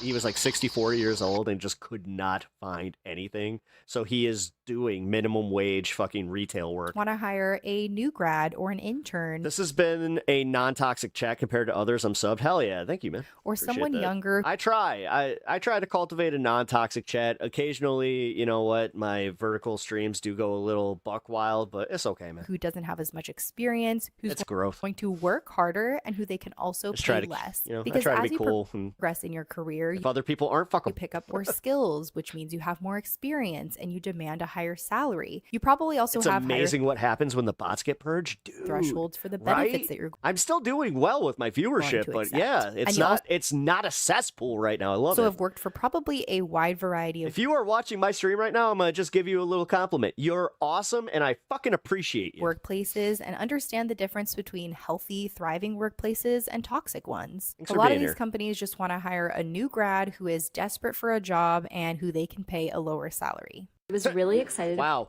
Seeing more than 10 people dip right after I gave a compliment, it's just like, I don't do well with compliments. About a job that I applied to this week. I love. Resume, cover letter. I only work in toxic environments. I'm terminally online. I can't do that. Please don't give me compliments. Letter of recommendation, all on point. Sword, and I thank had you. a glowing internal referral who contacted me this morning and said, hey, so you haven't heard back from the hiring team yet because over 5,000 people applied for that role. Oh my God. So good luck. It's kind of like what happened with me. Yeah. Someone commented. I'll say that I'm very lucky to have what I have. If you got a 4-year degree and a pulse, pivot to local or state government. And I'm seeing a lot of these similar comments on these videos. Don't claw the carpet. Recommending people to go work for the government, but even that's not safe. The government is doing layoffs as well. He's upside down. If this is not an indication of how bad the job market is right now, I don't know what is. I was on LinkedIn scrolling and just, looking at updates as one does. And I happened to come across this role that this company had posted. And in the description of what to expect and what their requirements were, they specifically said, do not expect this to be I joined and I was instantly complimented. I like it here. Hey, unexpected Spanish. Hey, we had unexpected Spanish today because of we had a chat issue. That was a platform issue, by the way. All of YouTube was impacted by it. So I had people just speaking Spanish the entire time, which, again, no fucking joke. I have way more people in my chat that can speak Spanish than I thought. This is for people who want to work hard. That was the first thing I was like, can you not work hard in a 9-to-5? That was my first thought. Bien, mucho gusto? The second thing they had in their list of requirements was, if you are looking for work-life balance, this job is not for you. I'm kind of torn about that response because, for one, at least they're honest. But for normal people who want to have a life beyond work and outside of work, I just thought it was crazy. I don't know which one is worse right now. I want to learn Dating Spanish market, now. job Me too. market, or housing market. Let me guess. The pay was $50K. It's because they should be hiring 3 to 4 people for the role, but they only PEP accounting for people using want to pay 1. Right. That's another thing. Amid all of these mass layoffs, the people that were quote unquote lucky and didn't get laid off and got to keep their jobs will now just be picking up the slack for all of the people that got laid off. There is a very high probability that this company just laid off 2 people, combined their job descriptions, posted it online, and now they're expecting 1 person to do the job of 2 people. I think I saw this, and it required 6 days a week in person because they moved too fast for remote, LOL. They make it sound like anything less than being overworked is something to be ashamed of. And I'm sure it still said over 100 applicants. Oh, good job. And another thing, because this gets good job. Heated. He just fucking, he caught that thing and he was just like, yum, yum, yum. Unless you've been on a job search in the last 2 years, you do not know how bad it is out here. The job market is trash. Basura, it's been bad. I'm talking about applying to 20 jobs a day, reaching out to recruiters, doing this on LinkedIn, and hearing crickets. People are trying. People are not lazy. And then people who have a job give the most useless advice, like, why don't you tailor your resume to every single job? You don't think that I've done that? Unless your job is hiring and you have a referral, zip it. The top comment says, if you have no connections, you're cooked. And that comment has 383,000 likes. My parents keep telling me there's plenty of work everywhere. Where? Did you go straight to the CEO's office and give a firm handshake? It's like a married person giving dating advice. They have no idea. It's the toughest job market I've ever seen in 14 years as a career coach. Going on 9 months unemployed. Job market was so bad that I ended up joining the military. Yes, girl, it is that bad. Yeah, they also Having feed my an cat. interview, Exactly. them saying they like you and get denied. It is brutal out there. And going back to getting laid off, these companies will do it in the most impersonal way and won't even let you say your goodbyes. These motherfuckers move quick in the tech world. Man, Like, he is. just got off a Zoom call not even 15 seconds ago. My computer You're being restarts. cute. Now it's locked. But you're also, you gonna bite? They're just Get so bitey. impersonable about the way they do this. Like, there was a really good number of colleagues that I worked with on this team that I actually really enjoyed working with. And I would have loved to just send them a message and be like, hey guys. Someone send a super snack for the goodest boy. Oh, yeah, he's been sleeping this whole time. Send the Mac back. Put it in the mail today. Yes, for anybody that doesn't know, a $2 super chat gets the dog a treat. Man, in some ways it feels like You see what I mean? Weird existential punishment. Like, I don't know what I did in a past life. I know I'm doing great things in this current life, like maybe in a past life before I was reincarnated into this one. Didn't Trump say the economy was great? Yeah, he did. They've chained me to this desk as punishment and retribution. Yeah, I don't know. All I can do is kind of like laugh and cry and laugh. That's like kind of my shtick, you know? Make Stan fart again. Anyways. Some of the comments say, corporate is soulless and anti-human. I see why people don't give a 2 weeks notice anymore. Poor baby. You barely My get cat almost did that to me the other day. 24-hour notice for a layoff or for a Monkey major business. company Thank you for the jewels. Appreciate that. It's mentally and financially disruptive and stressful. I got fired in a month after I moved hours away for the role. After a month. After a 1-year lease. Liberal trigger. What happened to my hockey team? I'm a fucking American, you dipshit. Is signed after all apartment things are bought. What? These corporations don't care about us at the end of the day. They may tout their amazing. No, I'm just as happy as the fucking gold medal as you are. Shut the fuck up. You don't get to own hockey just because you're a right winger. Benefits and their retirement. No, every hockey fan in America was happy about that. Plans and all the. This is the same dipshit like mentality where you guys are just like, yeah, you know what MAGA's flag is? It's the American flag. It's like, then why do you have so many flags that show that you love Trump? And it's like, yeah, FJB and let's go Biden. The perks that you're going to get from working. And yeah, thin blue line. There, but at the end of the which is a blatant fucking violation of the flag code, but okay. Day, they don't care about you. They don't care that you just signed a lease, that you just bought a house. And yes, the women's hockey team won gold kids first. To feed, that you have rent to pay, that you have a mortgage to pay. They just care about their bottom line and making their investors look happy. So if that means laying you off to show record profits the next day, that's what they're going to do. I sent mine back damaged. Wow, that is pretty wild to admit online. Probably not the best idea. It is baffling to me the things that people admit to online with their face plastered all over their page. Employers look at social media nowadays, so why would you post the fact all MAGA has is a culture war that they're constantly losing. That you sent your laptop back? Yeah, but they have literally a fucking propagandistic fucking media space that keeps telling them how much they're winning. Back damage, that could put you in. But also, this is kind of the bitch for those media companies. MAGA's not watching them, so now they're just like leaking fucking viewership. Jeopardy for many other future jobs. CNN finally started wising up. They're like, oh, you know what? MAGA's not going to start watching us now. Just don't take that risk. And that brings me to another comment from one of you guys on a previous video. While my raises are not great, I'm scared to job hop, seeing how many layoffs there are and how hard it is to find new jobs. I have job security despite not making enough. I feel safe while struggling. It's a catch-22. That is a hard spot to be in. It's tough when you want to move jobs and you want to improve your salary and you want to gain new skills. The thought of trying to find a job in today's labor market can just be so demoralizing. And there's a risk too. You never know what kind of workplace culture is going to be waiting for you at your new place of employment. However, I will say it is a good idea to job hop every couple of years. That is the new normal now. People just don't stay at their I'll be honest, I like it when we have only college players going.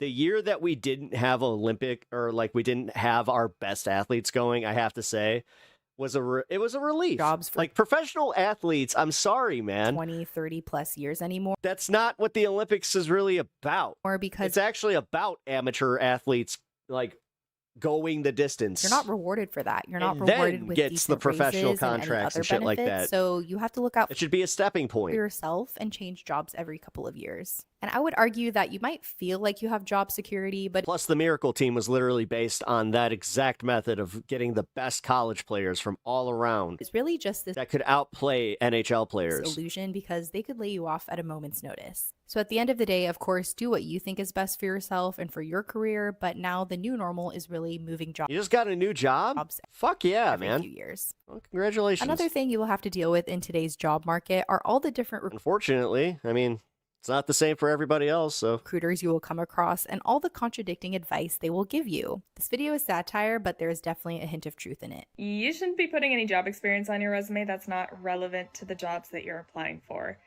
How many times do we have to tell you that we don't care about the retail jobs that you've worked? So what's with this gap in employment? What's with the gap on your resume? Have you just, so you haven't been working? We are I had that one when I was doing stand-up. hiring an entry That was legit the first question they asked me. level position for this job.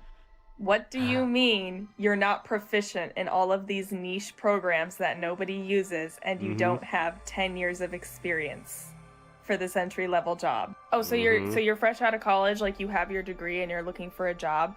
Well, you can't get an entry level job because they require a lot of experience that you don't have.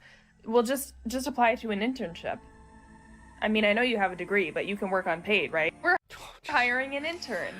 Hey, at least things haven't changed that much since 2005. Paid. Fuck. And also, you have to currently be 20 pursuing years this and degree we're still in the school. same boat. Yay, If you're fresh out of progress. college, you're fresh out of luck. Oh, you should put an objective at the top of your resume that says what position that Oh, you're do you have management at Circuit City or Toys R Us? That's the bitch of it. I was a manager at Radio Shack. looking for. Okay, so why do you have an objective at the top of your resume? We can tell that you used AI to write your resume. I can't believe you would do that. That is so unprofessional. Why would anyone use AI for anything? Yeah, so actually, we are reviewing your resume using AI. Pep, if you do stand up again, you gotta stream it here because you're proper funny. But Oh, thanks. you can't use AI. Entry Man, level just getting more and more comfortable with the idea of doing means it. entry level pay, lol. Why do you have a gap in your resume? Because no one will hire me. At this point, I'm confused how the recruiters have jobs and I don't. Unpaid internships need to be illegal. I once saw a dishwashing position that asked for a degree and 5 years of experience for dishwashing. I have been denied from every single fast food place in my area. Fast food. Someone asked me about the gap in my resume. What they were referring to is my last job ended in November and my current one started in January. I literally just took the holidays off to spend with my family between jobs. That is not a gap. Saw one the other day that said accepts new grads. Literally the next line said minimum 6 years experience required. What? That doesn't even make sense. And that's the problem with people giving advice to job seekers. That's parents, loved ones, peers, even recruiters. A lot of times when people land a job in a tough market, it's simply Hey, Bear, the thing is, you're gonna age out at some point, and if you lose everything because of ageism, you do understand that Donald Trump has made it a lot harder for you to sue based on that explanation of ageism. because they got lucky. Just remember, dude, if you genuinely think that all of this is something that could never happen to you, you're one of those people that statistically is going to be shit shocked when it does. And again, statistics actually show that you are way more likely to experience this than you are becoming a billionaire per se. And so if you're job searching right now and you're absolutely tearing your hair out because everyone is telling you different things, a lot of times people giving you advice do mean well, and they're trying to share something that has worked for them in the past. However, a lot of it is just luck, unfortunately. You're being conned right now. These mass layoffs that everyone is saying is because of AI, they're not. All right, What they're doing is they're resetting the job market so that all of you start accepting roles and jobs at salaries that you would have previously left at. This is not a technology issue. This is a greed issue. And while, yeah, sure, AI is taking some jobs from some people, that is not what's happening here at a wide scale, right? They are doing this, and they are making people go back to the office in the hopes that they'll quit.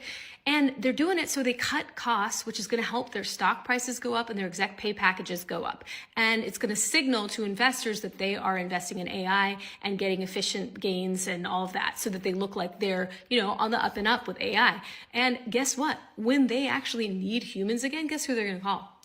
They're going to call you, but this time they're going to offer you probably maybe half the salary that you had when you left. And you're going to have been unemployed for so long that you're going to take it because you're desperate, okay? So in a world where basically the cost of living is skyrocketing, maybe doubling, you are about to get half of your pay. And that is the future of work that no one's talking about. Exactly. I had a recruiter call me about the exact job I do now at a competitor firm and offered $35K less. She got very irate when I laughed at the salary. And here's a comment we were just talking about earlier: is corporate vengeance for the newfound leverage and freedom workers had during COVID. Employers hated not being able to control the workers in the office and having to compete for talent with higher wages. And another thing we talked about earlier in the video, from my experience, they're most likely going to add the layoffed employees' workloads to the remaining employees without any additional compensation. The overwhelming greed at the expense of ordinary people is absolutely sickening. And we talked about this in previous videos, specifically I think in the cost of living video. CEOs are making way more than the average worker. These people make millions of dollars, and they also make millions in stock options, so they have a vested interest to make sure their stocks are doing well. And that's why a lot of times they announce layoffs, because it's a great way for companies to save money without really having to change anything else. And what that lady was talking about, the salary reset, is actually happening to people who are job searching right now. Any of the tech workers still unemployed from the mass layoffs, have y'all been getting feelers sent out by recruiters yet? Suddenly I have a lot of recruiters get real. There was zero reason for the inbox. No, again, the fact that there's active investigations into the disappearance of this elderly woman that the right seem to care about. The news that he did fuck up the Charlie Kirk investigation and the investigation in Texas. It seems like he just consistently is very, very bad at his job. For contract work, 6 months to 1 year at a time. Yeah, it's everybody just being jelly, but you guys care about waste, fraud, and abuse when it's, it might be a Somali fucking daycare. But they are. Oh, wait, but it's a systematic thing. It's just like, okay, let's go and tally up all of the fucking plane rides that Mr. Make-A-Wish Kash has fucking had. All hiring for... How many concerts has he gone to? He, by his own admission, he said that he does this once a week. A ridiculously low hourly rate. So yeah, man. So jobs that I used to go on... how much you care about fucking fraud. Shut the fuck... It's either you genuinely care and you start critiquing your side, or we just start ignoring you entirely, which is it's getting so much easier to do. Like... There have been some surprisingly good faith chatters that come through, every once in a while. They're like, I'm ex-MAGA, blah, blah, blah. But goddamn, some of the people that just cannot get the orange Cheeto out of their fucking mouth is just crazy to me. Making $50 to $70 an hour are now hiring for $25 to $30 an hour, which is about the same amount that I make doing retail management work. Except with my retail manager's job, I at least get benefits. The whole reason for a high hourly is that you are charging for the benefits that you do not get as a salaried employee, including things like job security, your 401k, and your health insurance. we are undergoing a major salary reset for the tech industry at the very least, if not across the board. The benefit of Twitch. They are trying to get white-collar workers as close to the minimum wage as possible. You know. Never once did I ever think my tech job, my cushy tech job, would be the equivalent of working retail. Never. And now I'm sitting here with interviews from the Big Five that offer the same amount as my retail job, but I mean less, honestly, because I don't get health insurance, I don't get benefits, and I don't get paid time off.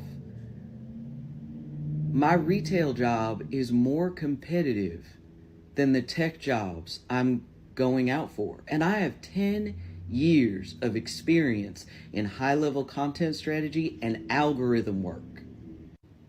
This is wild. That's weird. I thought the Republicans controlled the House and the Senate and the presidency and the Supreme Court. Huh. Weird. Never in all my years would I... It's almost like they could abolish the filibuster and, do something about that. Huh. Think that specialized work interesting would be competitive or on par with my retail job. Why do they want to do that, huh? Never. And I don't have disrespect for retail. It's just, I just didn't think it'd be that way. The layoffs were to reset the job market so that people will accept lower pay and short terms. In my opinion, they did layoffs for wage suppression. It was the great salary reset. That is anyone working with AI knew it had nothing now. to do with AI replacing jobs. I'm a nurse. We are also getting offered lowball offers with more responsibilities, longer hours, and no good benefits. Oh, well, we can just replace you with AI. No, you can't. That's why you're hiring me back. I think that AI is this big bubble that's going to pop eventually. The problem is a lot of these companies are investing in AI prematurely, thinking that it's going to replace their workers when it's shown no sign of actually doing that yet. A lot of these companies are investing in AI, but it's just a smokescreen. They're just laying off US workers and hiring workers in India or other countries where they can pay them $2 an hour. And lastly, we can hear from someone who experienced textbook gaslighting in an interview process. I think the most discouraging thing about this job market is that the jobs that do come available want so much from you, and they don't have a lot of pay that's involved in it.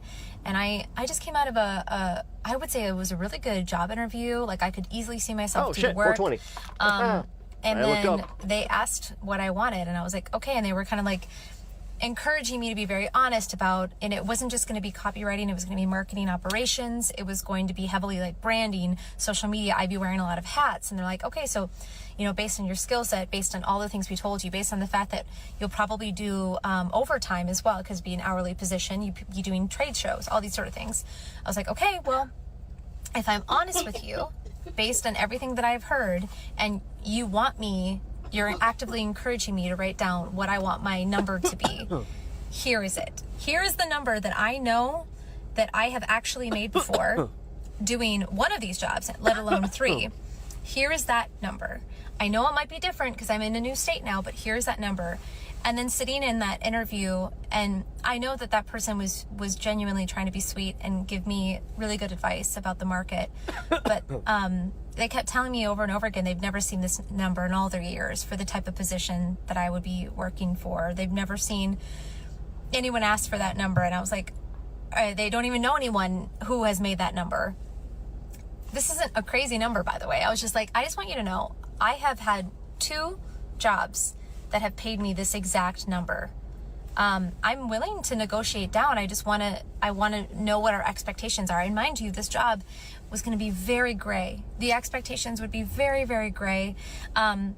They were saying anything like the minimum amount of hours that they wanted me to work each week was 40, but they have people working like 60. And I was like, that's okay. And so you want me to be making, if my number is normal, very normal for my experience and I've made before, and the requirements, if that number that I pitched is here, and you want to pay me here to be doing 50-hour plus weeks, wearing 3 different hats, yeah, and trying to like reassure me that they've never seen anyone make that kind of money before, the very normal rate that I was asking, and I even tried to pedal back. I was like, I am very interested in working for you.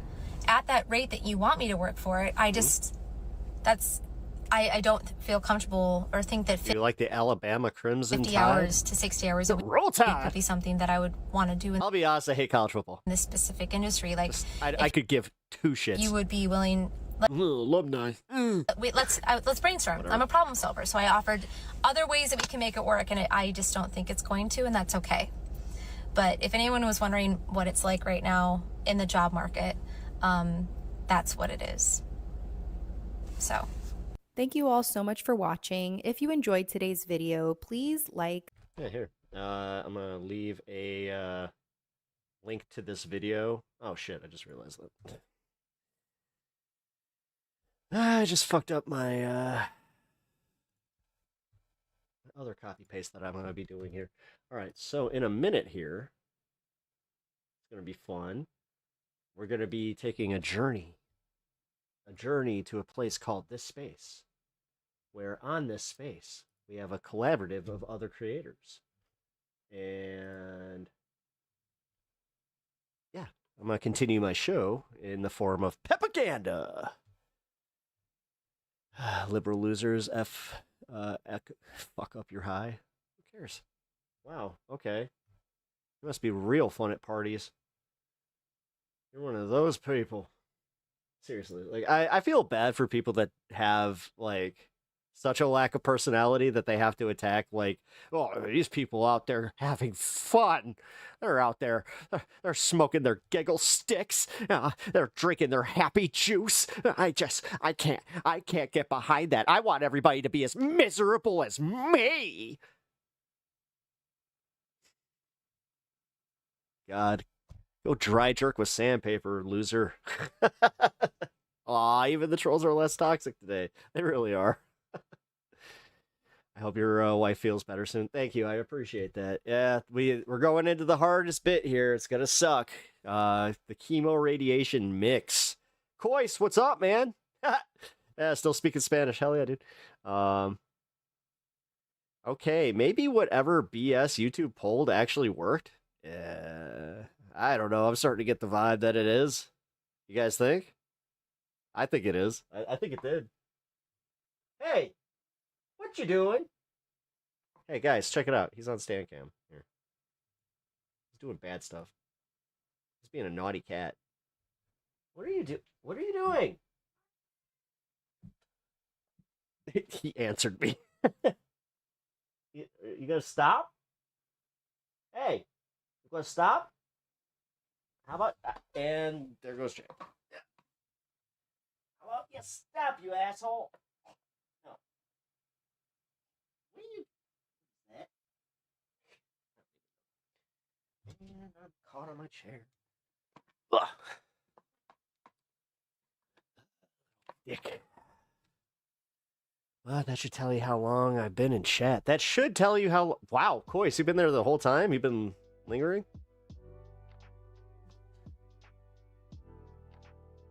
Hold on. Let me get my my normal screen for this one. Hey!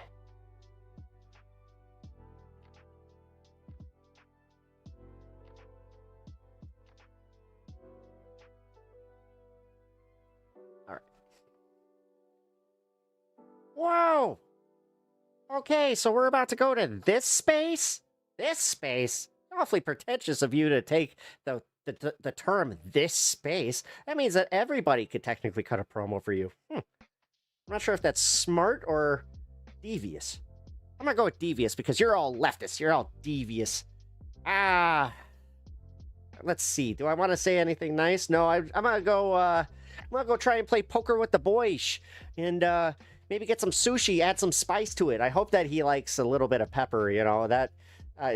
Tim strikes me as a guy that might take a lot of his food plain, so, well, hopefully I can spice up the night. All right, I'm off to Timcast. Kickflip! What are you doing? Hey! Hey! All right. I did let, our producer know that I'm going to be a moment late. What I'm gonna do though is I think that instead of running the outro, I'm just gonna go for it. I'm just gonna lead right into this space. Because the second I hit end stream, it's just gonna take you right there. Also, you guys can hit the here. Let me take the link. You guys can follow me over here. So here is the link to follow me over to my next show. Yeah, and I will not be doing propaganda on this channel. This is this space exclusive until the end, until the end. I'll just say it. So, kickflip, LOL. It's a thing. See, now this is the bitch of it. I start getting more and more people in here that don't know that Tim Pepper is Tim Pool's biggest fan that accidentally got shipped to my house. Because I'm Pep, and there was a little mix-up. So Tim Pepper ended up here. He hates the fact that I'm a leftist. And anytime that we watch a Tim Pepper or a Tim Pool clip, he goes wild. Yeah, I do. So, who else has this gimmick, huh? That's what I thought. Worldwide markets are expanding, just not as fast as developed economies are declining. Don't bother moving over if you want to be a jerk. The moderation over there is very strict. Most of us mod for for both channels. Oh, you obviously have my permission to boot whoever you need to, but yeah. All right. So with that all being said, folks, what I'm gonna do is I'm gonna drop this link. I'm gonna spam it a little bit. I get to spam stuff. And follow me over onto this space. And like I said, you don't even have to work that hard. I'm going to be rating the channel. Speaking of rating, am I rating anybody else? Nope, nobody else is live. All right, folks, I will see you over on this space. Appreciate you all hanging out today. I will catch you all tomorrow if you are not going to be on the propaganda streams.